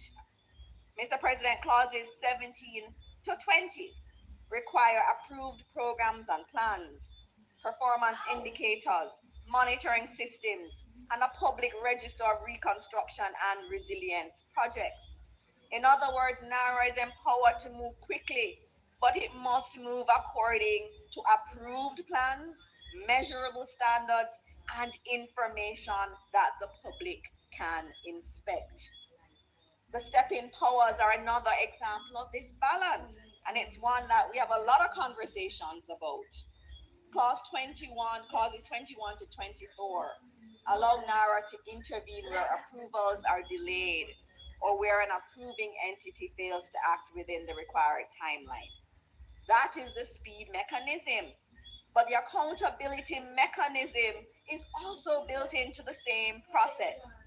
NARA must notify the approving entity, obtain independent expert advice, satisfy itself that the relevant requirements have been met or exceeded before even applying to the minister for a step-in order. The minister must then also be satisfied before issuing a step-in order. So this is not arbitrary power, quite the contrary. The provisions that grant NARA the speed to act are structured, lawful tools to prevent paralysis. Technical review, written reasons, ministerial responsibility, and public accountability are all preserved in this bill. Some people speak as though accountability and effectiveness are enemies. They're not. Properly designed, accountability is what makes speed credible. And speed is what makes accountability meaningful in a crisis. So the National Reconstruction and Resilience Authority strikes the right balance in our view. And that's what I want my young people to think about when they're thinking about this bill. And you're going to be confronted with things when you become leaders. And I know you want to be leaders in this country. And that's why you're here tonight. But that's what you're going to have to balance. And there's not going to be a right answer. But you have to think, okay, I want to be fast, but I also want to be accountable to my people. What's the right level of layer? Someone may say it needs 6 layers. Someone may say it needs 10. You have to satisfy yourself that you've achieved speed and accountability. In my opening, Mr. President, I spoke to the international experience and how some of them got it right. But we also, again, Mr. President, have our own case study right here at home, Mr. President. And it is important that we know what the last administration did when they were facing extreme devastation. Our former Prime Minister, the most Honorable PJ Patterson, after Hurricane Ivan, established the Office of National Reconstruction, ONR. It was established as a special unit to coordinate relief and reconstruction rather than relying on the ordinary machinery of government. Speed was his focus. The Patterson administration did not prepare an act of parliament with clear procedures to establish, like we have done. That administration understood, and they chose speed. We have decided to choose speed, but add other layers of accountability. And there's a lot more I can say on ONR, but I won't go there. But I'm going to go into some of the questions, and I saw a WhatsApp notice that was mobilizing elements of our society to attend today's debate. I'd actually expected a lot more of them today. And it's a good thing to have people here. And it had 4 items in it, and I'll cover some of those 4, plus I'm going to add some, because remember, I was listening to everybody, and some of the issues kind of collapsed together. So I'm going to go through them. In that ad, they asked, who controls the spending? That's what they wanted to hear from the debate today. Who is controlling the spending? And it's really simple. Spending remains within the public finance framework. Parliament approves the national budget. Parliament holds the purse. I can't spend anything that's not in the big yellow book. That remains the same. Jamaica's constitution, the supreme law of the land, is clear and cannot be superseded. Nothing gets spent without an allocation from Parliament. Next, Cabinet approves the Reconstruction and Resilience project. The Minister's responsibility for NARA provides policy oversight. The CEO is accountable for execution. The accounts of NARA's activities must be kept. The accounts must be audited by an external auditor, not appointed by the management of the entity. The Auditor General is explicitly invited to conduct audits of NARA. And finally, reports must come to Parliament. The answer to the question of control, if you wish to call it that, starts with the public approved by Parliament. Spending is controlled by law, and that cascades into cabinet approval, ministerial oversight, financial rules, audit requirements, both internal and external audits have strong parliamentary scrutiny. The other question that I saw was, what safeguards ensure transparency? How will citizens access information? Valid question. So, if we think about it, Mr. President, these safeguards are clear and very important in the Act. There will be a public electronic register of approved reconstruction and resilience projects. So that's a public electronic register. It's going to be online. There will be reporting requirements. There will be audited financial statements. There will be parliamentary accountability. There will be performance indicators. There will be oversight from the minister.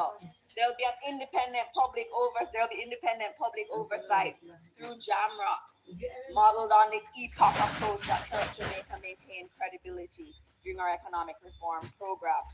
Mr. President, this is not my rhetoric. These are the safeguards laid out in the very bill that we are debating. Clause 20, which provides for a register of approved reconstruction and resilience projects to be kept and periodically updated. And I need to quote 22, subclause 2. The register shall be made available electronically for public inspection. It's in there. Clause 10 requires NARA to furnish the minister with reports, returns, accounts, and other information on its activities. And clause 11 requires annual reports and audited financial statements to be submitted to the minister and laid in both houses of Parliament. Clause 9 requires proper accounts and annual audits and expressly allows the Auditor General to examine NARA's accounts and records. JAMROC's public oversight and routine reporting will bring another dimension of transparency. With all that said, Mr. President, I have to point out that Reconstruction is a national project. And we do not see Reconstruction as some private project of the government. It is not, Mr. President, and that's why every project needs to be known to all of Jamaica. The administration at every step of the way has sought to engage the public and all parts of society. 20 amendments were taken in the other place. And the reason those amendments were taken was because we were listening. I can tell you, I listened to the whole debate. I took my own notes. Others took their notes. And there were things that were said that you said, yes, actually, you're very right on that one. And amendments were taken.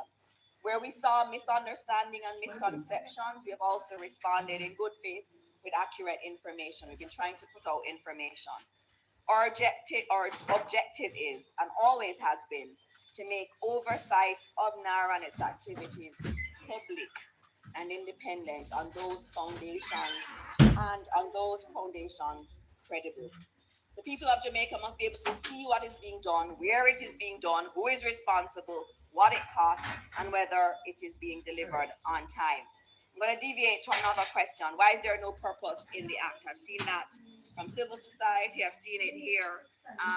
And is, as you heard earlier, that's not novel. I think Senator Fitzhenley would have noted that. But let me give you some bills, because I think Jamaica needs to understand that it's not unusual. There is the Offences Against the Person Act, originally from 1864. It proceeds directly into provisions on homicide, murder, assault, etc., without a separate objects or purpose clause. It starts with this act may be cited as the Offences Against the Person Act. There's also the Larceny Act, which does similarly. The Evidence Act, with its roots in 19th century law, does similarly. If we look to closer laws, Registration of Titles Amendment Act 2020, similar. Wildlife Protection Amendment Act of 2025, short title, this act may be cited as the Wildlife Protection Amendment Act 2025 and should be read and construed as one with the Wildlife Protection Act. And it focuses on specific amendments. And then you also have some other acts. I had asked the legal team to send through examples of different acts where you have the purpose that is missing. And so that's not unique. Some of the concerns, Mr. President, have been raised, have been really about challenging executive power. You felt that as a subtext of a lot of the arguments. But I'd like to remind all of Jamaica that executive power, like every other power in the Constitution, is legitimate authority granted by the Constitution. What we see in law is a manifesto of that original or manifestation of that original authority. Law enforcement, administrative action, all of that flows from executive power. And cabinet is the custodian of the executive authority. The cabinet is enshrined in our Constitution, and it is in fact the principal instrument of policy, read section 69, and is responsible for the control of the direction of government. Cabinet is not some nebulous gathering. The cabinet is the highest level of leadership in government. The buck stops at cabinet. The accountability that cabinet allows is unparalleled. It is therefore good that so much of NARA's activities are approved by this body called cabinet, as this is precisely what would be required for a crisis of this magnitude. The other question that has come up in different ways is the lack of a sunset clause. And guess what? I had a similar question. And I had to go to the legal team. Why we don't just write that it ends in 5 years' time? Because that's what the intent is. And the Prime Minister has said he sees this as a 5-year project. And I kept saying, so why don't we just write it into the bill? And they were able to explain to me that the bill contains a dissolution framework in Part 4. Clause 29 provides for dissolution of the office.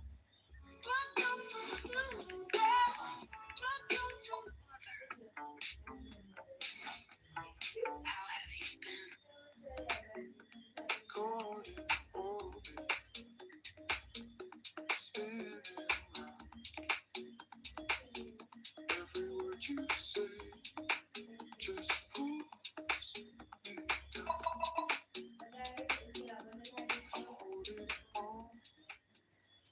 transitional arrangements in Part 4 achieve that.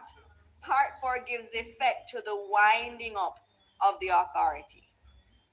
And they've taken a lot of time explaining to me that if we had included 4 or 5 year period, for example, at the end of the period, the authority would cease to exist on that exact date.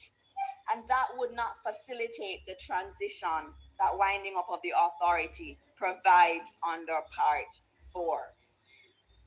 I heard a lovely question, and I note that Senator Professor Morris isn't here. He had brought up persons with disabilities, and it's one that I always agree with him on. It's a passion of mine, persons with disabilities or special needs. And in the education rebuild that we're doing, we're actually building in that element. So we're building ramps, chairlifts, et al. And I think it's important that we do have that conversation around how we better incorporate. And I know Senator Sinclair has noted that in the Disabilities Act, it is a requirement for commercial buildings to have these accommodations in place. And so that will be done. And I know from the schools, we are actually doing so right now. There was a question about land tenure, which is a very good one. And I think when you talk to a lot of people in Westmoreland, that question comes up a lot, and especially right after the hurricane. We'll be approaching, and I'm going to quote from the Prime Minister. This is what he said. We will approach the problem in Westmoreland with the necessary sensitivity and passion to ensure that every citizen of Jamaica, thank you, has a fair chance, a fair opportunity to get access to land.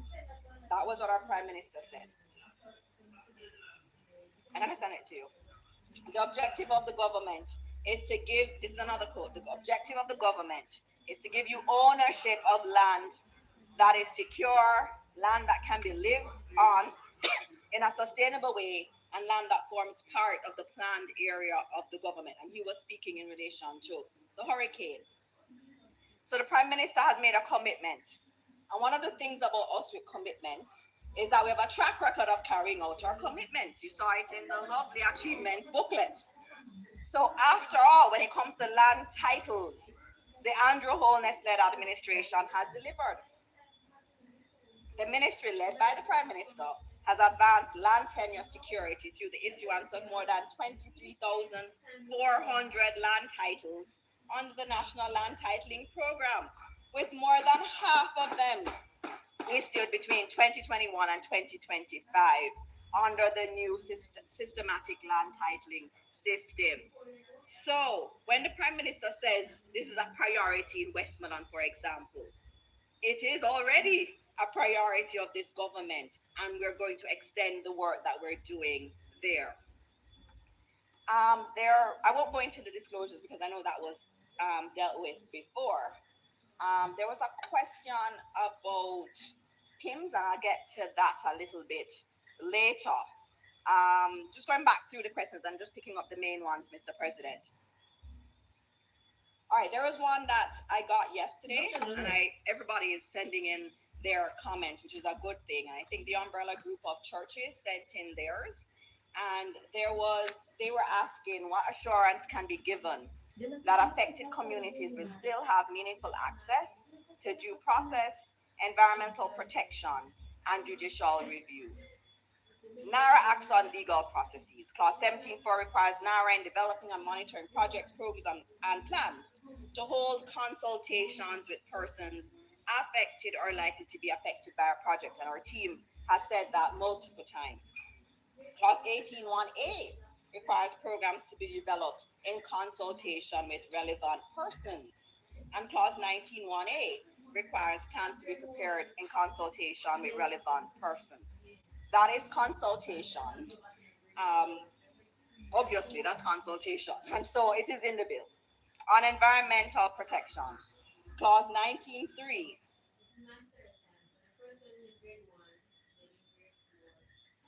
requires project development to prioritize climate and disaster resilience, vulnerable areas, and solutions informed by wind, rainfall, groundwater flow, surface water flow, and natural hazard impact. So the environment is expressly discussed in the bill. Mr. President, judicial review is guaranteed under the Constitution. This bill or any other ordinary piece of legislation passed by the Parliament can never supersede the protections in the Constitution. So nothing in this bill expressly removes the supervisory jurisdiction of the courts. Nothing in this bill could. Why fast track this authority? Why are we fast tracking it? Why are we moving so quickly? Because delay means a child remains out of a proper classroom. Delay means a farmer cannot get produce to market. Delay means a family remains in unsafe housing. Delay means a community remains cut off when heavy rains come. Delay means workers lose opportunities. Delays ultimately means Jamaica pays more for the same project later. Earlier I spoke to that balance of effectiveness and efficiency. That balance applies here as well. No one in this debate has said, let's delay NARA on its work. No one has put it that way, Mr. President. Instead, what you've heard is, we need to do a joint select, or maybe we should add this additional layer. But doing so does have implicit trade-off. What the government does or does not do has consequences. And I'm gonna just speak quickly. There are so many points that have been raised. Some have already been answered. There was a question about clause 7, and I think that was from you, Senator Scott Martley, on access, on whether or not that committee meant the Jamrock, but it could be any committee. It could be a committee that's looking at how we do more for persons with disability and so on. You also raised the issue of the fence and Nago Head and how NARA would treat with it. I just want to note that when you made your statement, I asked the PS to send over the file of all of the correspondence. I know nobody spoke about the letter that I wrote to the municipality begging them to do the approval and that they've never responded to me. That's a part of here. I have the all of the correspondence here. And there is one piece, the issue in terms of land title is owned by NLA, National Land Agency. And there was a church on the property, and that was agreed a year ago. But I get the approval now. So I'm putting that on the table, and I'd love for you to look. I'd love for you to look at it. I don't speak out of turn ever. So I want you to look. And there's another piece of documentation that I have here that I've not gone into. And I think when you both look at it, you're going to be very amazed that no one has said that part to you. But I don't get political here. All right, so the next one was in relation to auditors.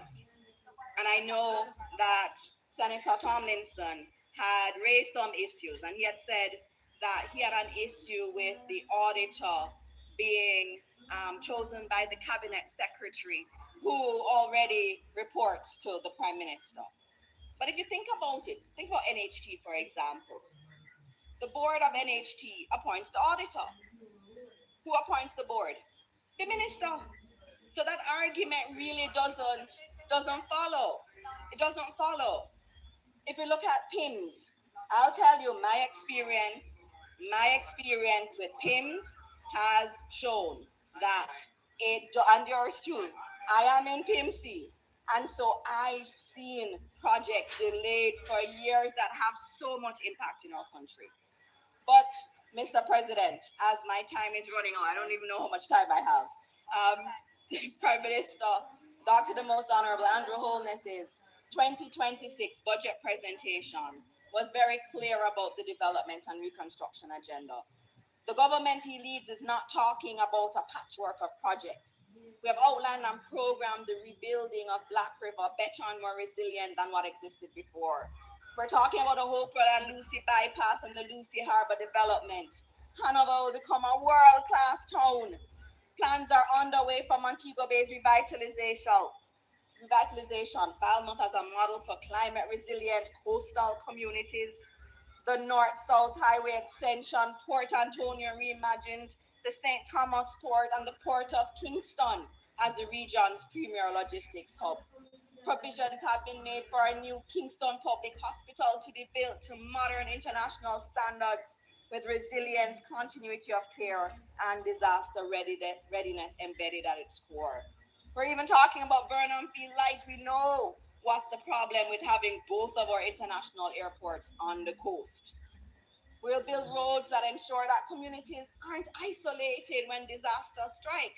New housing across St. Catherine, Trelawney, Manchester, Clarendon, Westmoreland, St. Thomas, St. Mary, all over the country. Mr. President, that's the scale of the ambition. That is why normal project by project, agency by agency, form by form approach will not be enough. You asked about PIMC, even in my example with Nagelhead. We could have just met. That is your convening where we all meet really quickly. That's really what I think the lesson is. And that's what NARA provides, where we can all just sit together. If there's an issue with ownership, we solve it quickly. If there's an issue with something else, the municipality may want the land too. We sit and we talk about it. But it is important that we move forward. But equally, Mr. President, what is the value of moving fast if the public cannot see what is happening? What's the value of execution if it's not transparent? What's the value of delivery if it does not command public confidence? The answer is that it's not about speed alone. And the answer is that it's not about process alone either. The answer is disciplined speed, urgent delivery with clear safeguards, execution with audits, and flexibility with public reporting. The answer, Mr. President, is really what we have put in this bill. Mr. President, earlier this week, I was in Westmoreland again, and I felt like I hadn't been there in a while because it had been some weeks. I have to go there periodically where we've had the damage because I have so many schools in the area that are damaged, and I get to see the lay of the land. I'm there a lot, and I get heartbroken every time I go and I see what has happened, and especially for me, especially seeing the churches that are such an important part of our communities, seeing them in the state that they are. There was a book that came out last year that had beautiful images of the churches across Jamaica, and it's been heartbreaking to go and see the devastation to them. And then you see the schools and you see what my teachers are living in and working in. I had a teacher, and this week was Teachers Day, and I want to salute all our teachers in this country. I had a teacher say to me when I asked her, how are things? She said, I lost everything, and I'm just catching somewhere. That was hard for her to say to me, but that was her reality. And her school is damaged, it's leaking, there are problems there. So at home, she's catching somewhere. At school, she's in not the best of conditions. It's those people, Mr. President, that we have to figure out what's that right balance between speed and accountability. And Mr. President, I believe that NARA provides that balance. And so as I bring this debate to a close, I invite my colleagues to ensure its expedited approval through all its remaining stages. And Mr. President, I ask that the bill be read a second time.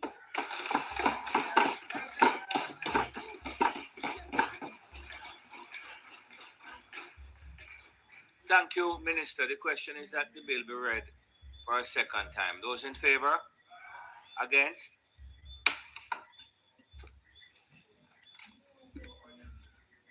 A bill entitled An Act to Make Provision for the Management and Implementation of the Post-Disaster Reconstruction and Resilience Efforts consequent on the passage of Hurricane Melissa and for resilience generally, to establish the National Reconstruction and Resilience Authority, and for connected matters read a second time. Thank you. The Senate will now resolve itself into a committee of the whole Senate to consider the bill clause by clause. I know that there were some, Senator Tomlinson, there were some amendments. You should give them to me in writing if you have them ready, please. Come again? I know you're going to speak to some of them, but I need the written.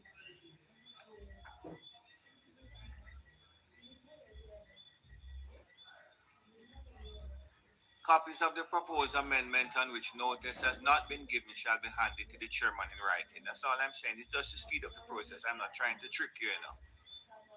Okay. I'm going to put clause 1. Those in favor? Against?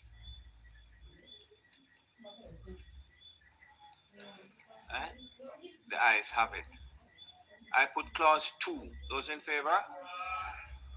Against? Ayes have it. I put clause 3. Those in favor?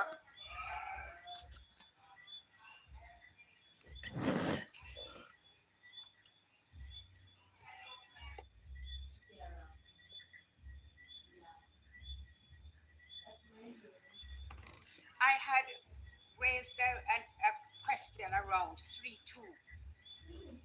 I don't know. I apologize to the minister. She addressed it. I had an emergency call and I left the room for a short while you were speaking.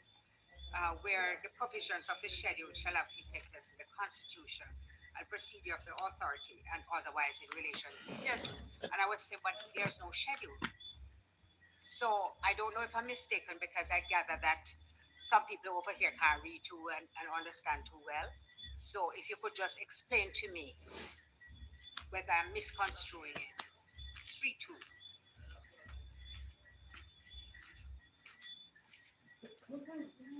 The only schedule I see, Minister, is that relating to the CEO. That's correct. There's only one schedule that's there. So what are you, should this be there then? Because it refers to, if you read it, it states to the Constitution and procedure of the authority. That could never be confined to the CEO. So what I'm asking is, should it remain there? Or was it your intention for it to only refer to the CEO? Was that what you were?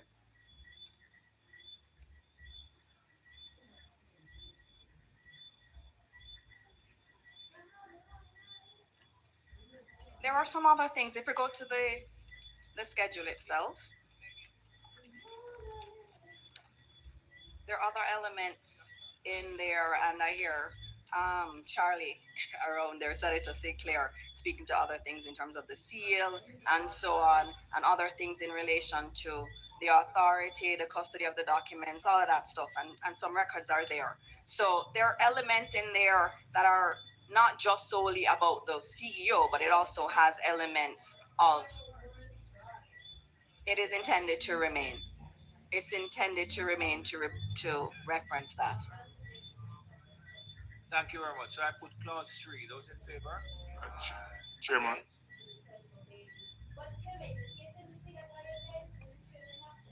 Go ahead, Senator. Thank you, Chairman. I'm proposing, Chairman, to replace clause 3 and have the existing clause 3 become clause 4 and add a new clause that's meant to deal with the objects. You have to speak a bit clearer. Sorry. Would you have your proposal in writing? It's in digital form, Chairman. I need it in writing so I can put it, you know. I'm going to put it. And you're going to read it to me and then I won't be able to put it. Can do what? Just write the thing on the piece of paper and give it to me, man. Chairman, it's Let a Mr. fairly Allen, extensive Mr. Allen amendment. write it for you.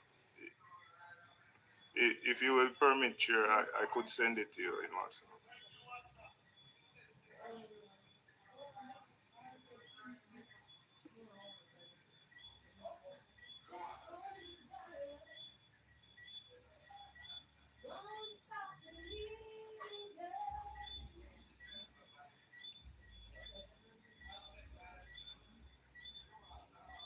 Look, let me explain something to you. I want the thing in writing, you know, Mr. Ferguson. Just write the thing, brethren. I want it in writing because I'm not sure what he's sending to me. And I have to write, I have to hand it to the clerk after, you know.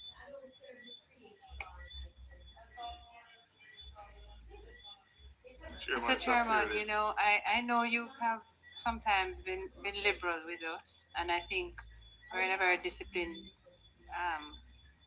period right now, there is a rule. There's a rule about how amendments are handled in committee. And so if there are amendments that are that are to be considered, I would expect that the rule would be followed, that they'd be put in writing, but also they'd be shared with us because we have to vote on them. I know that it's never been like that, Senator Scott Marty. That's exactly the point I'm Look here now, making. please. Hello, please. I would appreciate if it would just be directed through me. I've indicated, based on the practice in the Senate, that I get the proposal in writing because the clerk is going to need it. Once I get the proposal in writing, I will read it to the members of the Senate. You're going to understand it because I'm going to read it slowly and with clarity, and then we are going to vote on it. Simple. I did say, I said, write the thing out from before lunch. I said, write it, make me get it so we can deal with it.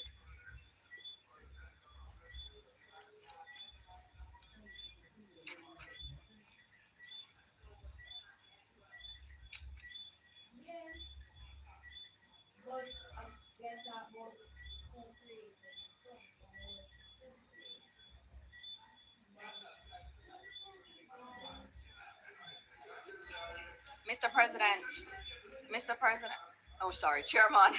Chairman, is it possible that we could go to some of the other ones while they're writing so we don't delay?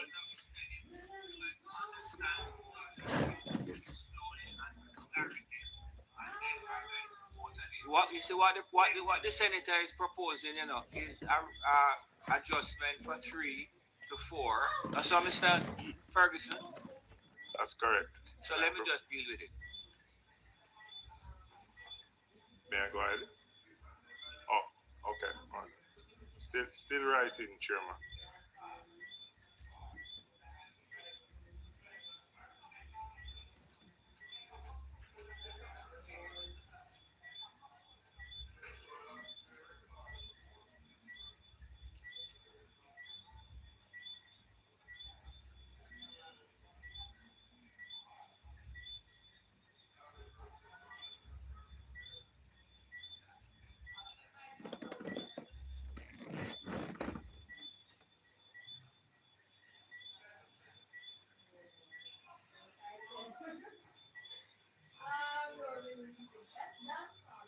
Abi, cannot me here tomorrow? You cannot me here tomorrow? You cannot me here tomorrow, me?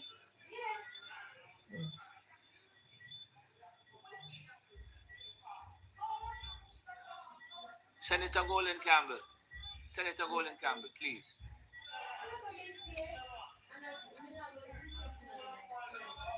Come. Mr. Ferguson, come now, man. I'm writing, Mr. Chairman.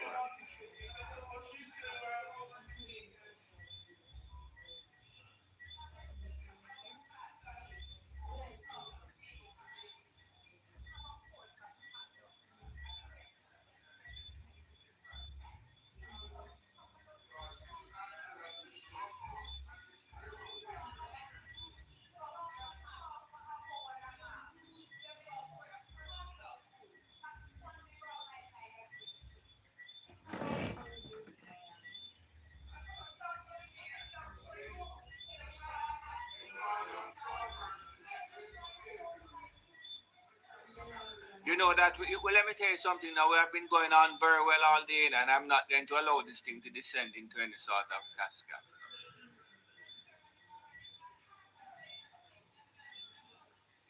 I'm not prepared to accept that anybody has taken advantage of me.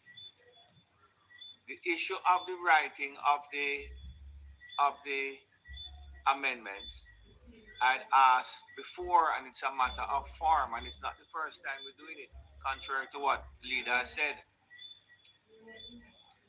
No, with the greatest of respect, leader, if it's a thing, no, once you see how long it take, you see how long it take to write it. But I have to.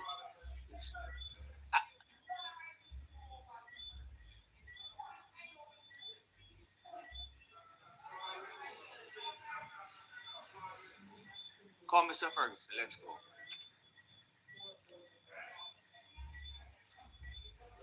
Marshall, can I get some? Yeah, 3. Can I get somebody to print something for me?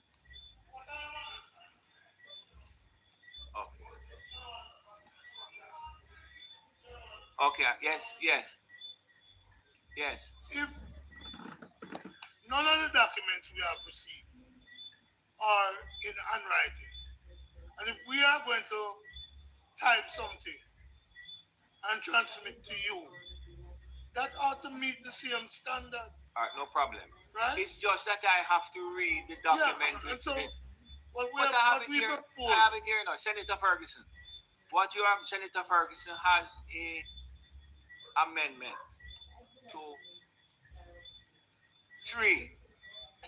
So I'm going to ask him to read the amendment. Senator Ferguson, go ahead, please. Sure, Listen, Chairman. please. Thank you. Chairman, I'm proposing to replace 3 with a clause to insert objects of act.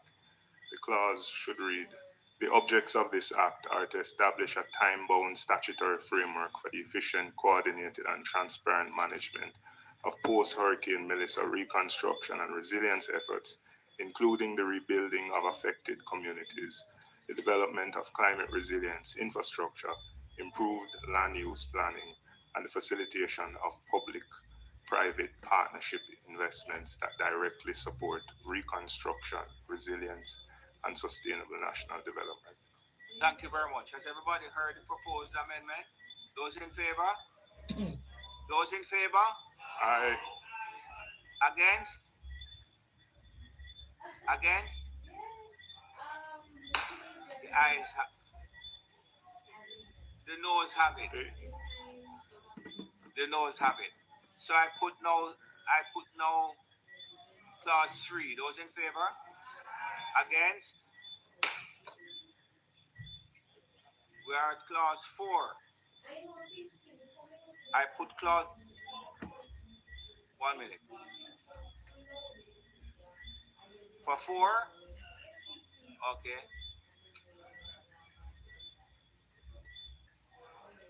Okay, so Senator, you'll notice that the clerk's office has taken the proposed amendment and is making a note in the book, whatever book that is. So, what is this now, Senator Tomlinson? Oh, to 9. Okay, so I put clause 4. There's a concern I have that I want to clarify, because that could lead to it. 4.4 says, the authority shall, if lawful. I thought everything that the authority was going to be doing is lawful. Is this necessary here? Or does it indicate that you may be doing some things that are not It doesn't lawful? Doesn't hurt. Minister? Doesn't hurt. We're going to keep it as is. I put clause 4. Those in favor? Aye. Against?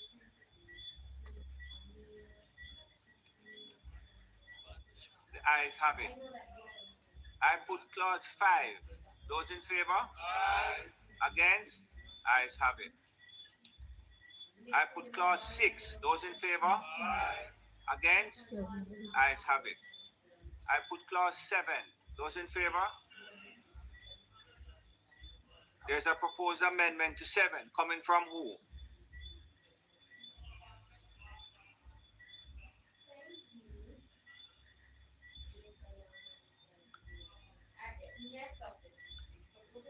Yes, Senator Small Ferguson has a proposed amendment to 7.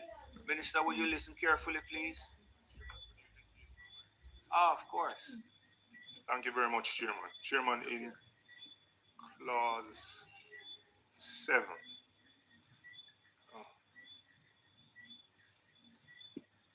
Chairman, actually, I'll yield.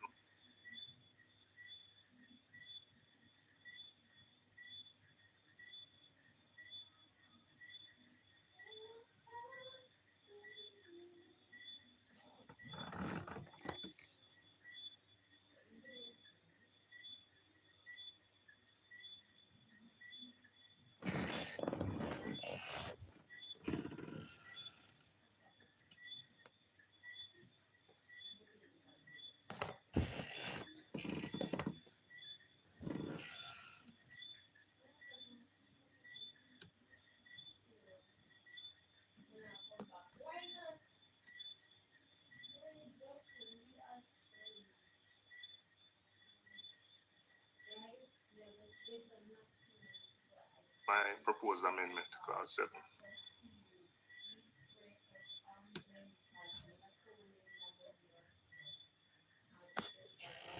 Okay. Abi bago end the live ya man. Is it nagi trouble?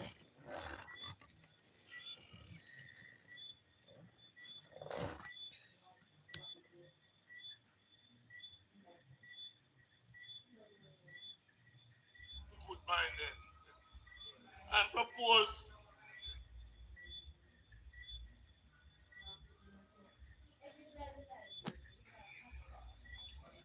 I propose that the word after appointed a committee, that the word committee be deleted and replaced with the word board. Okay, members should have heard that. It's pretty simple. Those in favor?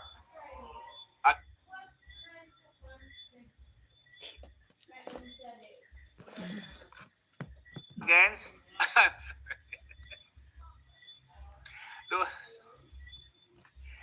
sorry. I'm asking again. The proposed amendment is to replace the word committee with board. Those in favor? No. Those in favor? Those against? The noes have it.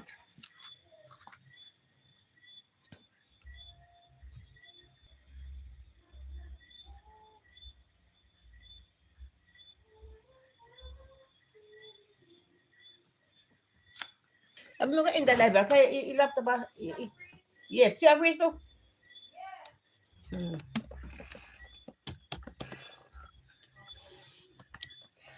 So that's it for tonight, guys. The thing, the internet, So I put the internet giving clause trouble. 7. Those in favor? Against? Ayes have it. I put clause 8. Those in favor?